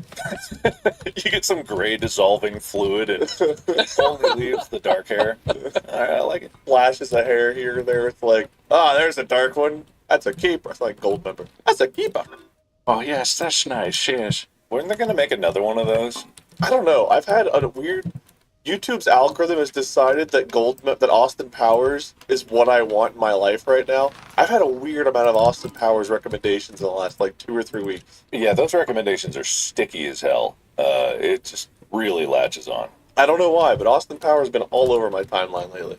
Maybe it's because Mike Myers is kind of like back a bit because he's been doing some SNL stuff. I don't know, but like, I just feel like those movies are kind of out of their era. We should be. Which Austin Powers character are we? That is not on my list, but I'm into it. Dr. Bald. Dr. Balt. And then Mark could be Mini-Me. Wait, that means I could also be Mr. Bigglesworth, whatever the fuck his name was, the little cat. Wait, 'cause can he I also just- loses his hair. Yeah, any bald character you have claim over. Dibs on anyone but Fat Bastard. I can't do Yeah. a Scottish accent. That's the only reason. Well, Mark I does a certainly great Scottish accent. There we go. That's your fit. You're going to need to gain some weight, but it'll work. man, I gotta look up a list of Austin Powers characters. Mark, you could be the fembots. I'll take it. Your sticky 22 nipples. I forgot about Fook Me. Fook me and fook you. Yeah, exactly. Oh, it was different times back then. I kind of want to be Basil. I'm just like there and try to be helpful, but really all I do is give you shitty coffee. You know what I always forget about? It comes back around. Number 2, young number 2, was played by Rob Lowe. That's so funny. I don't think that ever clicked in my head. A lot of vagina. I forgot about a lot of vagina. Ooh, yeah, Foxy Cleopatra, Beyonce's character. I liked the Goldmember universe where it was like Tom Cruise and John Travolta and stuff playing the characters. I'm from Holland. Isn't that weird? Different times. Wait, so who are we? Are we committing to this? I don't know. I'll be a lot of vagina. All right. Wait, are you Dr. Bald? I think I'm less Dr. Evil and I'm more like his son Scotty, but it's like Seth Green's character, but only at the very end where he goes crazy and loses his hair. I think I'm him whenever he finally loses his hair. I can see that. I'm Dutch, so I guess that makes me Goldmember. There's an Altoid box with some skin flakes in it. Yeah, is that scabs or is that skin flakes? What's the deal with that exactly? Some things I don't like to think too deeply about, and this is one of them. He ate him like potato chips. Yeah, well, that's why he had the box. He's trying really hard not to eat them like potato chips, but it's hard, you know? Plus, when you age them in the box just right. A little bit of canola oil. You okay, Mark? Yes, I'm fine. You know, when you just remember something from your past and you just cringe inwardly. Yeah, I just had one of those. Oh, well, how embarrassing. High school. What is that? All right. New group, new vibe. Same us. Toy Story gang. Whomst is whomst. And the gang expands a lot. My vision of it was always from the first movie, where it's like the core characters that live in Andy's room. But you can include anyone. Okay, Wade's Mr. Potato Head. That's obvious. Yeah.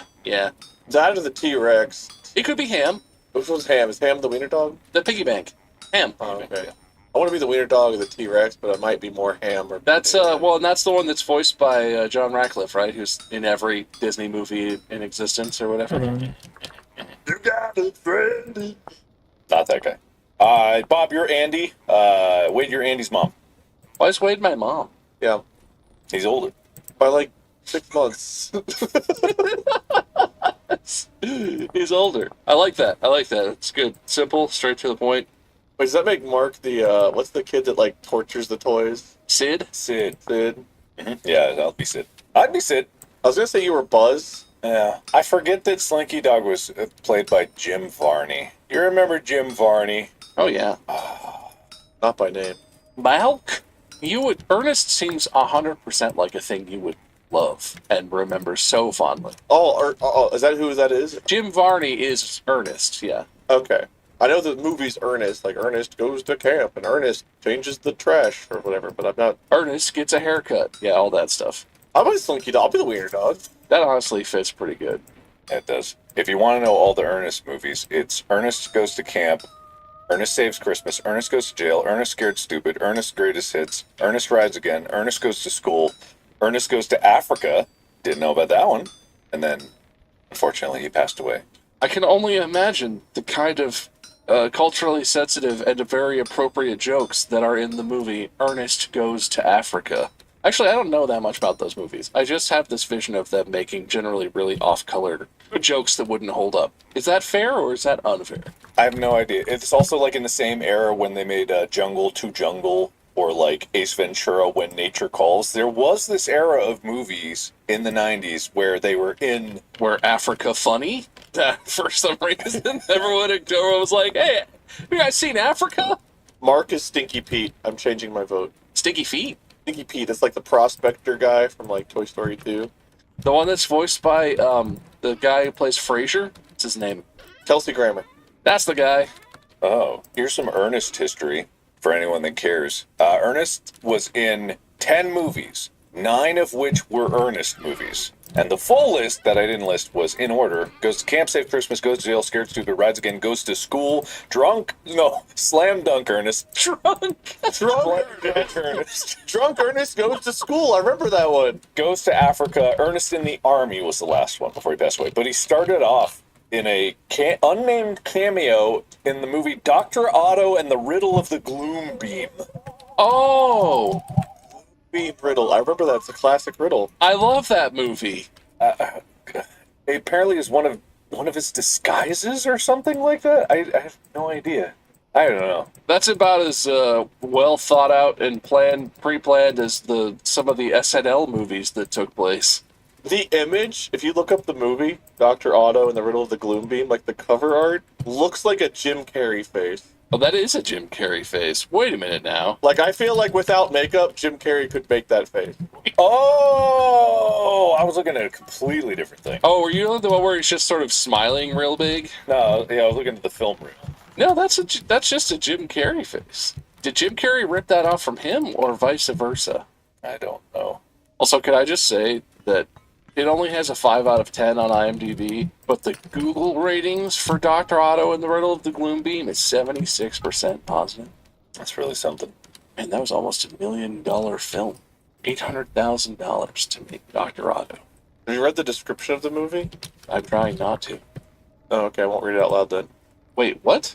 Hang on. No, we should read that. The first 5 words really got me. Dr. Otto grows a hand out of his head as he conjures a plan to take over the world. Lance Sterling attempts to capture the mad scientist who continuously evades capture with an appearance-altering device. His first target is Cincinnati, Ohio. Oh, What? No. Oh, no, wait a minute. Dr. Otto's first target is Cincinnati, Ohio. It all makes sense! We would naturally be the first target. Why does he have a hand on top of his head? That's just what happens sometimes. Oh, man. Alright, in that universe, I'm the hand.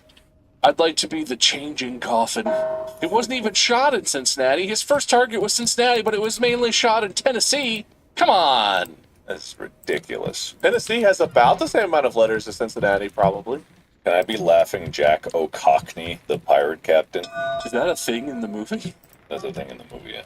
Yeah, during his adventure, he goes to multiple different locations. He goes on like this horror expedition and this big fantasy expedition, and then finally he goes on an adventure before he realizes that he wants all 3 things. He has to return the books to the library before he goes back to his treehouse. No, I think that's something else. Yeah, no, you're wrong. Oh, you're right. That's Page Man. I really like the credits for Dr. Otto. Jim Varney plays Dr. Otto, Rudd, Laughing Jack, so on, so on. Other people play Lance. Jackie Welsh plays Doris. And Glenn Patak plays Otto's head hand. Does it have a voice line or something? I'm assuming it's just a hand. It's like a practical hand on top of his head, and it does things. Oh. There's just a guy with his hand on Jim Varney's head being all... on a hand. Whoa. I don't know. It's a tough performance. How do you convey emotions as a hand? It's complicated. Back to small talk moments that just came to mind. Did you guys see Paul Rudd reprising the role of Paul Rudd for Super Nintendo Switch 2 or whatever the hell it's called? Back when Super Nintendo came out, Paul Rudd, the actor, did the commercial, and he's like playing the Super Nintendo. He's got like long dark hair. So the Switch 2 got announced, and Paul Rudd's reprising his role in the commercial, but like 30 years later or whatever. It's an interesting look for him. One of those 90s looks that make us go, were the 90s good? The 90s are an enigma. Just a complete mystery. I feel like in the 2000s we referenced the 90s. But like nowadays, the 2000s, 2010s, I don't feel like they get referenced as much as the 90s. Maybe it's just our generation or something, but like the 90s feels like a period of time that people talk about, and then everything after is kind of like, it's just, I think even we've discussed why the 90s were just such a transformative time. Not in like the greatest way ever. Like it was the best era. It's just like so many things were happening all at once. You know, internet was rising in popularity. You know, TVs and video game consoles were all switching. Technology was like not just like evolving. It was changing type every few years. And then early 2000s when it started to like solidify. in those commercials, I'm Paul Rudd's necklace. Okay. I just want to keep playing the game. Good job. Thank you for circling us back to the game. The Scooby-Doo gang. This is a much more defined cast of characters. And it can include ancillary characters or villains if you know enough about Scooby-Doo to know any specific villains you like. But who are we among the Scooby-Doo gang? Tell me. Shaggy, but like 3 months sober, whatever he's on. Who, you? Yeah. From whatever he's on, I could tell you what he's on. More than Scooby Snacks, man. Shaggy, but he's not cool anymore? What are we I mean, you have to be Fred, right, Mark? I mean, Why do I have to be Fred? You're Fred. you're the leader, and you're the only one of us who could wear an ascot. I want to be Velma. Well, you got Velma because you got the glasses, and you're wearing orange, so yeah, you're basically. I mean, yeah, I'm Velma colored, basically. Can we be a Scooby-Doo villain? Can I be Minor 49er? Is that a specific villain that exists to I just really like the image that came up for Minor 49er. Yeah, list of all monsters and villains in Scooby-Doo from the Scooby-Doo wiki. Holy shit! Okay. There's so many. This show's gone on for decades in different formats and stuff. Bob, I think you're Scooby. I think you are Scooby-Doo, Bob. Mummy of Anka, Redbeard's Ghost, Snow Ghost, Headless Spectre, Witch Doctor, Werewolf, Wax Phantom, Sharkmen? Sharkmen. Sharkman. Ghost of Bigfoot. When did he die? What a deep cut. You're out in the Pacific Northwest, like, man, I hope we see Bigfoot, you know? And the ghost of Bigfoot walks by. I want to be all of the Hex Girls. What is that? From the movie Scooby-Doo and the something island, there's like a band of witches called the Hex Girls. And their song is like, "We're the Hex Girls." Oh, I remember them. Yeah, that was one of the Scooby-Doo movies that was, like, on TV a lot. The 1,000-volt ghost. Spooky. It's weird because I see some of these pictures of these monsters and I'm like, oh, weird, I remember exactly that episode. That's crazy. The Beast of Bottomless Lake. Oh. Dude, Scooby-Doo was some awesome shit to grow up with. And the episodes were so short that they just wham, wham. Yeah. That was like the binging format pre-streamer days. But when those like half-length episodes where it would just play into each other, you could watch them endlessly because it felt like it never ended. How many episodes had the bit where they were running through hallways and like opening doors and coming out in places that didn't make sense? I mean, every single one, wasn't it? Wasn't there always some version of the chase scene bit where the music plays and they're running in and out of some setup of doors and shenanigans? And they're chasing the monster's chasing them, they're chasing each other, the monster's watching, and yeah. There's got to be a slapstick chase scene, or it's not a Scooby-Doo episode. There's tons of comics about it. I didn't even know that. I say Bob is Scooby, Mark is Fred or Daphne, and I guess I'll be... No, he's Velma. Why, 'cause glasses? And orange. And huge tits. Dude, so much porn is made about me, I have to be Velma. When people cosplay me, it's always so sexy. The thing I think of when I think of Velma is there's a 3D printing company, I forget who it is, but they do promotions that are just them printing out like the most hypersexualized figures possible. And the one that stands out to me in my mind is their version of Velma. I don't even know if they made it, but they printed it. I guess it's better than Busty Scooby or something, but... Busty Scooby. I don't care for that. I don't care that you said that out loud. Now, thank God I have aphantasia. God, you can't look up anything about Velma. The internet has completely destroyed. I just looked up 3D printed Velma, and it's just, man, I can't share my screen. I'm sorry, guys. I just can't. You're right. You can't. You don't have to go to images. It's just the main tab. No, I get it. I get why I'm Velma now. That makes sense, yeah. This 3D printed Scooby scene. He's just like lifting the fur. Stop sexualizing Scooby. Sorry. Let's go back to doing it to Velma. Did we solve the mystery? Yeah, we solved it. We're agreeing pretty readily on these. I'm surprised. I thought there'd be more debate. This is one I don't know if we're all going to have the same level of Oh, knowledge that's on, but I actually think we really do. convenient. I have one extra. Overwatch, the video game, Overwatch, it's a hero shooter, cast of characters. Wade's Doomfist. You know why? Wait, hold on. Does that make Mark the? Oh, you know, what's the guy who hears the music of the universe? Gravity douchebag. Isn't he also bald? No, he has hair. Gravity douchebag. I don't know any of the newer characters. Mark's gotta be Torbjorn. Thank you. Cause short? No, the beard. Oh, I forgot he was also really short. That's just a coincidence. Cause engineer. Yeah. Okay. So we got Anna, Ash, Baptiste, Bastion. There's so many more than I remember there being. There are a lot. It's like almost double from the original group. The new ones that I don't recognize are Sigma, Sigma's the guy I was talking about. Gravity douchebag. Orisa, Moira. I've seen. Echo. I don't know. Ash. I think I've seen. Bridget. I don't know. Baptiste. I don't know. Bridget is actually Torbjorn's daughter. She's kind of like Reinhardt mini. She has a smaller shield and she has a flaily mace thing, but she's kind of like a supporting tanky. Yeah, she's listed as a healer, but that's interesting. Bob, are you junk ready? Because you like to build things, like you build your own stuff. I build my own stuff. Yeah, you're into like the woodworking and printing and all that stuff now. I feel like Junkrat's the guy who makes his own things, whereas everyone else kind of like probably gets them on Hero Bay or something. I could see that. It's not like the Junkrat character fits you, but it's more so just the vibe of like, I make my own shit. No, I'm very much not the character, but I could see what you're getting at. Oh wait, there's even more. I was not even close. That was an older list. Yeah, there's new Overwatch 2 specific ones. Junker Queen, Mauga, Wrecking Ball. I've seen the hamster. What the hell? Sojourn. Who are you people? Venture. Who are you people? I actually don't know Venture at all. I have stopped paying attention to this game before Venture came out. I could also be Soldier 76 because old. Yeah, because he's the old guy. That's generally... I'm not your father. I remember that was one of his lines. I think people were making fun of the whole, like, he's daddy. Because he's daddy. That's right, I used to call him Daddy 76. There was a whole thing between him and Reaper. Was Reaper the one? Because, like, Reaper was, like, the hot young guy, and Soldier 76 was, like, the mature daddy guy. Reaper's not young. There were cutscenes where Soldier and Reaper were young together early on in the early days of the thing, but I don't know. That's probably wrong. The lore in Overwatch, I don't remember. They changed McCree's name. I don't remember who he is now.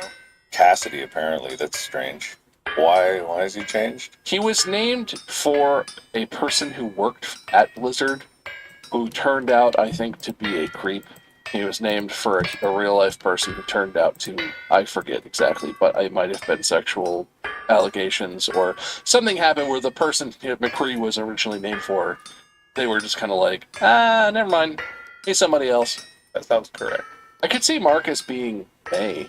That she's like the ice girl. Oh, because she's Asian.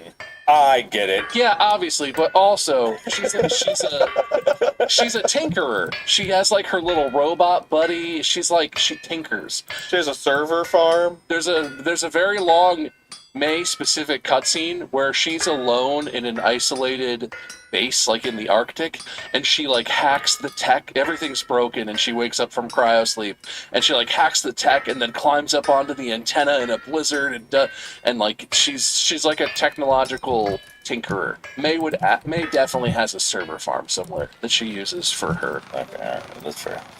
I want to be Widowmaker. I remember she had very pronounced ass cheeks for whatever reason. Yeah, you got that. Well, it was more her stance. She had like severe. Well, it's not spina bifida. I say that way too much, but it's severe. What's it called when your hips are rotated and anterior tilt? Anterior. That sounds like a thing. I think it's called sexualized game ass. Anterior pelvic tilt, also known as over-sexualized game ass. Yeah. Anterior pelvic tilt. She has severe anterior pelvic tilt. Zenyatta just like chilled out and jumped with balls. Zenyatta's cool. I actually made Zenyatta when I played that game still. Doesn't really matter because Overwatch is basically dead. Because the Overwatch 2 came out and it's all stinky. Then I will close this tab and never reopen it. Goodbye, Overwatch character. Stinky Overwatch.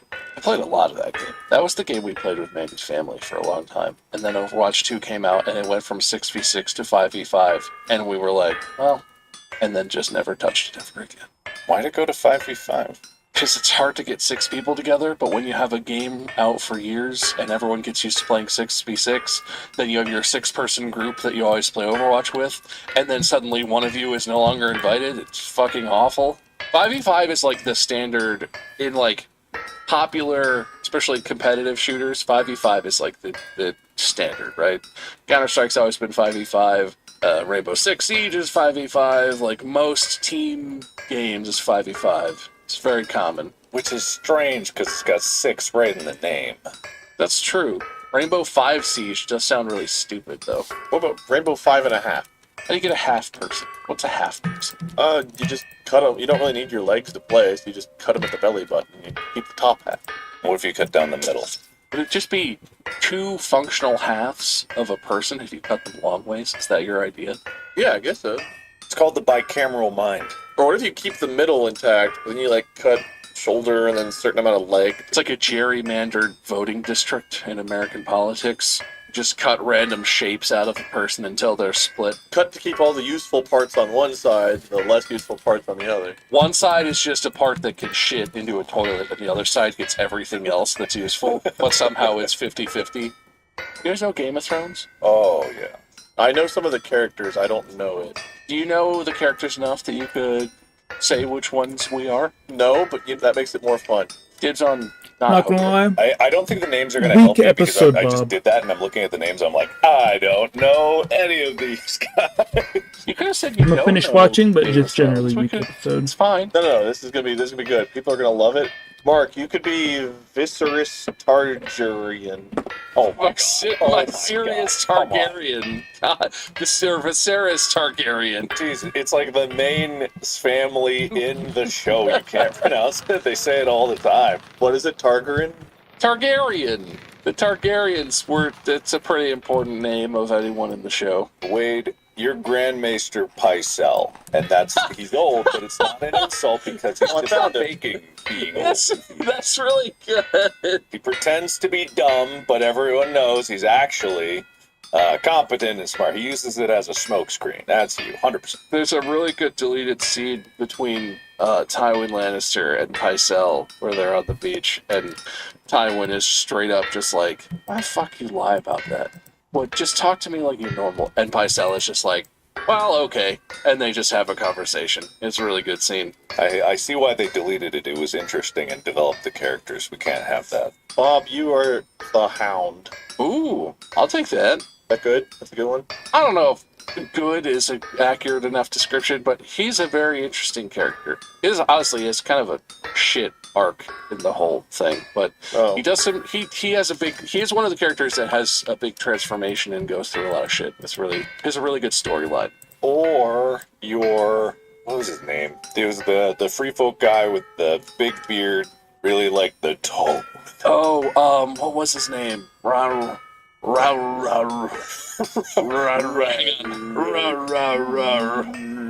Oh, what was his name? Tormund. I like big women. Introduce me to the tall woman.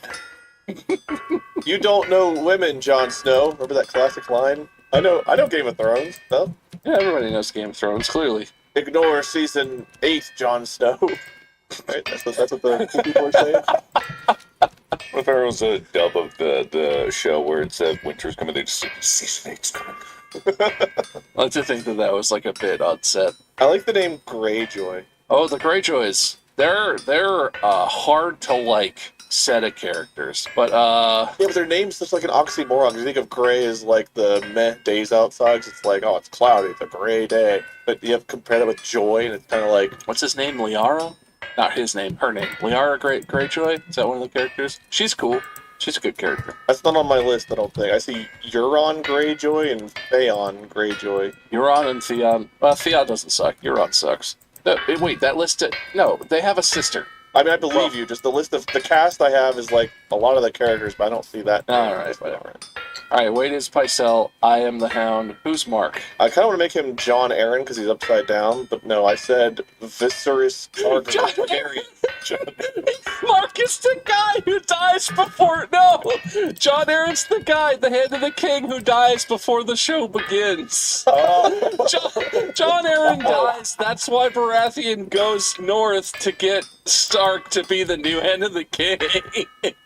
Mark is the guy who dies in the prologue. You know, why not? Why not? It's one of those castings where it's like, they're like, Mark Fishbach is in this production, but it's like just to kill him right away to pay him like $15 to show up. John Aaron was said to have been one of the best men. He was a great guy. He was so good that everyone hated him and he got murdered because he was too good. Okay, wait. I know who you are. Okay? Just follow me on this one. You are Woonweg Woondarwoon. Huh? You alright? Woonweg Woondarwoon. It's the giant that was with them. Ooh, the bald giant? The bald giant. You remember? You couldn't see his baldness because you were looking up at him, you know. I've typed Game of Thrones, but I did GOT Giants, and it's just like, got Giants? And I was like, why am I not finding what I'm looking for? Got giants? Yeah, he lived at Hardhome before Jon Snow came, and they saved some of those people, but not very many of them. Commonly referred to by the other free folk as Woon. That's a good one. I like that. I like the Giants for Wade in general, because I feel like everyone has impression of the Giants in Game of Thrones is that they're kind of like Pycelle. Like, everyone thinks they're really simple and stupid, and they're just like big, dumb giant. But they're actually more interesting and nuanced than that. Maester Luwin and Lord Varys are bald. Did you look up list of bald Game of Thrones characters? No, just all of them there. Tywin Lannister looks old. Yeah, he's pretty old. He has a gray beard. What about Robb Stark? He looks heroic. Can I be him? Oh, well. Yes, sure, why not? He's probably bald after he gets his head cut off. Doesn't everyone die in this show? Is that the whole gimmick of this show? Is everyone has sex and dies? A lot of them die, yes. That describes human history, though. No one died quite as fast as Mark did, though. That's for sure. All right, well, we've done a lot. There were a few more I was really interested in, but we can call it that. Anyway, points. In no particular order, Wade, you got points for dunce number. The least of Easter. What the fuck did I write? Something about Easter. That's pretty good. Yep. Lame Captain America, Fast Looker-Upper, Paul Rudd's Necklace, Busty Scoob, and John Aaron. Busty Scoob's probably the worst thing I said. Mark, you got points for done number, which is a thing I said. I'll take it. So much time saved. Kissing my ass, the two-gun kid, he's older, the ghost of Bigfoot, the anterior pelvic tilt, and Wade as Grandmeister Pycelle. You didn't Wade in that way. You picked him in the other way, in the normal. Like, I know. Maybe bleep those words, editors. I don't know. I now that I know what I know about the people who watch and listen to this podcast. Great. Now I can't even Google myself without seeing me busty and 3D printed. And I get a point for Busty Wade now being a thing on the internet. I will share the screen and we will do the Wheels of Destiny. Woohoo! What are you adding? I'm adding best mental image. Wait, which one was the best mental image of the day? I mean, we'll cross that bridge when we get to it, but it was definitely Busty Scoob. I don't know if that's the best. No, he's right. He's right. Depends what you mean by best, but I'm pretty sure we can all agree it was probably Busty Scoob. All right, here you go. How many bonus points will there be? Oh, mystical wheel of bonus points. Oh, please give us a good one. Okay, 2 bonus points. Oh, mystical wheel of bonus points. Tell us the answer. Who gets what and why? Most self-sabotage. Did we have any of that today? We were on our A game here. I don't know if there's really either of you that clearly did have like a self-sabotage or not. It's interesting because this is the one where we weren't trying to fight for ourselves. We were fighting for each other's ideas or to label each other. So yeah, some idiot came up with an episode idea that had a lot of teamwork in it. Do we agree for a reroll? Do we want to just That's fine. reroll that? It would be hard to pick this one, yeah. All right, let's reroll. Most callbacks. We've talked Wade. about Busty Scoop a lot. I don't think I called him back. You guys called him back more than I did. Do we give credit to the person who created the callback thing, or did the callbacks? That's a question. Who called back Busty Scoop the most? I feel like Wade gets credit for that. Really don't want to be tied to Busty Scoop. Wait, so honestly, if I'm going to say who did the most callbacks, every round, Wade at least once picked a character for himself because Bald. Oh, And I'm going to say Bald is a Bald definite was, yeah, you're right. callback That's from absolutely- Wade. And one more spin. Points Points for listeners! God damn. I was really excited when the first one wasn't listeners. And you're just like, oh, maybe this is the one. Shit. Am I allowed to say the Actually- word and do the coin thing, or I don't think so. if I get the one-man show, can I then challenge it and do a coin flip, and then each of you has to do a one-man? All right, fuck. All right, but the final result is Mark has 8 points, Wade has 8 points, and the listeners have 1 point. This seems very fair. What if we used it right now to stop Bob from turning it on us? I'm not gonna. He's not gonna turn it on us. That's what I think.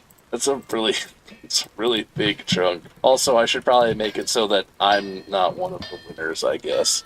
Whoa! No! Wait a minute! Whoa! Hey, listen! It's good. It's a really big chunk. Also, I should probably make it so that I'm not one of the winners, I guess. There we go. Whoa! No! Wait a minute! Whoa! Hey, listen! It's good. It's good. No, I don't like that very much. 72. Let's stick with 72. Jesus Christ. For anyone who's not watching, I changed the names on the wheel and it went to 3 equal parts. It's got a lot of ties. The wheels have added a lot of ties to this. Yeah, well, the wheels have made it really hard to make sure you manufacture dodging the tie. It's so awesome. I'm glad we did that to us. Oh, no. Oh, okay, the wheel has spoken. The wheel has spoken. It didn't even slow down. It was just like, whoop, no. Yeah, this isn't as dramatic a wheel. But I won! Yeah, you won. With 9 points. That seems like a lot of weight. Wait, look how many weight. What is that about? This wheel is incredibly fair. There are no bobs, so... That's true. I love this wheel. Alright, then that was a 20%, so next time is 22% for the poor sucker who accidentally ends in a tie. Oh, for no reason whatsoever. One of you is starting with a 10-point lead next time I host. FYI, I have to go to a meeting in 2 minutes. Yeah, Mark, quick loser speech. So it's all fair. I don't know who I am. All I know is that I'm leaving this episode knowing, with horror, that someone's going to make Busty Scoop. And that is a tragedy that all of us will have to bear. The sin's weigh heavy on us all. And mostly Wade. Yeah, it's definitely Wade's fault. Good speech. Sorry, Mark. Wade, winner speech? You win nothing, Jon Snow. I love this wheel. Great episode. Can't wait for the next one. But I'll have to come up with topics for it. Oh, and Mark, you can duck out whenever you need to because I don't need you for the rest of this. Thank you so much for watching and or listening to this show. This has been yet another episode of somebody's favorite podcast. I don't know who the fuck that person is, but honestly, I don't really care. And make sure you follow the podcast. Follow it on whatever platform you watch it on. Don't forget we have video on Spotify and on YouTube, but you can listen. Okay, what am I gonna watch? Oh, the Deadpool movie. Yeah, I haven't seen that yet. I watched the Deadpool movie.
Any clue when our house guest is finally gonna leave? It'd be nice to have the living room back. I keep tripping on all his top hats. He's always messing with my TiVo. It's an antique. The buttons are fragile. Big surprise that Dad's avoiding all this. Guys, he's a family friend. He can stay as long as he needs. Hey, so I just sold some drugs to the weird little dude in there. He said you had cash. Oh, the kid's in school? You having trouble focusing? Okay, that's it. Morty, find your grandfather while I go talk to our house guest. Gary, pay the dealer. Yeah, I prefer the term pharmacist. So do they! Any chance you have... Sorry, I left my wallet in space. Are you leaving to get it? Mr. Poopy Butthole, this has gone far enough. We have been really cruel to you in your time of need.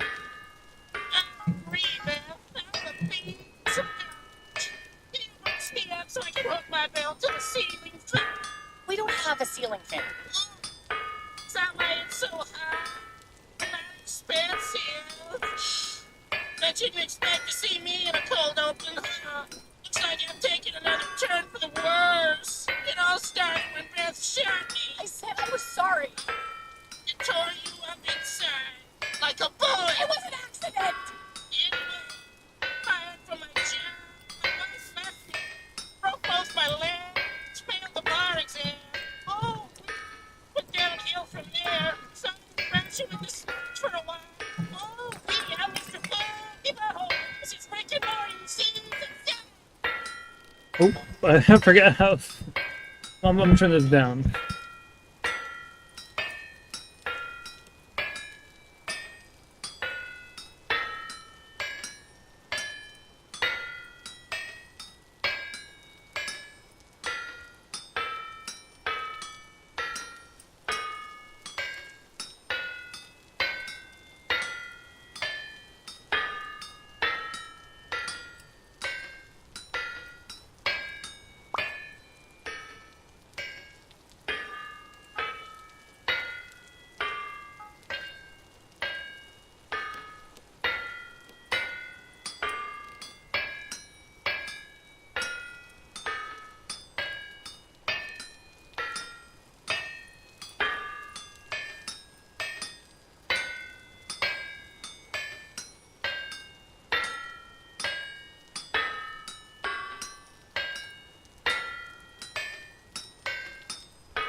Okay, now it's Deadpool time.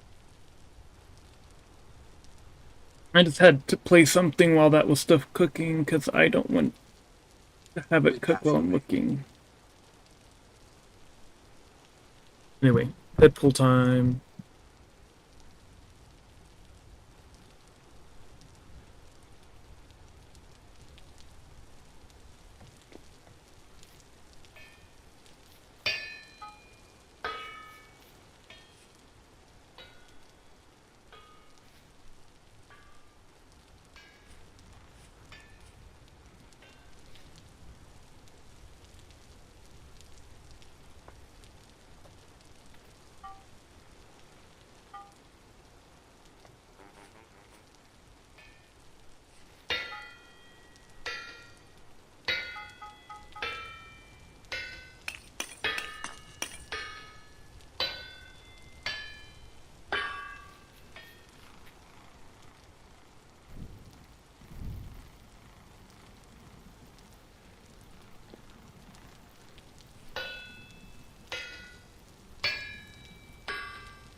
Man, how far am I into this? No, because it's a base 60 system.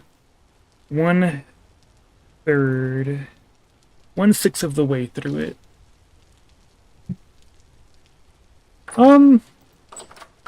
Me? I don't like. I don't really know. So, the plan is that I need bauxite, right?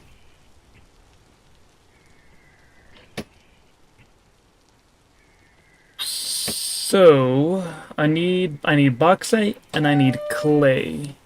Stop hitting me. In order to do that, I need food.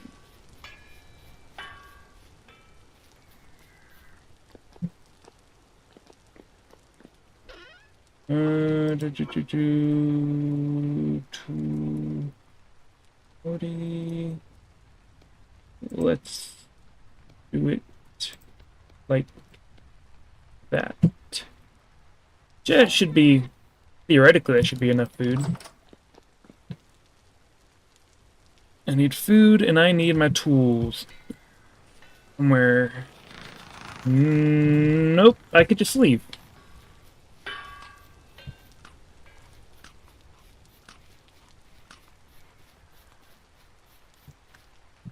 I don't want to pan anymore, so I'm gonna just dig and then start mining. Go that direction.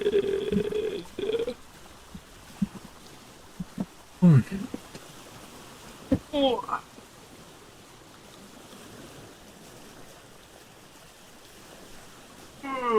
Put away lunch.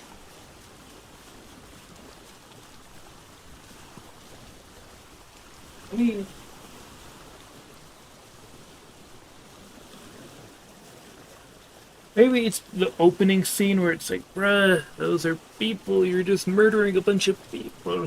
Why?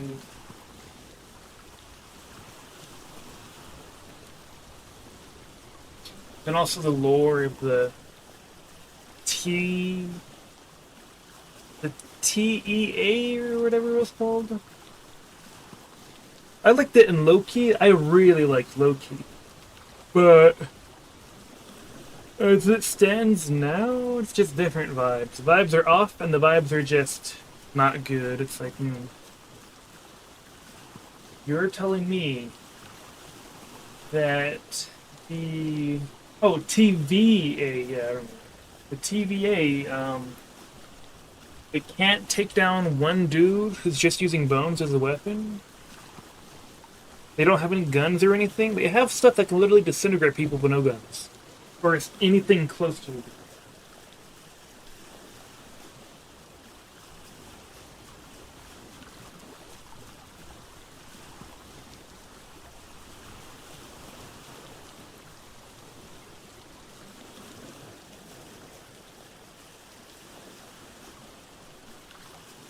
Got my metal working up.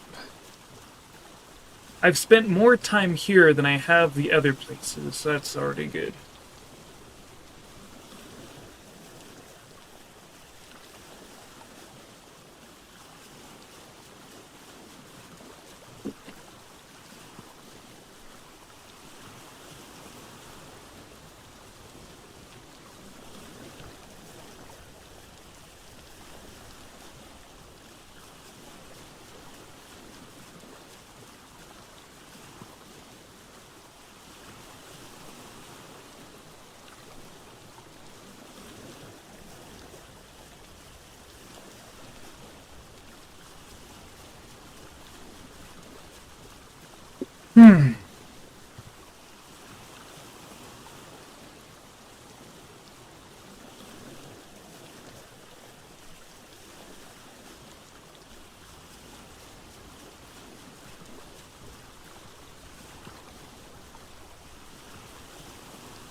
Oh yeah. So I know generally that the person's bad and everything, which is why he was dropped. And this is my position on the matter. Oh, I got peanut butter.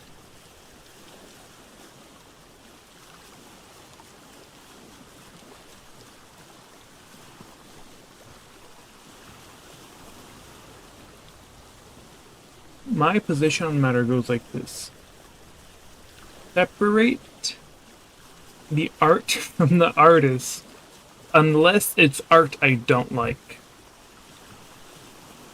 Because I think his thing was like domestic abuse or something, and then he got dropped, and then instantly I could tell, like, oh, I can literally hear, like, it doesn't, like, I can tell it doesn't sound the same, especially Morty's voice.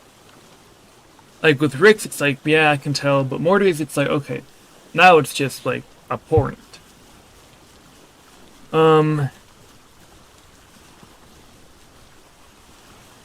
Yeah, no. There's not much to it.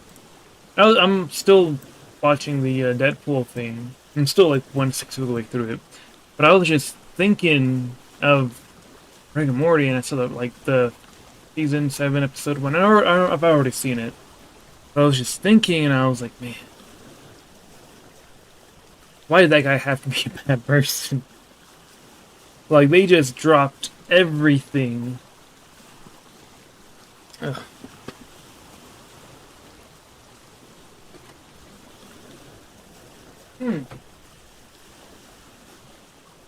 Isn't it like based off of a comic or something? Because like Rick and Morty has been a thing since I was like a kid. And so when I started watching it, and I was like only like 4 seasons or 5 seasons or something, and I was like, I thought there'd be a lot more. Like, how old is it? Creation.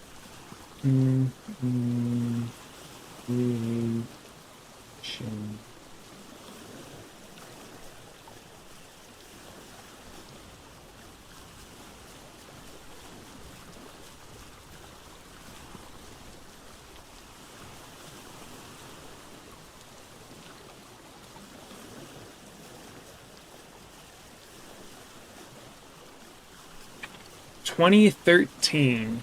Over 10 years, not even 10 seasons. SMH.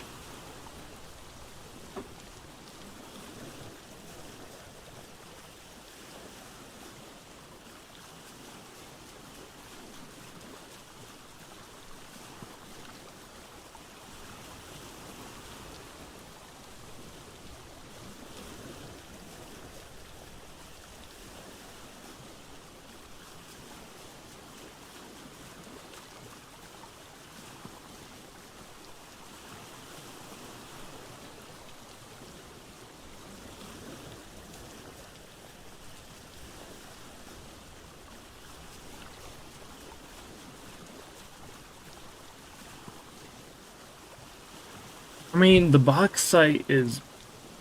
Oh, wait. Please don't tell me this is Chert and not box site. Because, like... Here... No, yeah, this is Chert or whatever. This is box site, hopefully? Or... Wasn't this Chert? I feel like this was Chert. Yeah, the plan is sail up to here, because going up river sucks ass in a boat. So go to up here, then get out, travel, nothing of interest, climb the hill thingy, dig. Great. I mean, I'll move out more over here.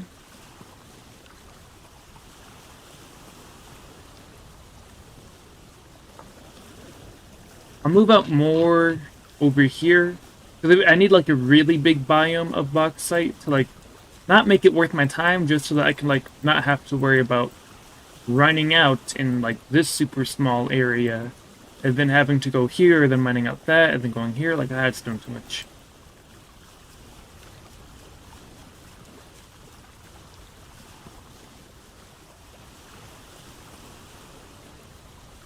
Let's just go directly this way now.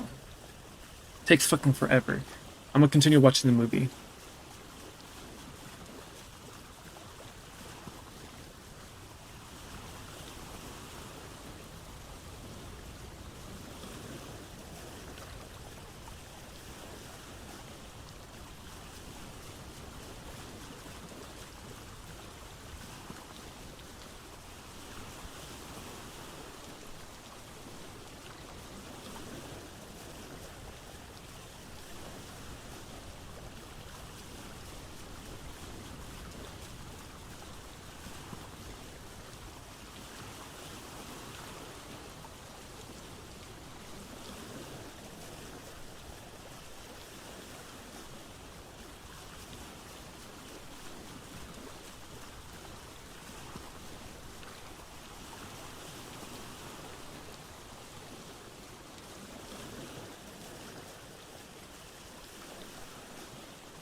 Okie dokie. So, next best thing, that is the plan. Now, the next best thing for now is to not spend as much time on here. I need a limit on the amount of time I spend here. I think 10 hours is a... Sorry. Oh, that's such bullshit. I'm like listening to myself, and I hear myself go, yes. 10 hours is a good amount of time to limit myself to from playing this game. I don't have to do anything else, so like, why not? No.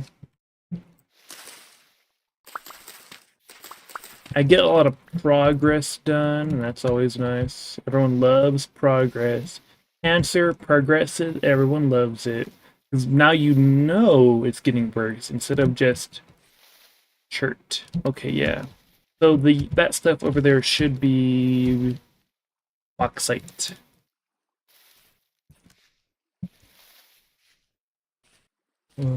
Doodly doo, sprinting down the hallway, looking for pine sap. Doodly doo, opening the door. Doodly doo. Copper's always welcome.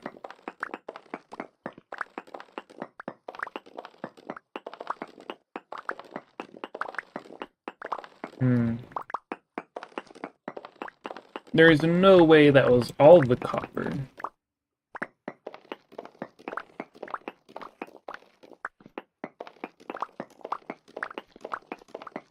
Oh, egg on my face. That was all the copper. Doo-doo-doo-doo. I don't need any of these. I don't need nor want any of these. I feel like I'm progressing too far. Ah, this way, yeah, this way. 4x. Oop. Oop. 4x. Just in case, you know. I have a lot of borax now, but I might need more later. What's up, Fugly? No. Yeah. I wish the creator made it so you guys stood up more. I really, really, really, really like it when you guys stand up. Fuck you. Okay. Bauxite dead ahead. I feel like one of the things, one of the things.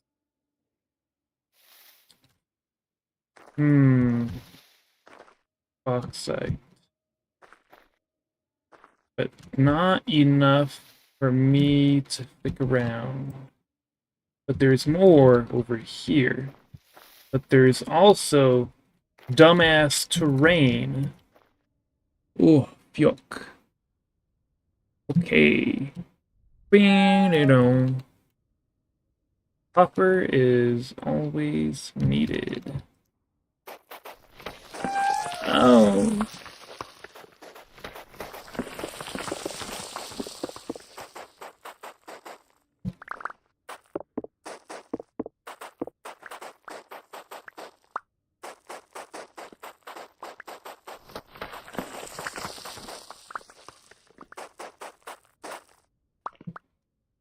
Oh, copper is always appreciated.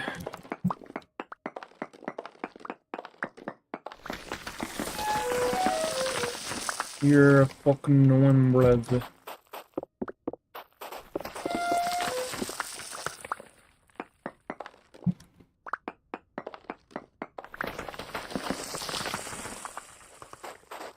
I already have enough work.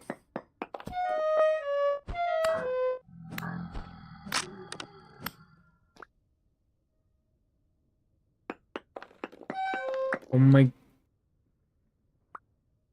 Okay, I don't know what that was about.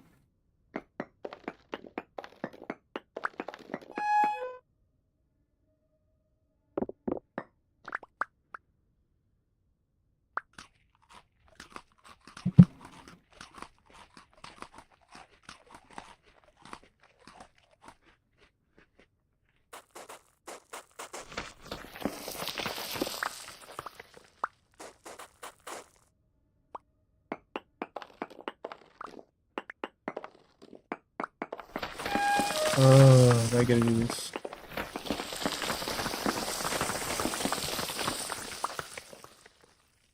I don't even need chert gravel, bro. It's bauxite.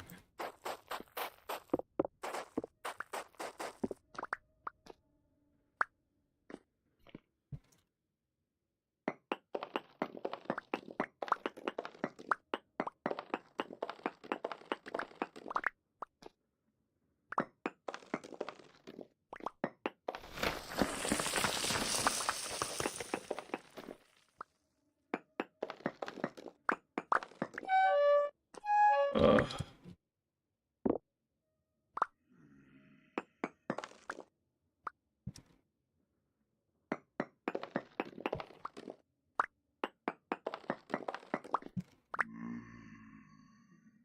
You know what? I'm gonna interact on the key here. Oh, that's what I need. I don't care about chert. Oh, bauxite is right there. Yeah, actually that convinces me.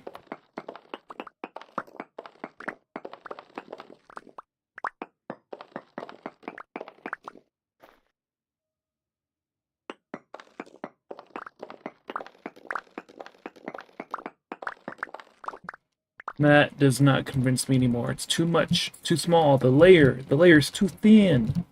I need more bauxite. I don't have. Wait.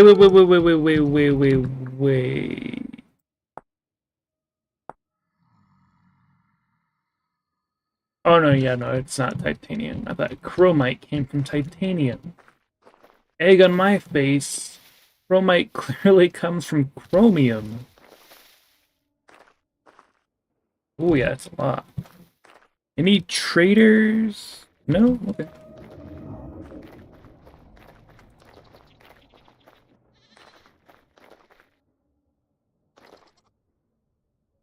Boop. Boom, boom, boom, boom. I'm dying in my room. I'll be this way forever. I never got past that part.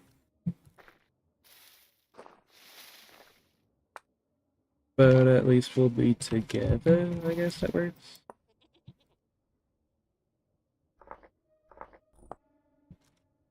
Boom, boom, boom, boom. Boom, boom, boom, boom, boom. Oh, yes! That is exactly what I want.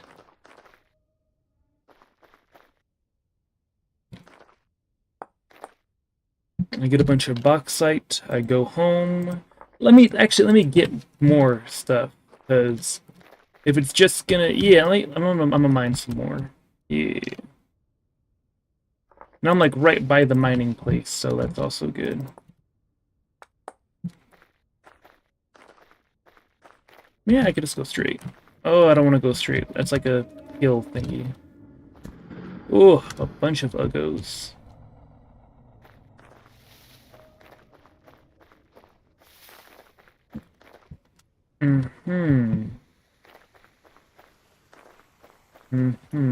Okay.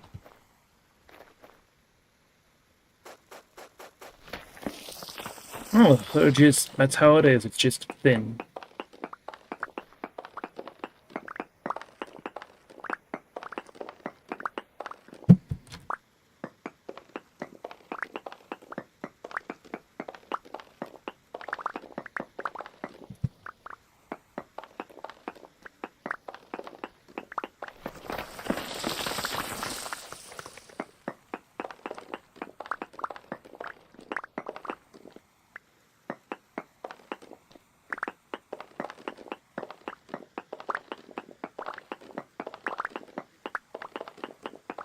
How many do I need?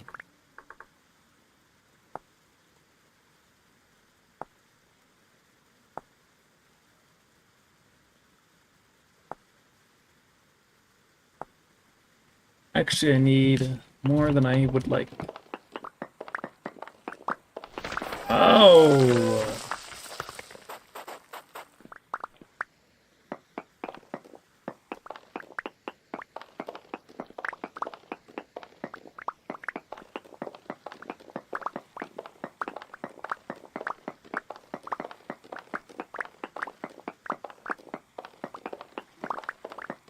Hold on. Hey, that's the one that. Okay, that's the one that did last.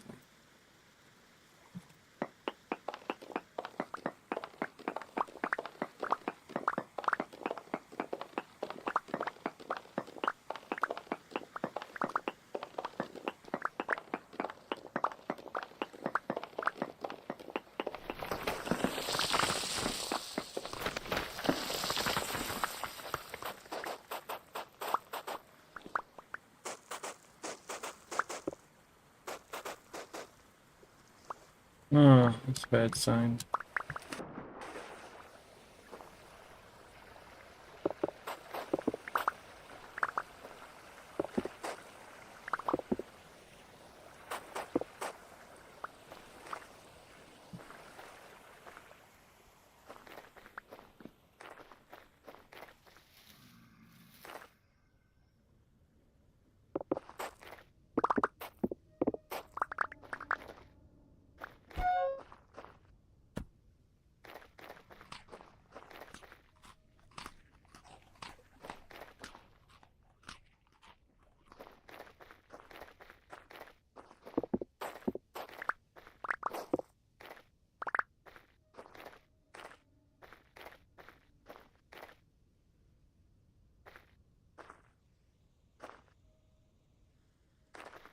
So I don't want to mine 10 though.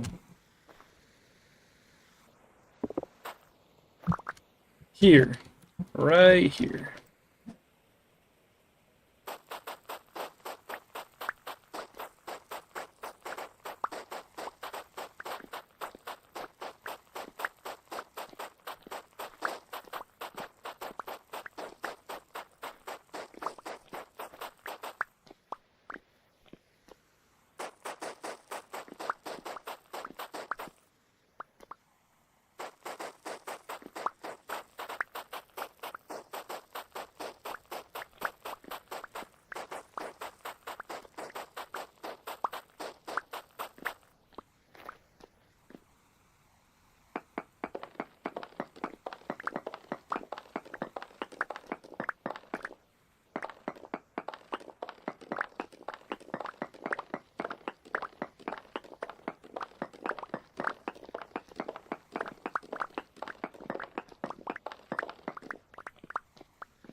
Oh my god.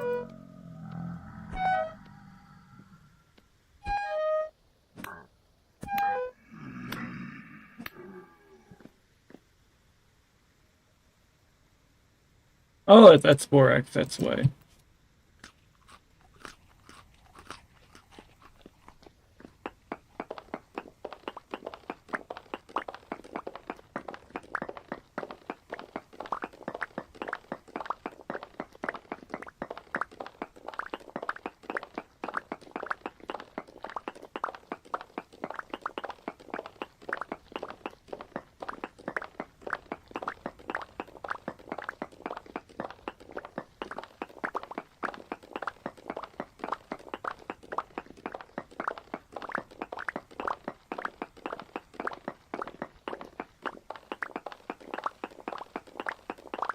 Okie dokie, that is enough. Let me big hole. Well, not hold, but still don't want to fall down.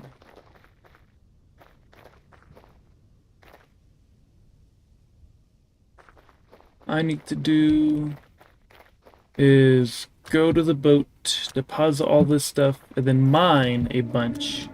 Because there's still a bunch more to be mined. And if there's quartz, also need to grab that quartz because I have enough bauxite to last forever. But not quartz. And there's like an olivine deposit at home. Although the one at the abandoned mine is more extensive, so I'll just do that. More eggs.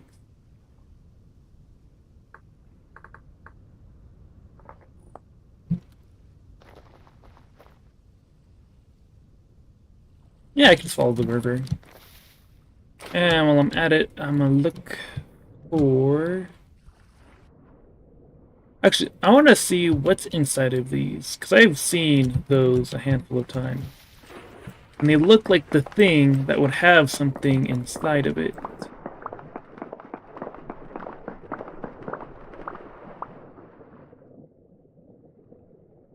Just quartz, okay.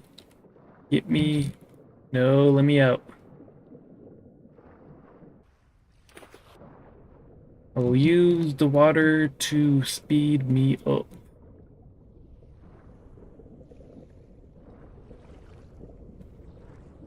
While also looking for seashells.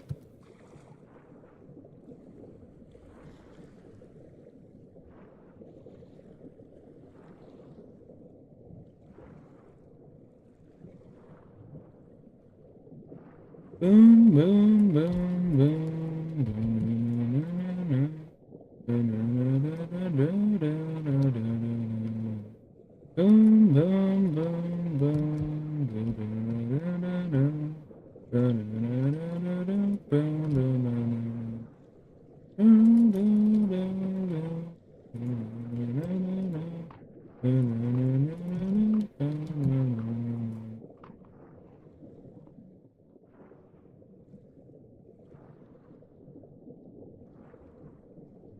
Or there be no seashells. Okay. Oh, nope. There's one.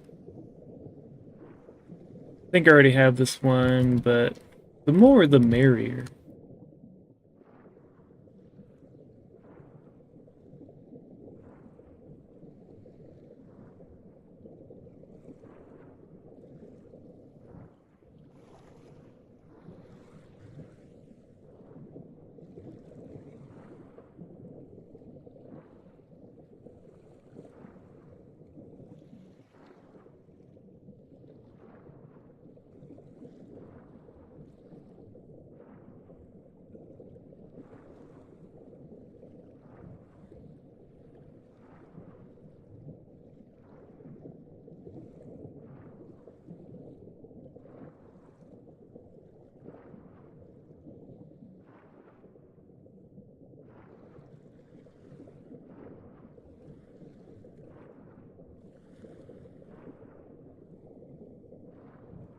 Oh, wait, yeah, I'm basically there.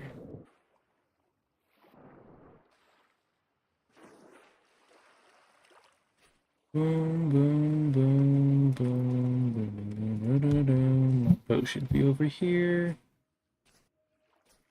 Bunch of uggos. What tree is this? Oh, that was a special kind of tree, okay.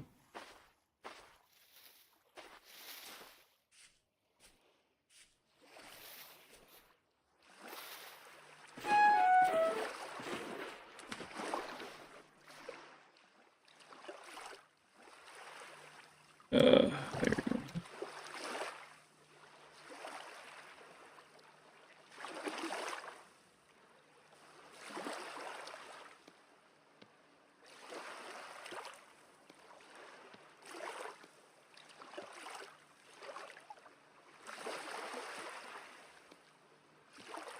I mean, can I use chirp for anything?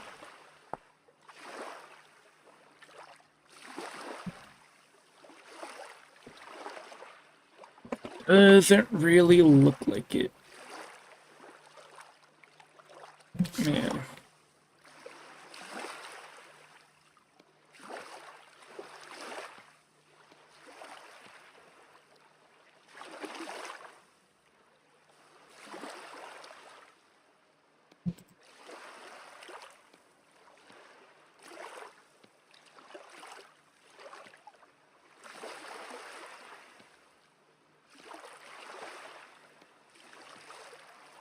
Right here.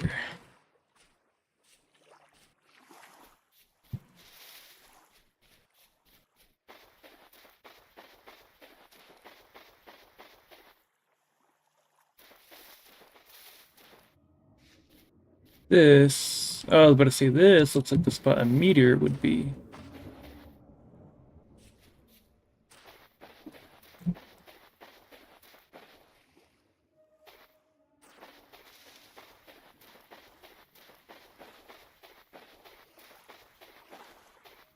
Where the heel? Oh, it's right there. Goes inward.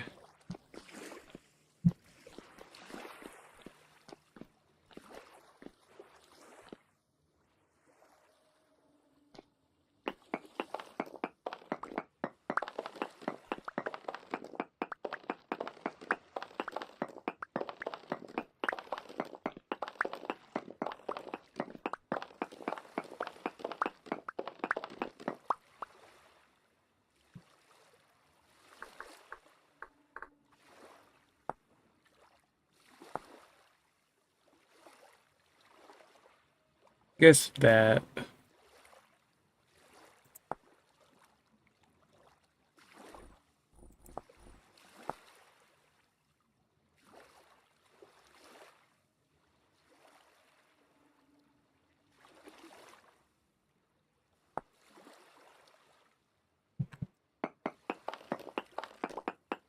I continue watching Deadpool and the Wolverine movie.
Okay. A bit more than halfway through the movie.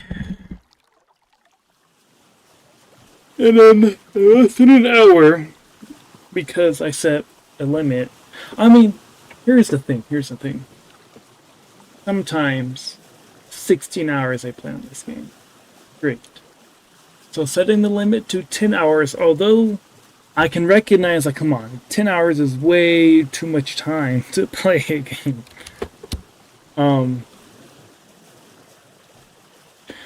But 10 hours is better than, it's like, you know, the next best thing.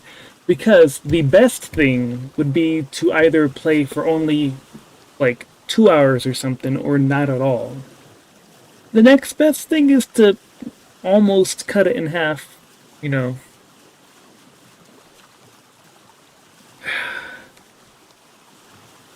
Although I guess the next best thing would be to cut it in half. But, nah. 10 hours is...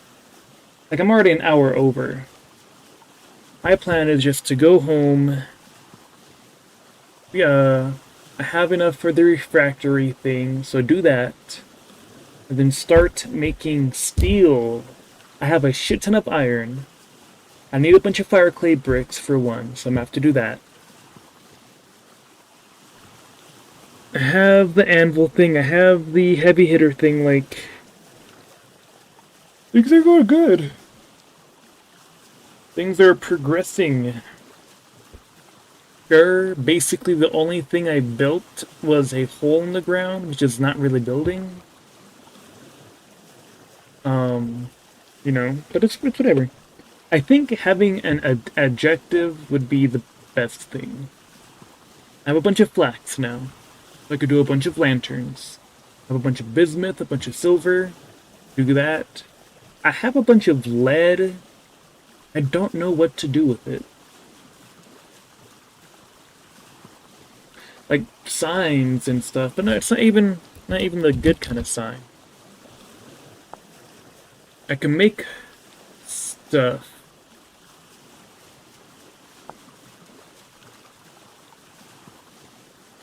I don't think I have that. I definitely have that. I definitely have that.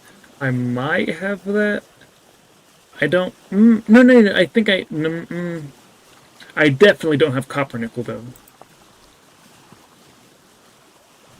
I guess I can make lead coins, if anything. Or I guess, yeah, I could just make a bunch of lead blocks. Make a radiation room, or like, I'll have a safe room deep under the earth. That's like super structurally stable. Can't do anything with that.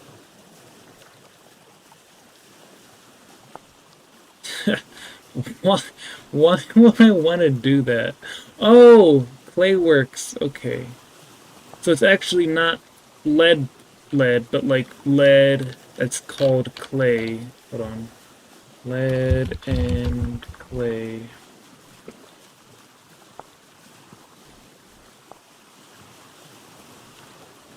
So this isn't made of lead. Or it says lead soldier. No, that says actually soldier.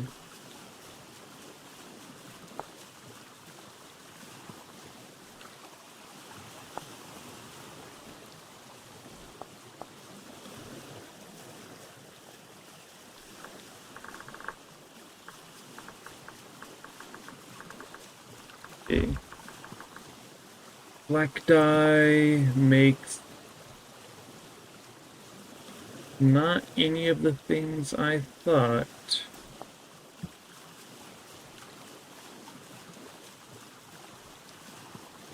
Lead and clay. So that's the color. Hold on. Regular lead.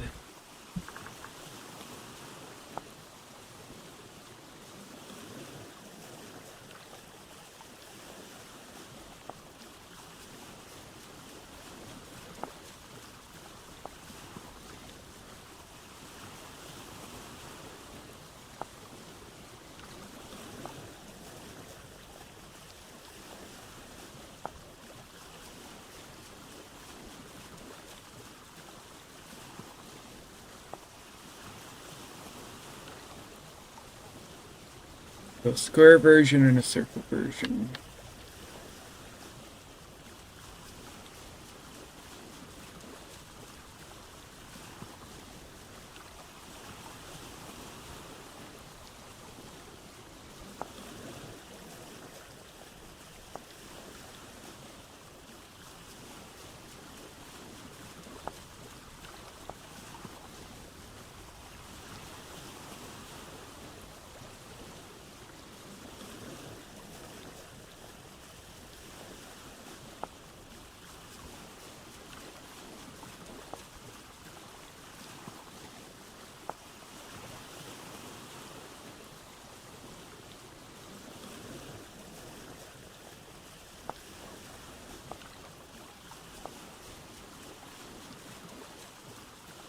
Damn it.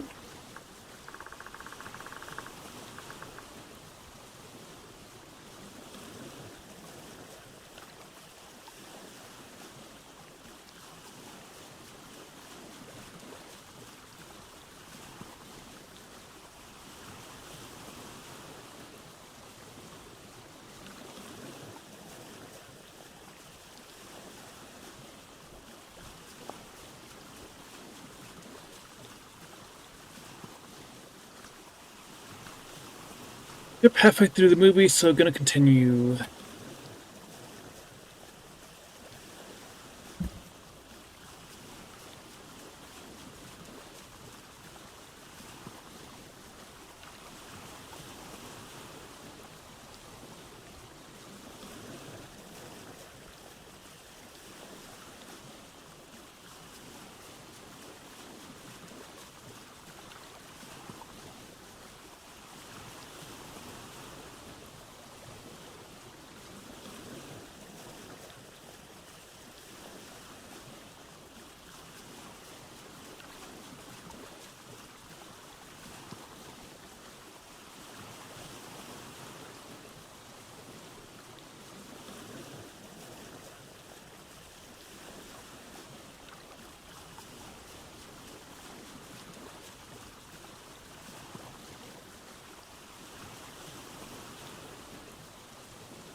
Okie. So that's in the works. I finished Deadpool. I have 2 minutes of free time. It's all level 9. I want to harvest all of this.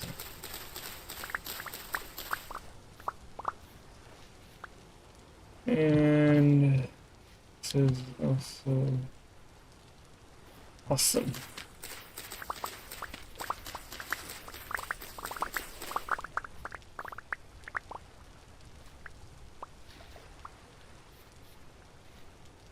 Oh, okay. So, farming is done.